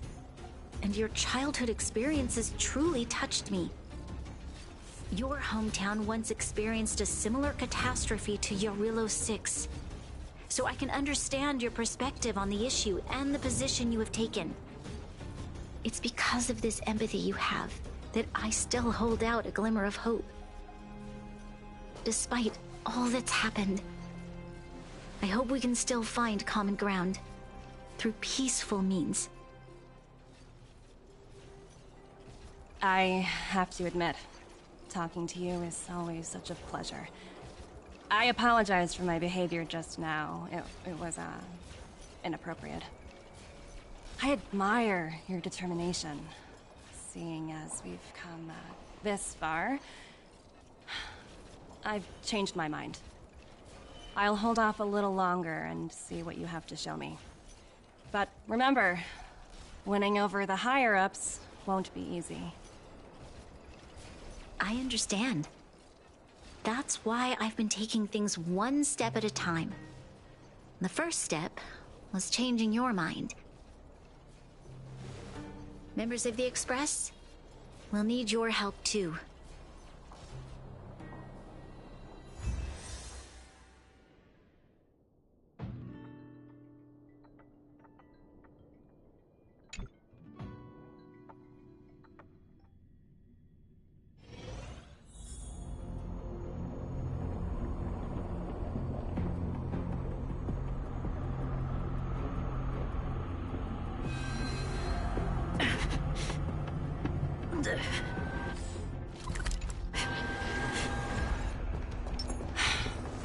What a dismal sight.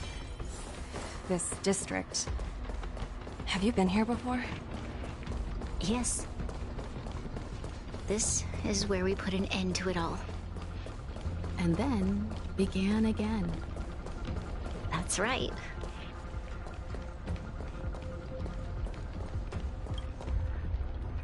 Kyle, sorry for the delay. Are we clear to proceed? The path ahead is clear, Madam Guardian. You and your companions can proceed north without hindrance. Excellent. The mountain road ahead is a little treacherous. Watch your step. Let's go.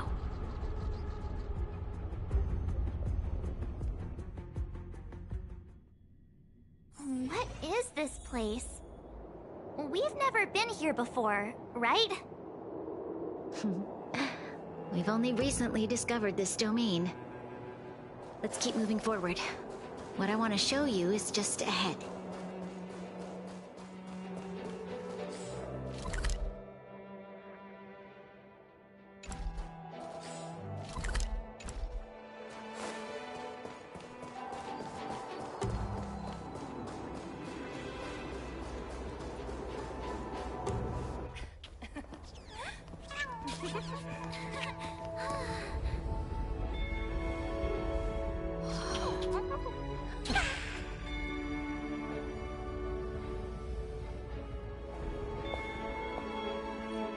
Look. The people of Belobog have not given up. I just want to give them a chance.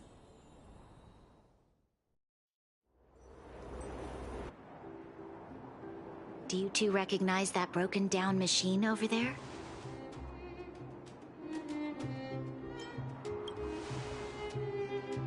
Hey, shh, that's a secret. It's called the Engine of Creation. Do you remember it? Miss Topaz, I know you've done a lot of research into Belobog.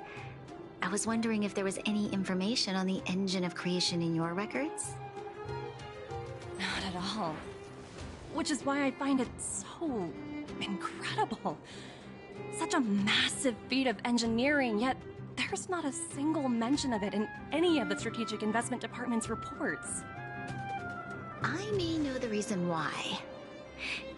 The engine of creation was constructed solely by the people of Belobog, without any external assistance.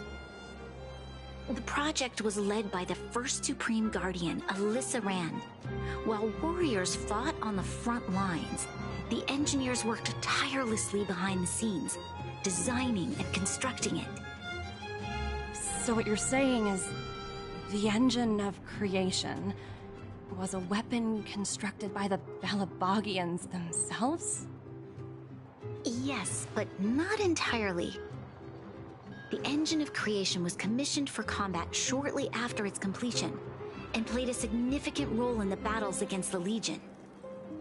But Alyssa Rand had a long-term vision, one that nobody anticipated.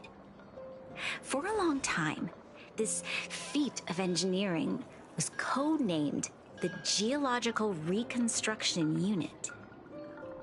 It was actually given a much grander purpose: to help the Belabogians rebuild their homeland and restore their world to its former glory, after driving away all those who threatened it.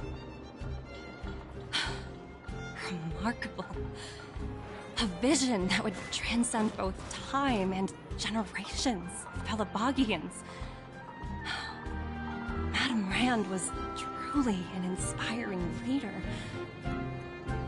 Not to take away from the Supreme Guardian in front of me. She's quite the inspiring leader as well. Thank you. But I didn't really do anything. All I did was bring the people of Belobog together and make them aware that our hard-earned freedom was under immense threat once again. If we want to preserve this freedom, we must act and show those who doubt us that we Belobog have the will and the ability to control our own destiny. The outcome of our mobilization speaks for itself. The children of Belobog have made their decision. They have chosen to preserve this homeland with their own two hands. I must say, I didn't anticipate this at all.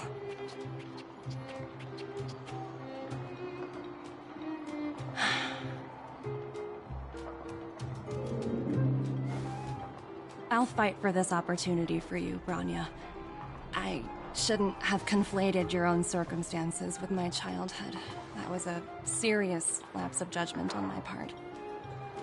My world never had a resolute leader, so people gave up on the idea of saving themselves long ago. But your civilization has persisted through the snow and storms for 700 years. A truly admirable feat. Then, are you willing to retract your previous decision? As for the debt, we'll find a way to gradually repay it. But it'll take some time. Unfortunately, the acquisition of Eurillo 6 is a strategic decision that's been approved by the IPC's top brass. Even if I wanted to overturn it, convincing them would be extremely difficult. Unless...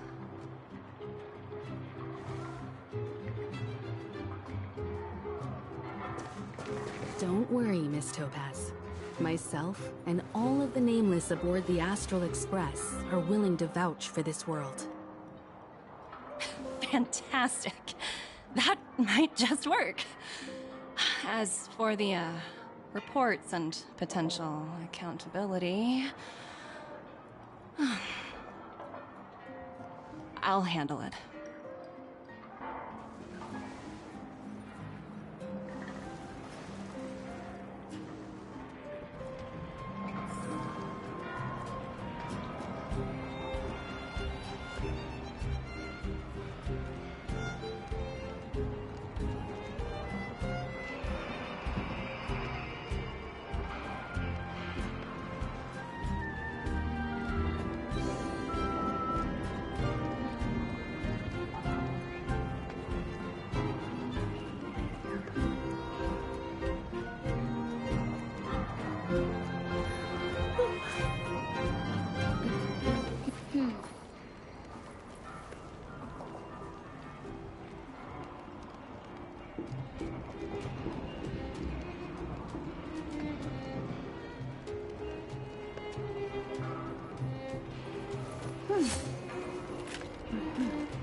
Speed, not haste.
Speed, not haste.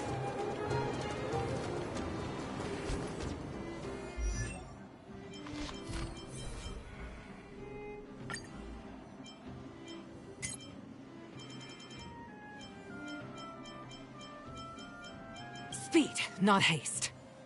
Speed, speed, speed, speed, speed, speed, speed, not haste. The wind is rising. Cloud kites, formation! Bolt! From the bow! To the clouds! Gale force! This is it. The time is now. Stay the course. A pilot's spirit never dies. Brave the wind! As easy as that. A pilot's spirit never... The time is now. We mustn't delay. I'm glad we're all out safely. Hardly a quite the taking.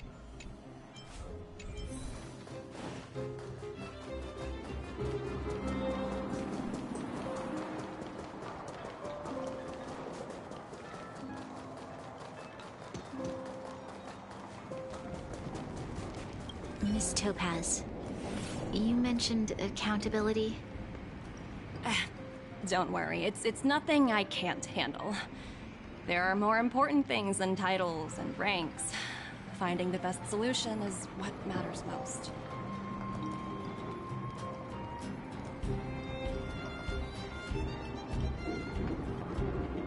If that's what they want to do, then so be it. I've long passed the stage of working just for money. Thank you so much for all you've done. I never thought we'd drag the Express into a crisis again. Much less one that might cause a rift between you and the IPC. Rift? I wouldn't go that far. Also, it's me who's mostly to blame. I didn't keep my subordinates in check. Oh, thinking about a career change? Sure thing. I'll put in the best words I can. I'm glad we're able to discuss some lighter topics.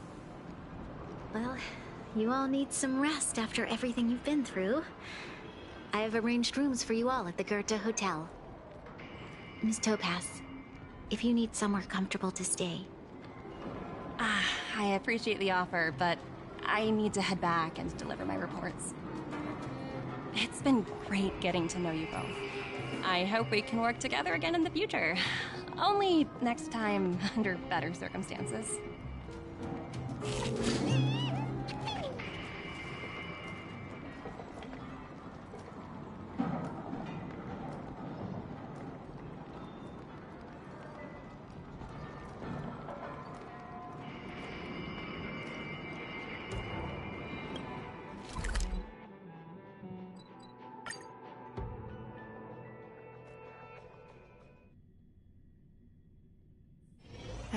Another busy day ahead of us?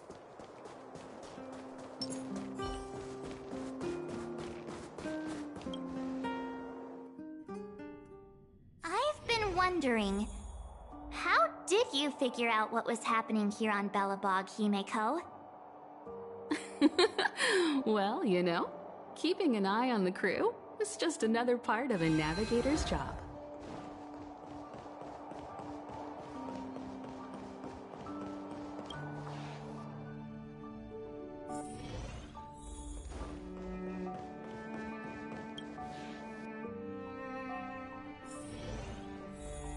March was looking forward to the Soulworm Festival for ages. Looks like she's missed her chance this time. I never thought this trip would be so... tiring. Time for bed.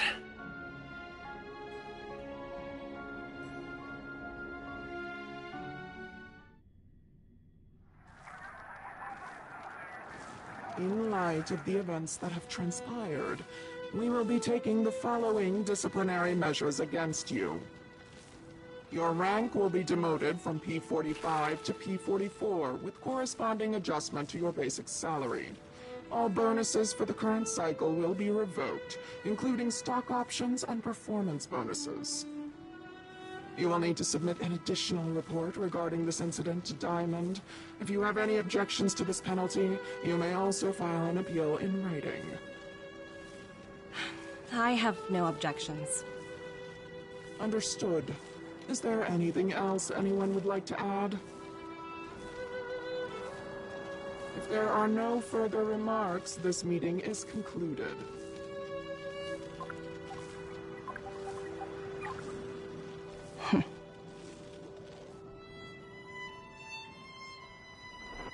You only got demoted one rank? Phew, you dodged a bullet there. Pretty big project to mess up on. Someone must be looking out for you. Oh, they've already left the call. Ugh, this voice changer is driving me crazy. Let me turn it off. Aventurine, why are you still on the line? Hey, what's with the hostility? It's not like I'm your boss. Oh, wait. I guess I am now. My apologies. I'm still getting used to my new place in the hierarchy. Can I help you? If you've got something to say it already. Oh, nothing important. Just checking in on you. I told you Eurylos 6 would be a high-risk, low-reward case. Why do you even bother? In our line of work, having a kind heart can be more of a liability than an asset. If you're not careful, you'll end up leading yourself down a dead-end road. Anything else? If not, I'm hanging up. Wait. Hold on a minute. Don't hang up. I get it. You're not in the mood for this conversation right now. Okay. How about this? Something that might interest you. While you were enjoying your playtime on Eurylos 6, Diamond was busy taking care of the head honcho of the Building Material Logistics Department. That's why he didn't attend today's meeting. Terravan? That's right. The renowned Terravan. One of the 7 board members. He's throwing his support behind us instead of the marketing development department for once. Oswaldo won't be laughing anymore. Diamond's been a great help to both of us. Your antics on such a crucial day can't exactly have painted the strategic investment department in a good light, you know? Since you get the point, let's get down to business. I'm currently at Pier Point. There's a major deal that could affect the whole department. I just so happen to need a reliable project manager for the job. What do you say, old friend? Huh. And what prompted the mighty Aventurine to start collaborating with others? Penacony. What else? What? That's right. Now that's the kind of reaction I was hoping for. Hold on a minute. Diamond picked you for this project? I was expecting someone like Opal or Obsidian to handle it. At least someone higher than rank P46. Honestly, who knows? The family has some pretty questionable characters. If you ask me, doing business with them is a lost cause. But as we both know, the IPC does more than just business deals. Guess it's my time to shine. So, how about it? This is a rare opportunity. Consider it. You never know, you might even be able to make up for your blunder on Eurillo 6. I'll get back to you later.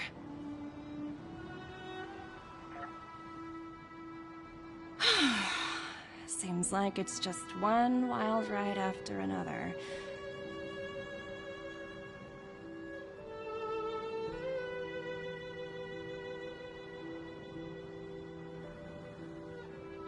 I hope I made the right decision this time.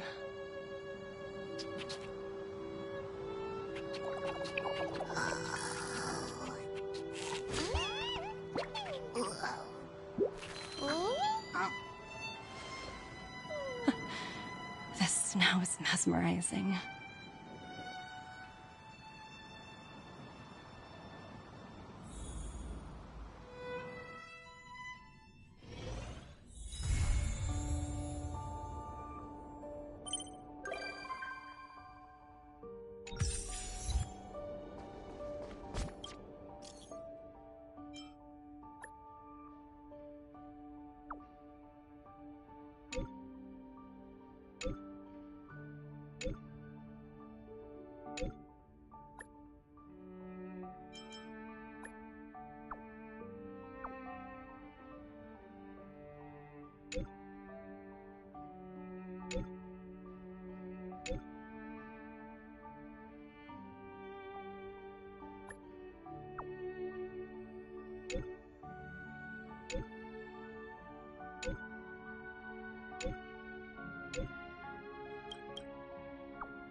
danger.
inside and have a look.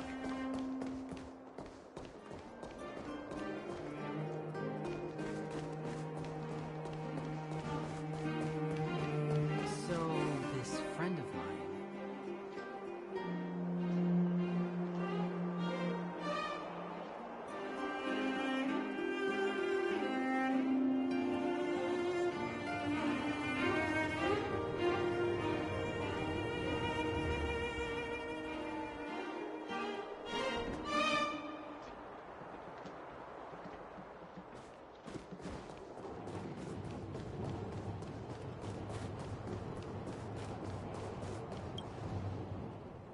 Huh?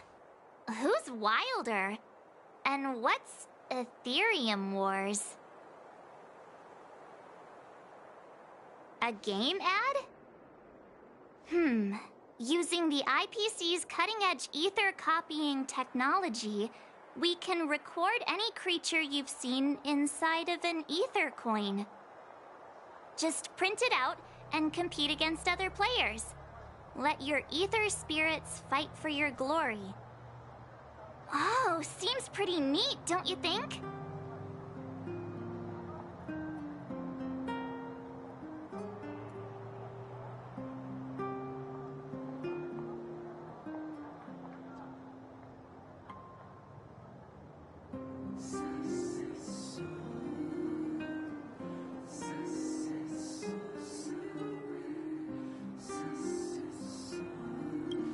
Right?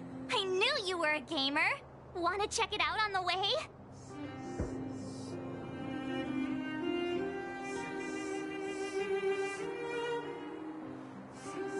Awesome! I've heard that Stellaron Hunter girl uses this kind of tech. Maybe we can see it in action. It's at the Rivet Town Plaza, right? Let's hit the road. There's no time like the present.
Cool it!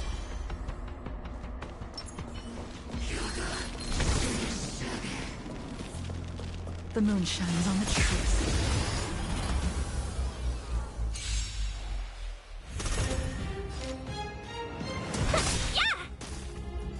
Stay the course. Lend me your strength. Tedious. Blade of moonlight.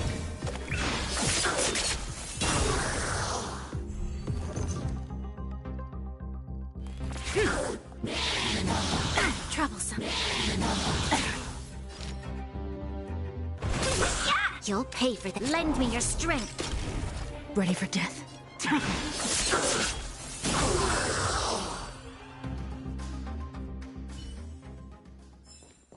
Do not concern yourself with the outcome.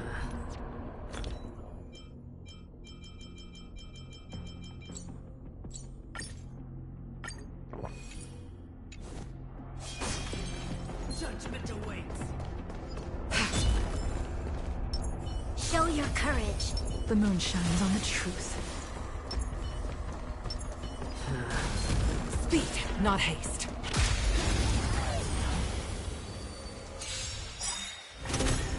We're in trouble now. Spirit never dies. Lend me your strength. Stand down.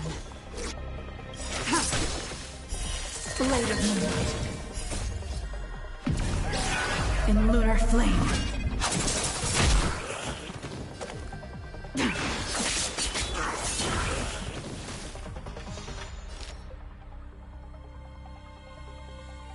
A thousand wonders to raise your spirits.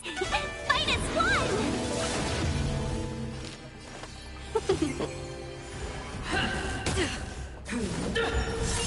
Stay the course. This battle is unavoidable. Lend me your strength. Nowhere to run. Friends.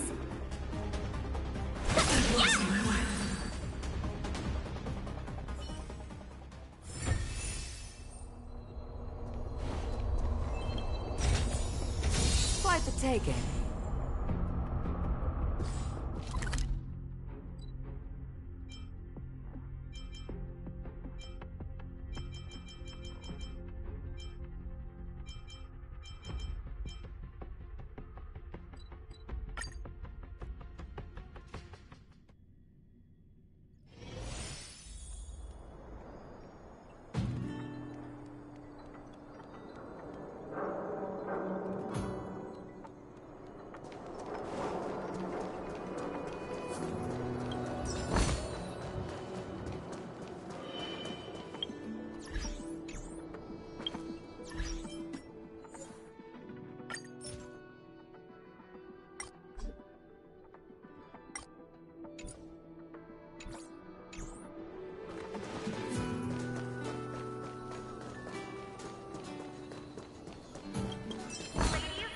Quite the taking.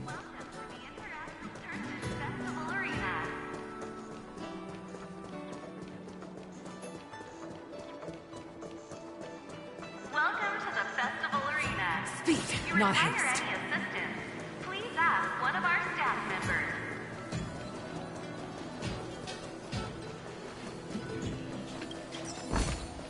Quite the taking. Quite the taking.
It's been so long.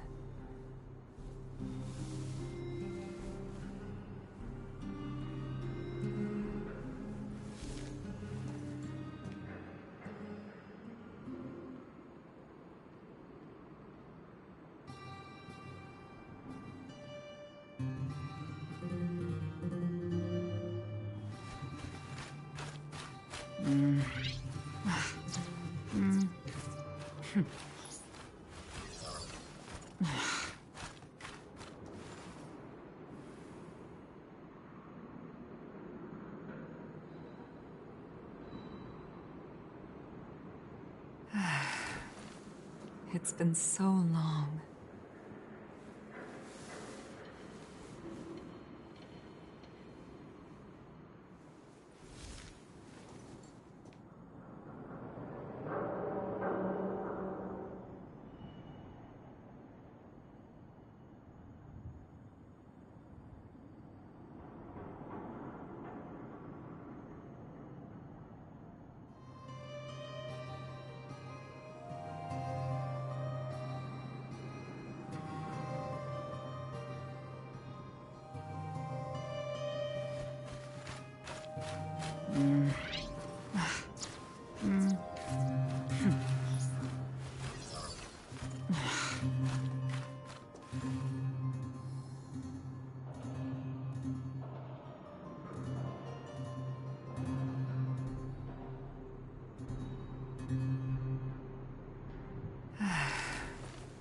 It's been so long.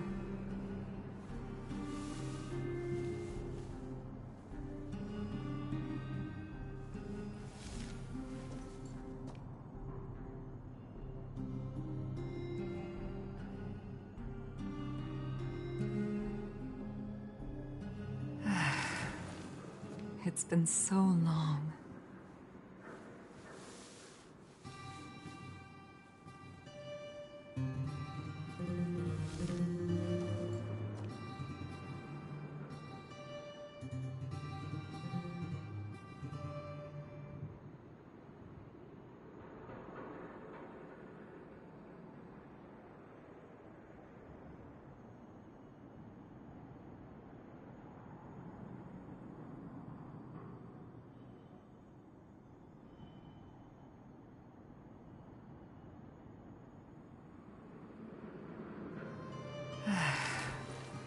It's been so long.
that uniform.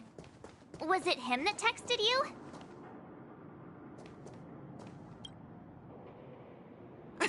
I knew you'd come!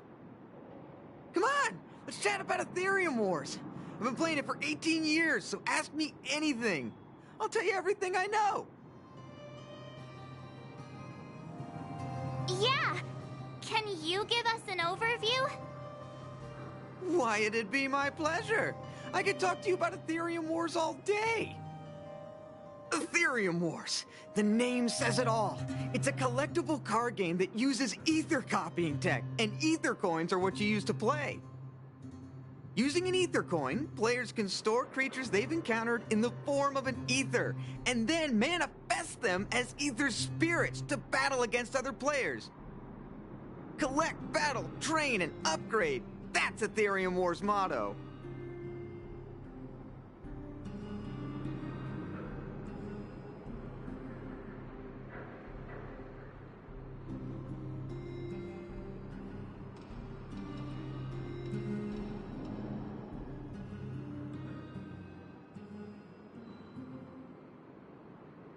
I never expected the corporation to know anything about ether copying tech. I thought that was something only Punk Lordian hackers could handle. Haha, you're right! The technology itself originated from Punk Lord, but with the relentless efforts of the IPC and the Intelligentsia Guild, we've also gained a basic understanding of how to edit ether. We might not be able to manipulate the data of reality as easily as those hackers can, but we're not far behind. I think it'd be better if the IPC avoided it. It sounds pretty dangerous. You mentioned something about the Interastral Tournament Festival? What is that? Oh, great question! The festival is actually a tournament organized by the Ethereum Wars Gaming Association at the end of each season, and is open to players from across the universe. Gamers will come together to relax, share tips and tricks, and have a blast playing the game. However, due to Stellarons blocking interstellar routes, the festival was changed to online attendance at the last minute. Nevertheless, for those who insist on attending in person, our offline venue is still open to them. Sounds like the association really cares about their players.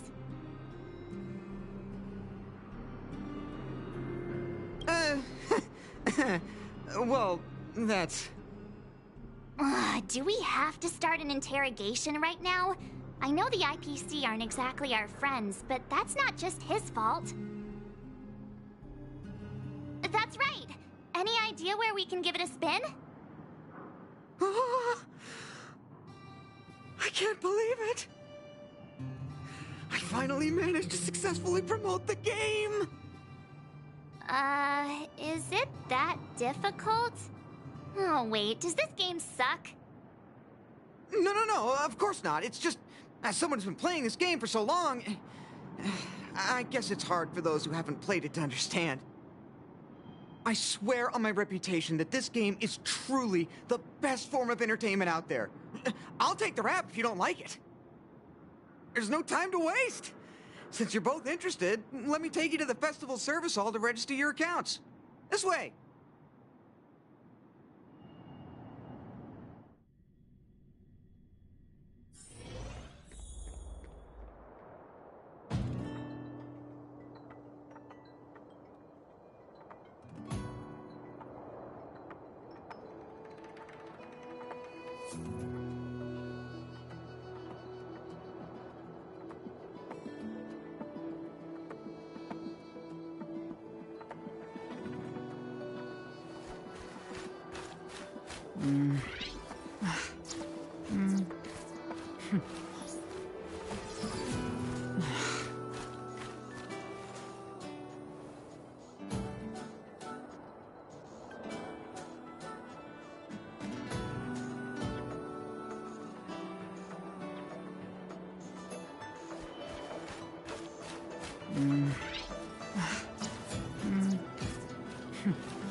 It's been so long. Ah, the atmosphere here is so different now.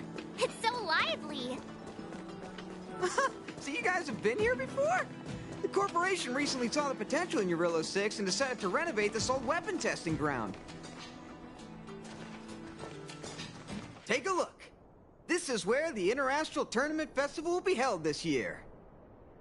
The Ethereum Wars Gaming Association specifically chose this planet to help rejuvenate it and bring it up to date with the latest trends.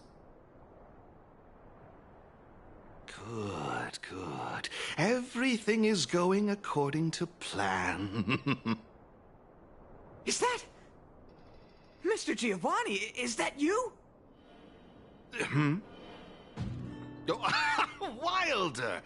I was just wondering where you'd got to. And you brought along a handsome gentleman and a beautiful young lady. Welcome to my arena! If I'm not mistaken, you're the Trailblazers, right? So, I presume you two have heard about the Interastral Tournament Festival. Have you come to show off your skills? Oh, psst! Look at his mask! Pretty cool, don't you think?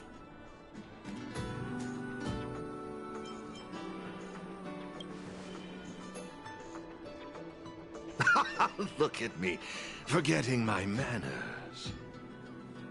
My name is Giovanni Di Giorgio de Epsilon, a humble private trader from Epsilon and the sole sponsor of this year's Interastral Tournament Festival.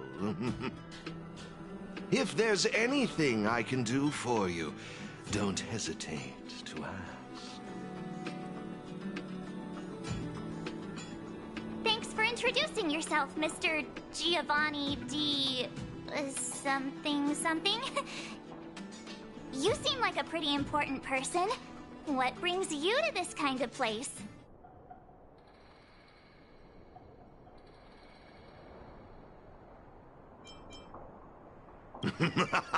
How humorous! As much as I'd like to oblige, this mask is a necessary precaution for me. Let's leave something to the imagination, shall we? Now, let me answer Ms. March's question. As you can see, the Interastral Tournament Festival is about to be held on this beautiful, icy planet. And as the sole sponsor of this event, it's only natural for me to come to the tournament venue and check on its operations. Furthermore, I'd also like to get to know the players of the tournament, including yourselves.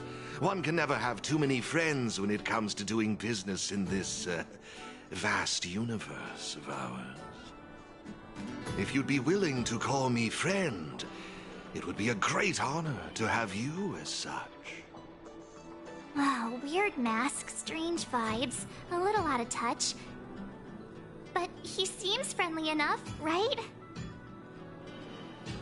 I suppose. Pleasure to meet you, Mr. Giovanni. To have made friends like you. Oh, what a joyous day. I believe Wilder has already filled you in on the Ethereum Wars, but if you have any questions about the Interastral Tournament Festival, I'll be more than happy to answer them for you. Mr. Giovanni, let me take care of it. It's my job, after all. Don't worry, Wilder. It's only natural that I introduce the festival to my new friends here. You can go ahead and attend to other matters while I show these two around. Thank you, Mr. Giovanni. I'll be off then. Feel free to ask me about the Interastral Tournament Festival and the venue. Is there anything in particular you'd like to know? Belobog's weapon testing ground.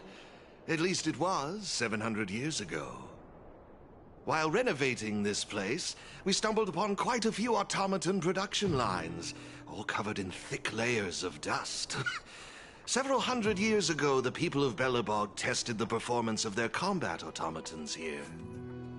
But now, under my sponsorship, The IPC and the Ethereum Wars Gaming Association have transformed this place into the competition venue for the tournament. In other words, this place is now my arena.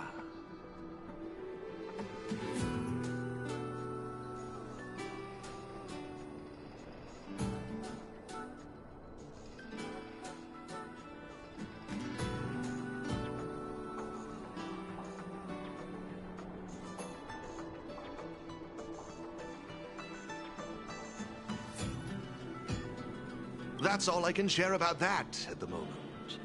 Is there anything else you'd like to know?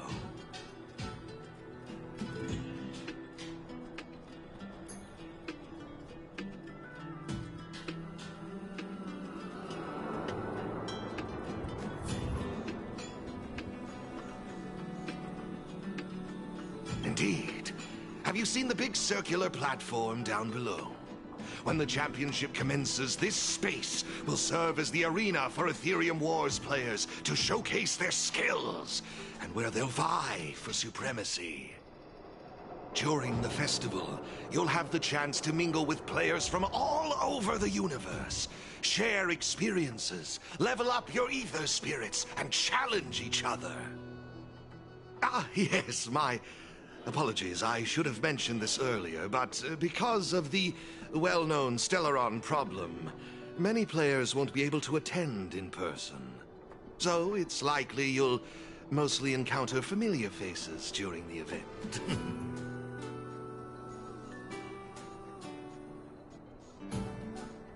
It's simple. First, you need to register your account at a terminal in this festival service hall. Oh, you haven't created one, correct? After you've successfully created and registered your account, I'll delve into all the details of the festival. But for now, you'll have to deal with the suspense for just a little bit longer.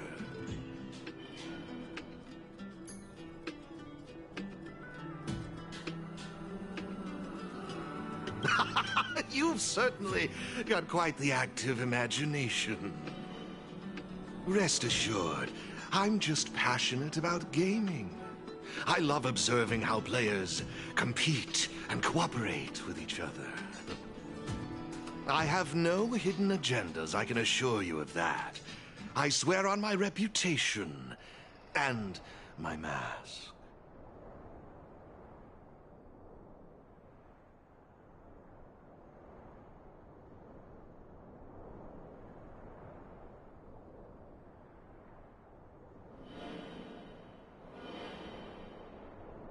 Actually, I have a question. You've been explaining a lot about the venue, but I'm still confused about the game. Can we actually give it a go? Why, of course, not a problem. I'll make an exception just for you. You can borrow my ether spirits and experience the thrill of battle. What's all the commotion?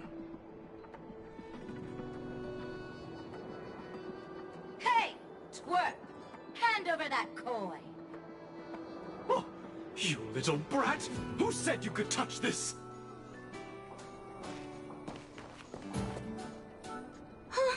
But this is mine! I found it on the ground! Hey, that's enough! Picking on a kid, are we? Outworlder lady! Careful! They're dangerous! Don't sweat it. Leave them to us. I say, my IPC friends, I can see how captivated you are by that coin. Am I right in assuming that you're also Ethereum Wars players? Where did that masked dude come from? And what does it have to do with you, whether I'm a player or not? Exactly! What's it to you? Sneaking around with a mask on? You must be some kind of creep. What I'm getting at is this. Since you're both players, why not have a showdown to settle the matter? Following the proper rules of the game, of course. But instead of this young boy, I propose that this gentleman and Miss March be the challengers. If they lose, the coin will naturally become yours, and you can do as you wish with it. But if you lose, I would kindly ask that you gracefully accept defeat and refrain from causing any more trouble in my arena. Are we all in agreement?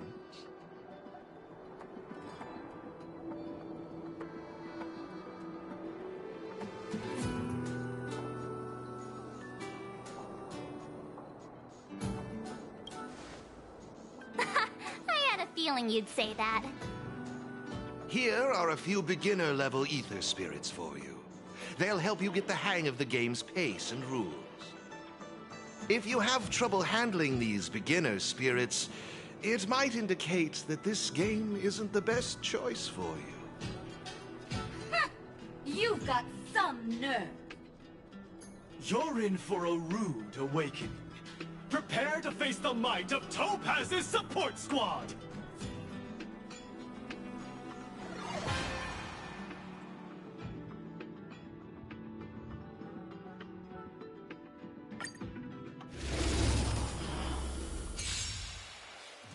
Here's a taste of our full strength.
We sure showed those troublemakers who's boss. Are you okay, Eric? Thanks, Miss March. I'm fine.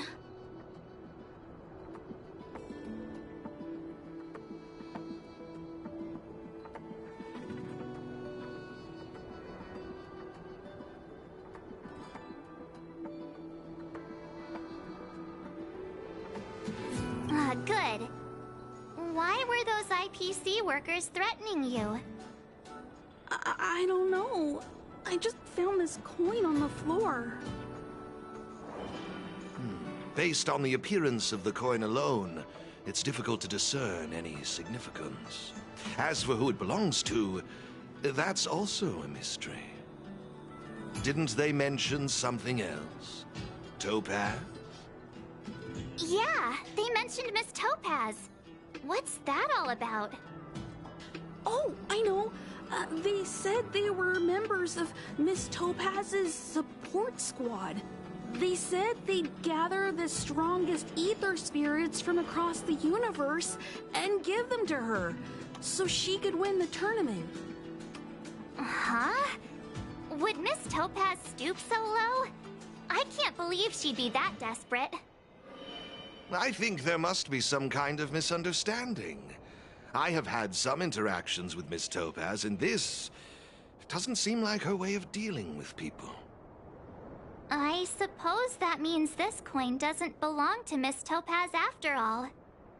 I wonder whose it could be. It doesn't seem to have any info on it.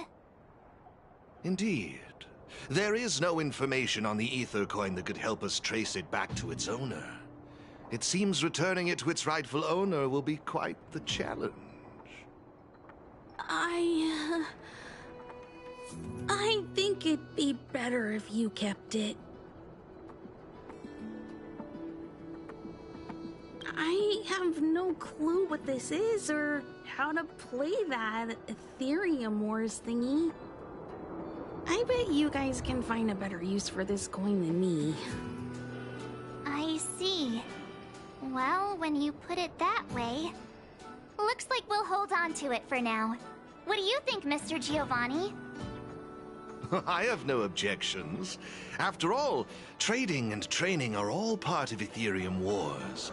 I say, why not put the coin to good use? It's settled then. I need to go home now. My dad's still waiting for me. He just wandered off. Maybe we ought to take him home? What if he bumps into more IPC goons? Oh, no need to worry. The majority of the IPC's employees are quite professional. Wouldn't dream of tarnishing their company's reputation. Now, I suggest that both of you summon the coin's ether spirit. After all, it's the first one that you've truly acquired for yourselves. It'd be nice for you to get to know each other, don't you think? Oh, you're right! Let me see. How does this coin work again? There we go! It's a warp trotter? A warp trotter? This is quite a rare ether spirit, but they're not very powerful. Why would those IPC folks be after it?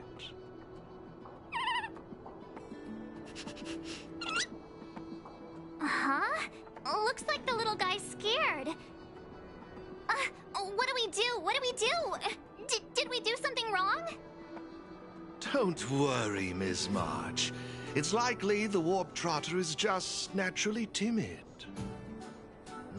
I must say, though, this one is a bit peculiar. Ether spirits are usually just digital representations of creatures. They shouldn't possess any specific traits. According to their programming, ether spirits are supposed to obediently follow a player's commands and faithfully execute their instructions. Which doesn't seem to be the case right now. Huh? So what now? Maybe you could try giving them a command?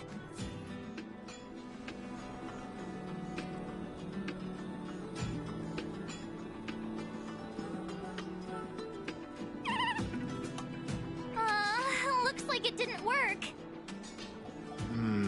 I see. They're likely acting this way due to some sort of data anomaly or discrepancy.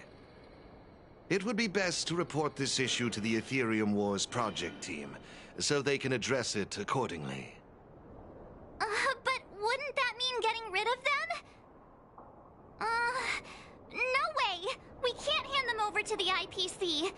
Let's just keep them, okay? Awesome! I knew you wouldn't abandon such a cute and defenseless creature. Alrighty then. Let's take this little fella with us to the festival. Now I think it's time we came up with a catchy name for them. Got any good ideas?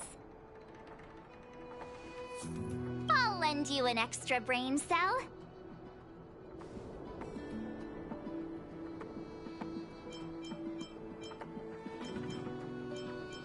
Oh, that's a good one. I like it.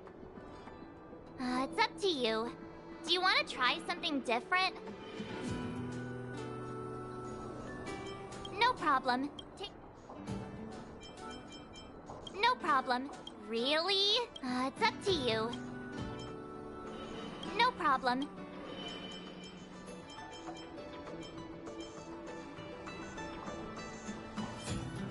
Really? It's up to you. No problem. No problem. Take your... No problem.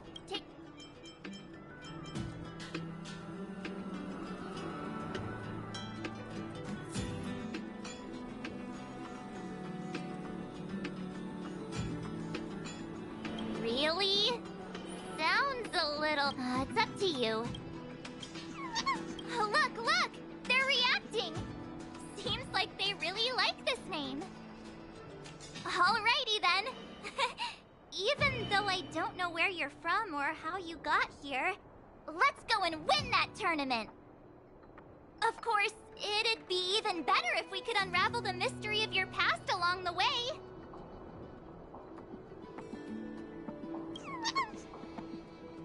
Well, isn't this a delightful turn of events? Now let me show you how to navigate the Ethereum Wars player terminal. Right this way, please.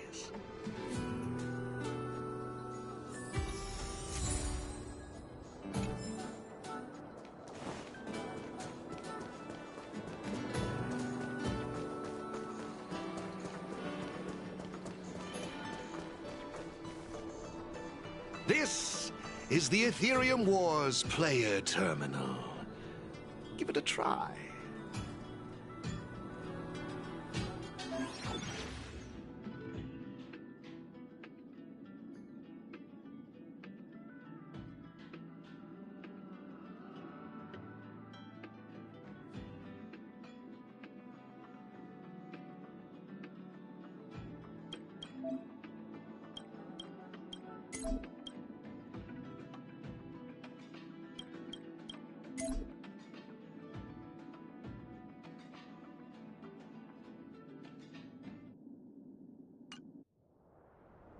It seems kinda complicated.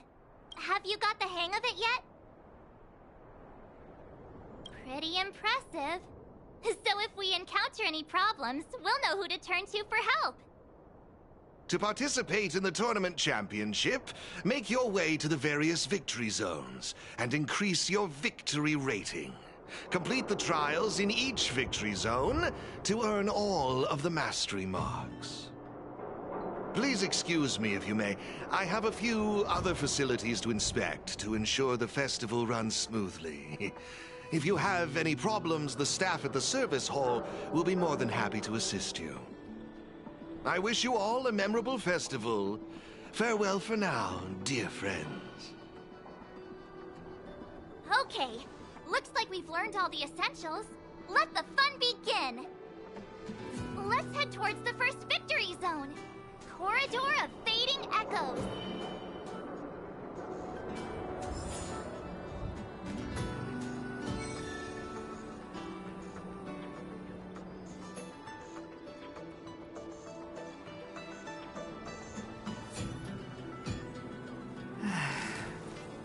It's been so long.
Ah, this is it!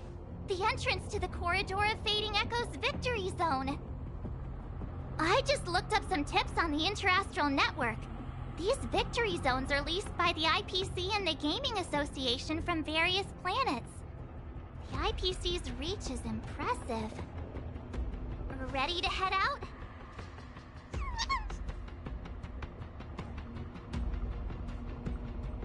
Can't wait to find out what's inside these victory zones! Hey look! It's Mr. Giovanni!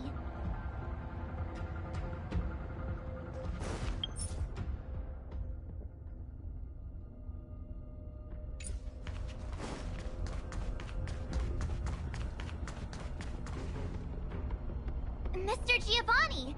I didn't expect to see you again so soon.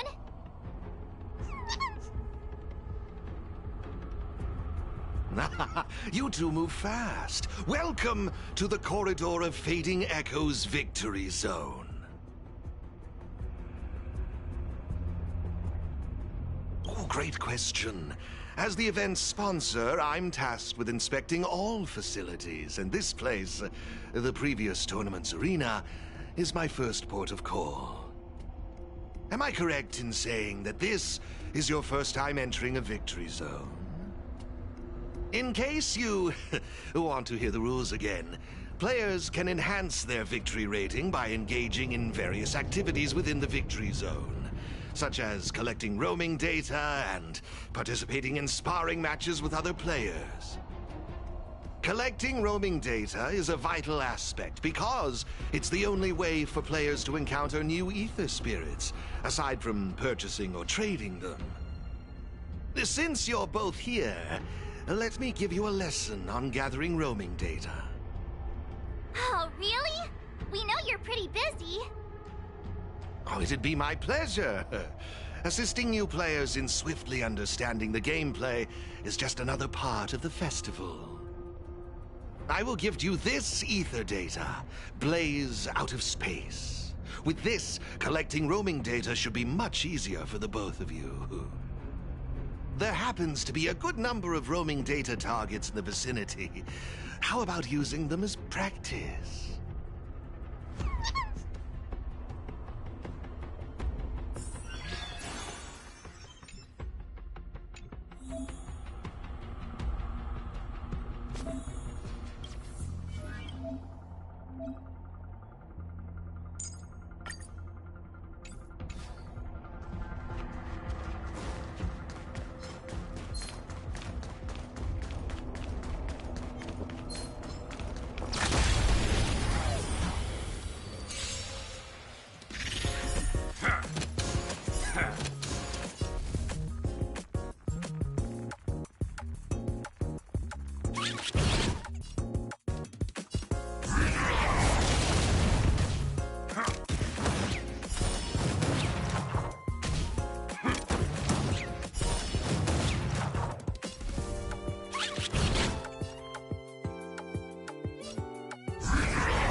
Impressive! I see you're both living up to your renowned trailblazer reputations. It would seem you two have a natural talent for gaming. That's us, all right.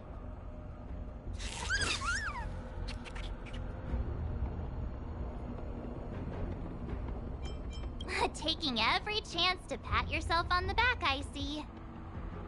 Let me see, what next? Ah, that's it, now I remember. I prepared a few ether expansion chips for you both. You can use your ether coin to read the data on these chips. They allow your ether spirits to equip various abilities. Why not give them a go, right now?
Looks good.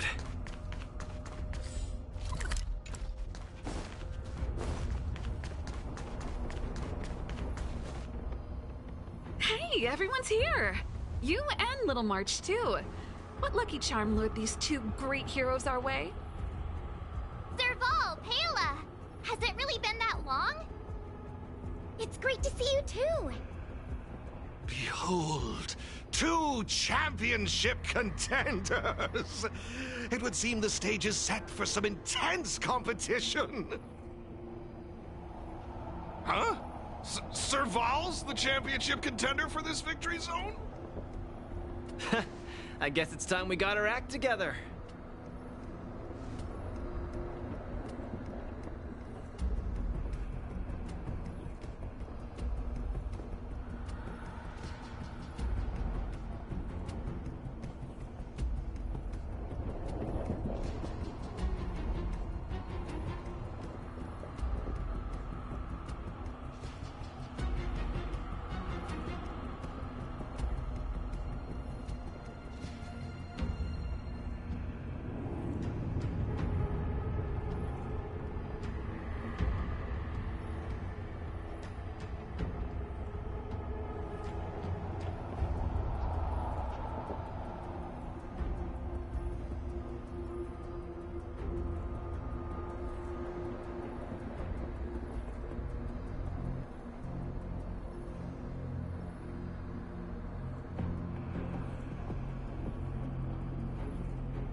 Still got the sense of humor, huh?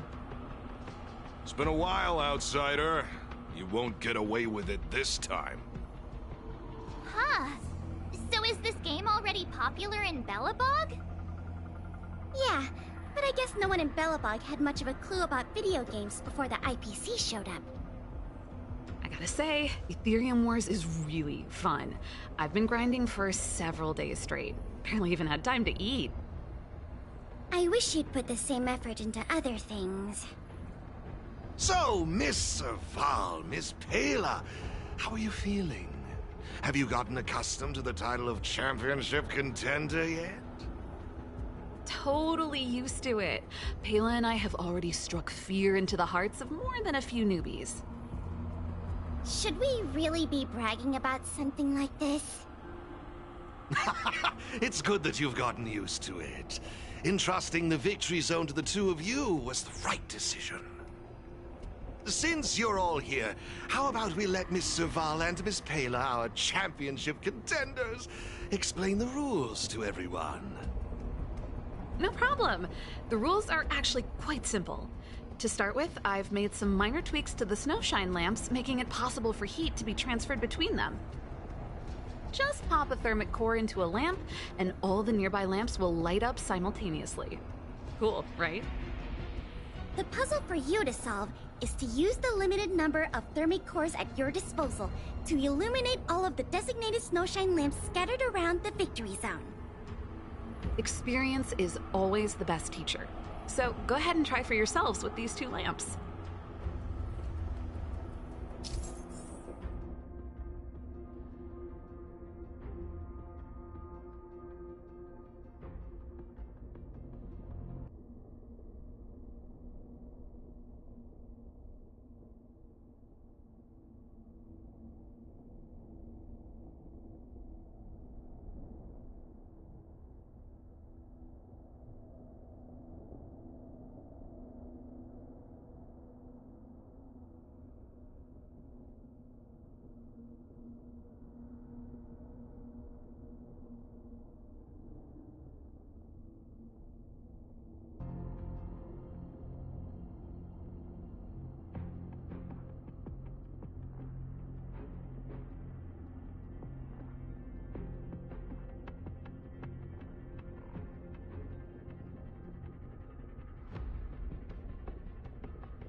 You see?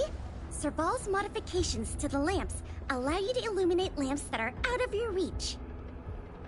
You'll find several lamps like this around the Victory Zone. Once you've illuminated all of them, seek out me and Serval. We'll be ready to throw down the gauntlet. But don't think we'll just hand over the mastery mark without a fight. You'd better make sure you're ready before you even think about challenging us. After seeing this special modification, I can't help but wonder, do all Victory Zones have a similar kind of setup? Of course! After all, it's just another part of the tournament. Each Victory Zone has its own unique puzzles. But don't worry yourselves too much. The most important thing is that you have fun. I can feel the adrenaline rushing through my veins. That mastery mark is mine. Brace yourself, Serval. I'm about to rock your world. Yikes! Everyone's so fired up! Quick! Let's say something!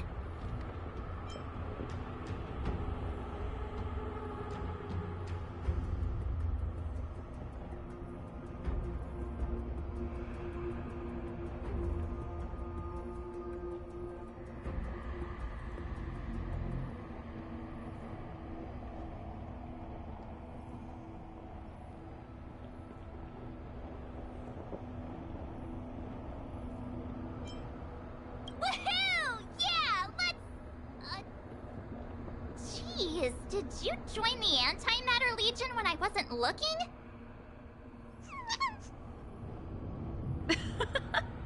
The enthusiasm is cute, but don't think just because you're still figuring out the game that Pela and I will take it easy on you.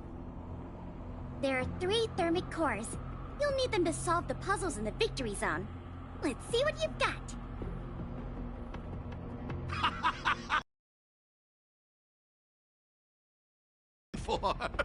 Investing in this event was most certainly the right decision. I must inspect the next Victory Zone. Best of luck to you both. Thank you, Mr. Giovanni. Let's get moving. Time to show Pela and Serval what we're made of.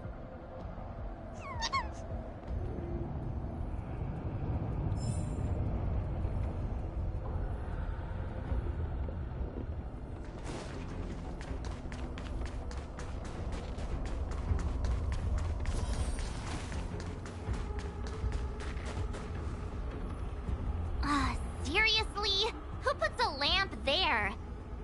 There's no way we can directly load the thermic core into this one.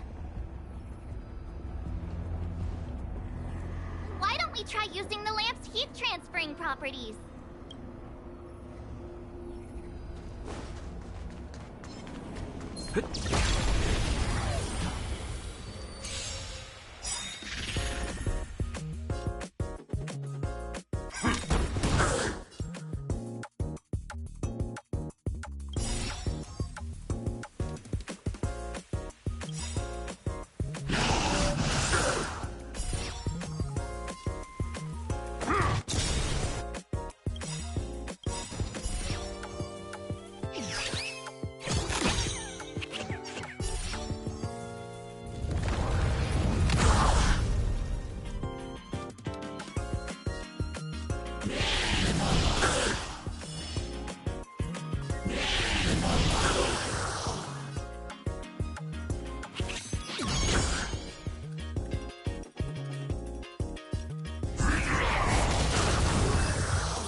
Looks good.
So that's how it's done.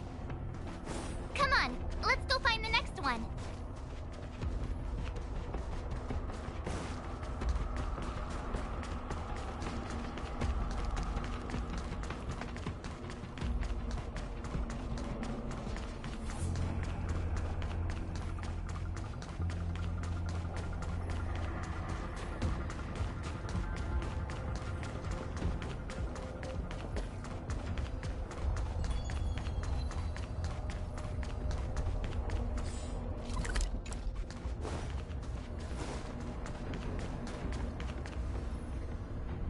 Take a look. There should be.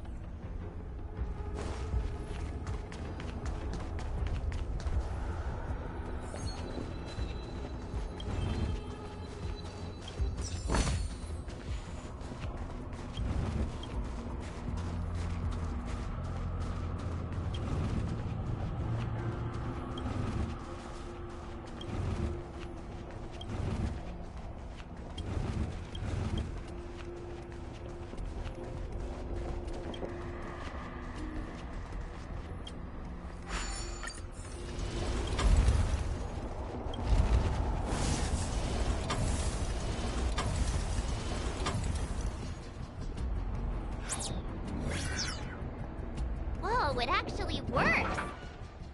Alright, this one's done! Let's go find the next lamp!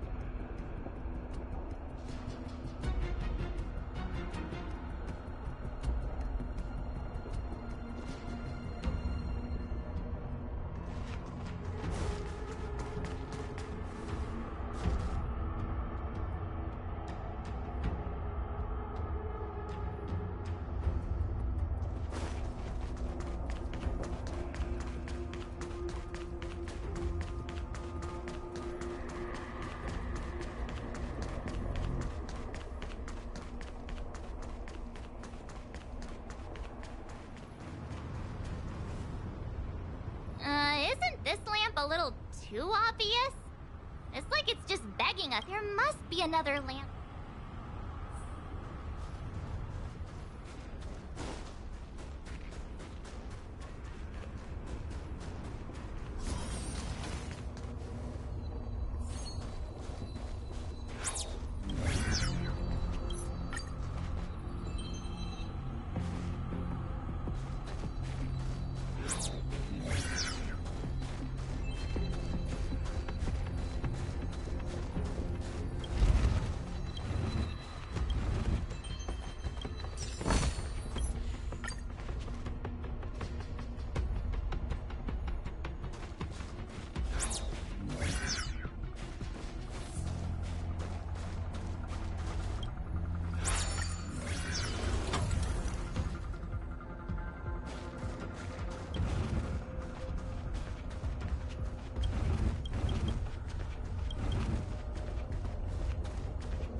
try making this gear bridge rotate.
Woohoo!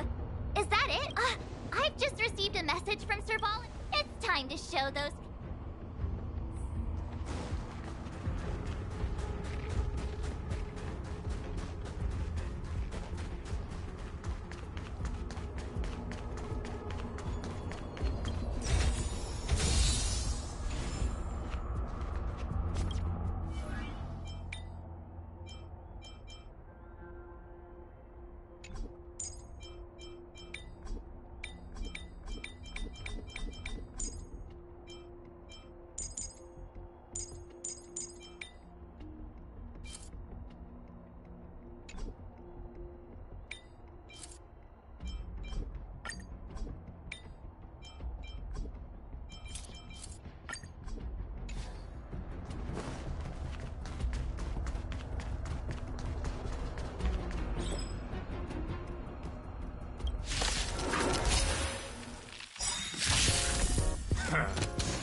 Oh, it's the Trailblazers!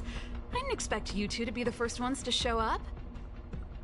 Oh, not bad.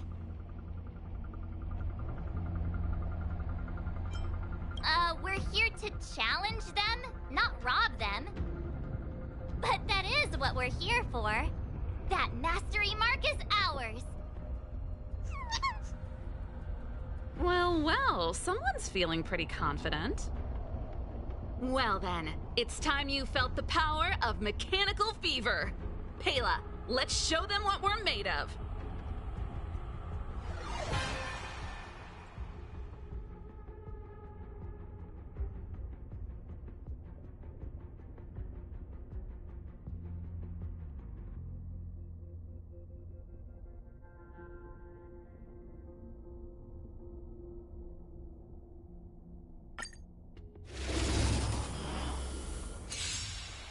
The essence of turn-based games lies in the numbers. So you better get ready to witness the precision of my calculations. Things are heating up!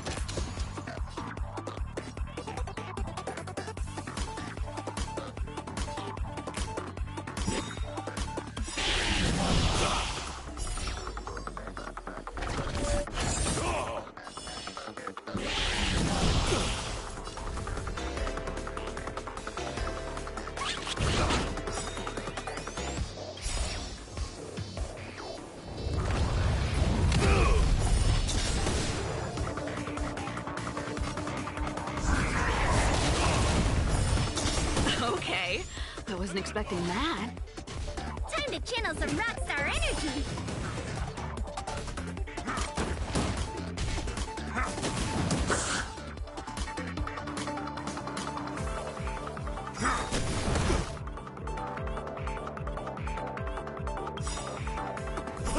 Just give it up!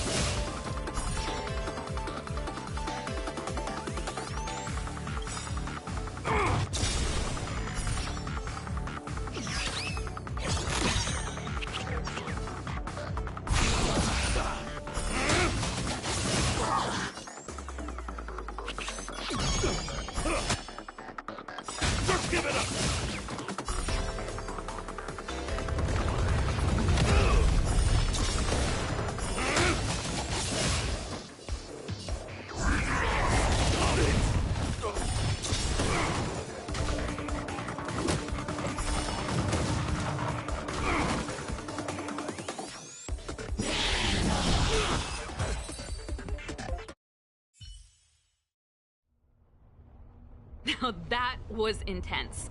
I can't remember the last time I had so much fun. How did you manage that? I guess you just got lucky this time.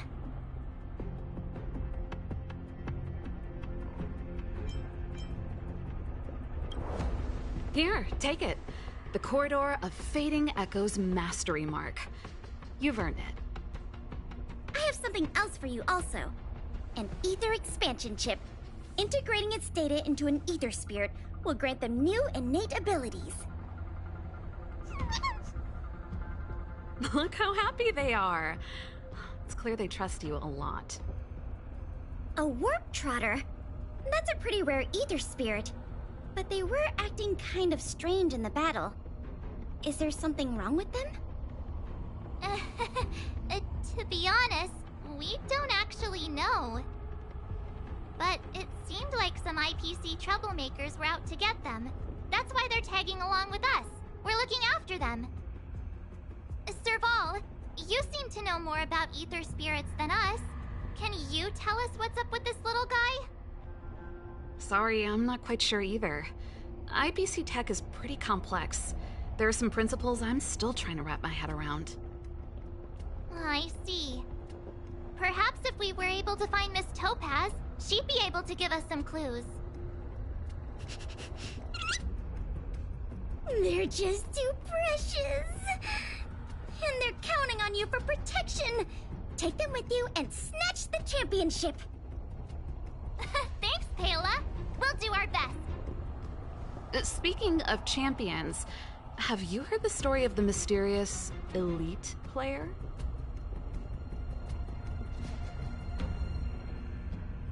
Yeah, who's that? Are they some sort of gaming prodigy? Well, this player isn't a stranger.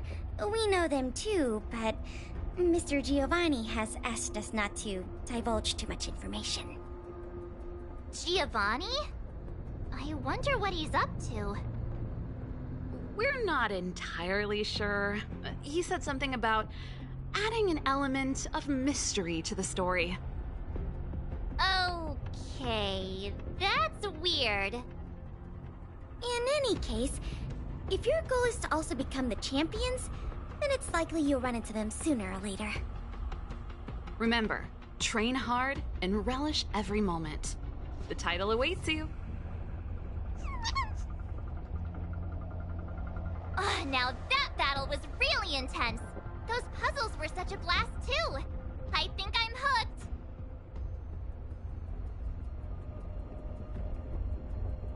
Great minds really do think alike.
Fine, fine. The gate's open. Have fun.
goes there? I see!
We need a strategy.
Just give it up!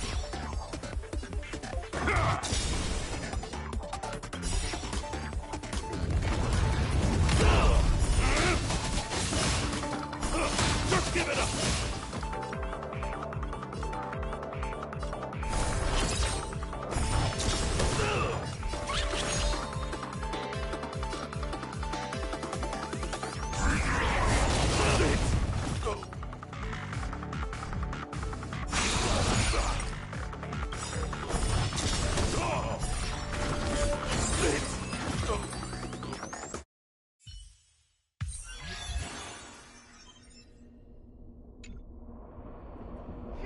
Let me see.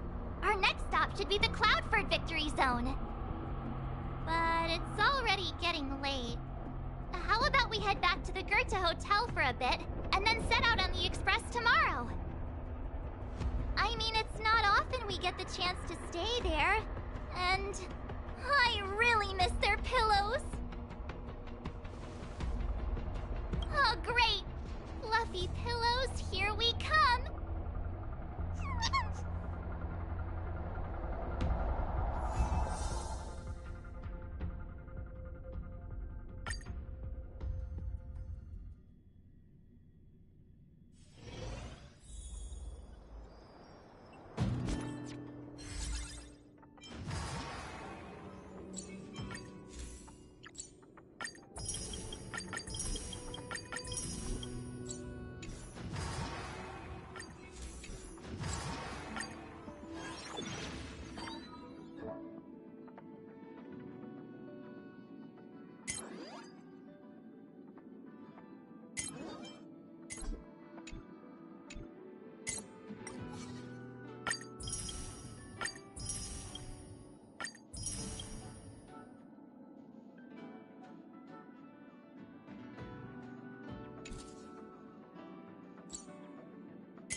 We're in trouble now. Yeah! The strength, heaven, sir. Break!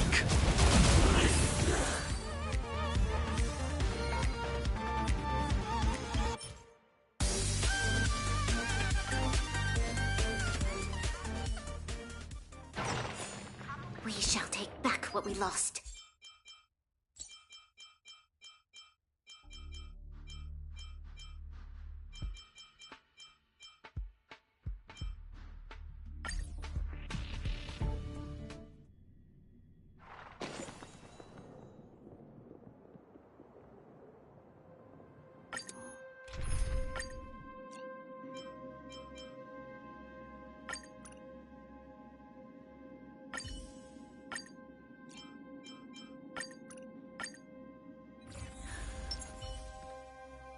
We can get closer.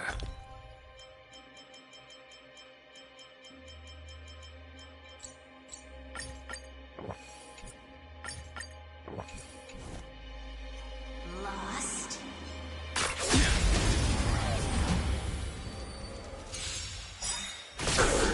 We're in trouble now.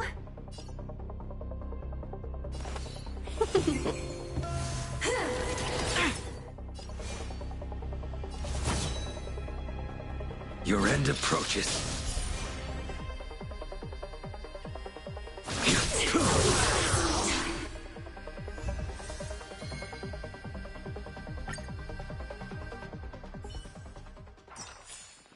We shall take back what we lost.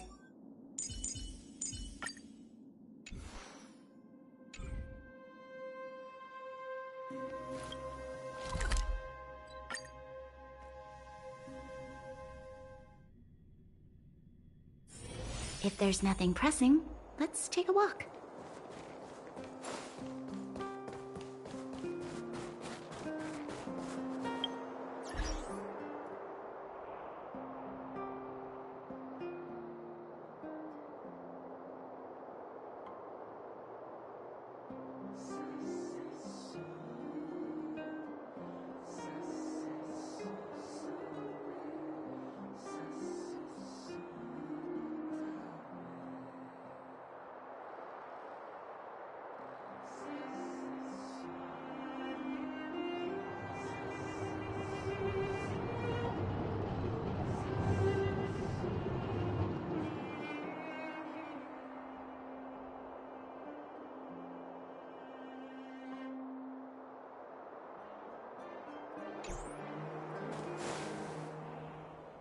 Ah, Goethe Hotel.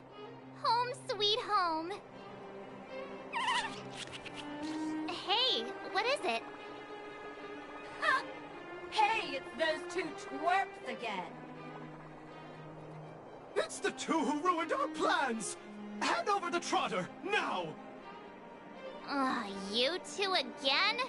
We're minding our own business. You're the ones going around stealing people's ether spirits. They're like family now. Why would we just hand them over to someone like you?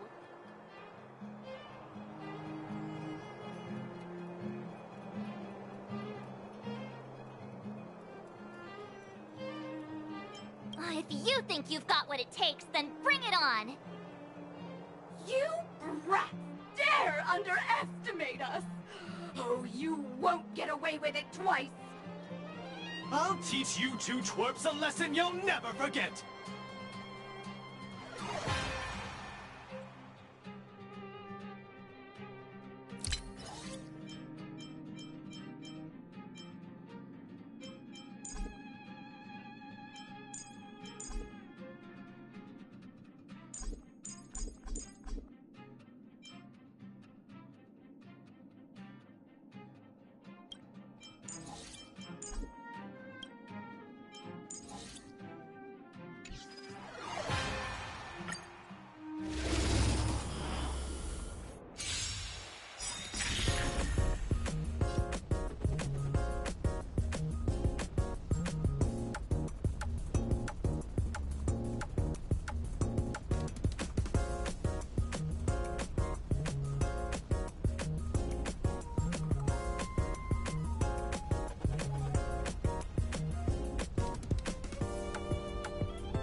Another failure.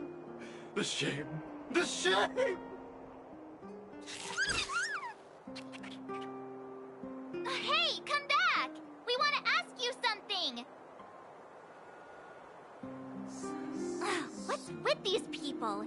They talk the talk, then run off with their tails between their legs. And what did the poor Trotter do to end up in their bad books?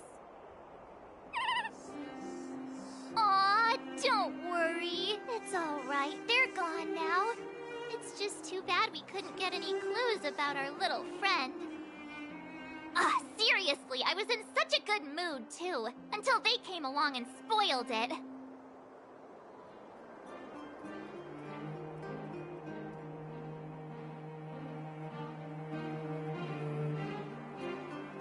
You're right. We've had a long day. Let's just get some rest and forget about them.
If there's nothing pressing, let's take a walk.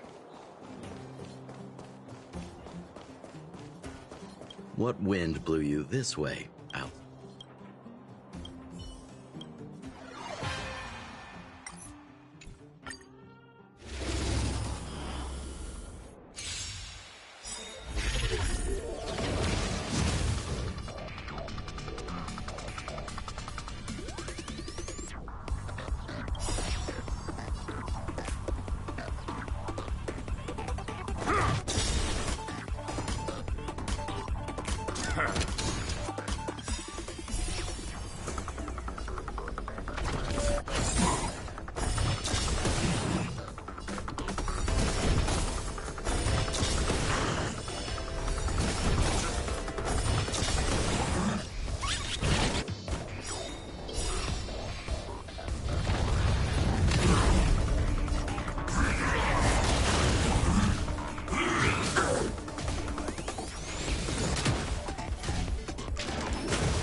Another busy day ahead of us?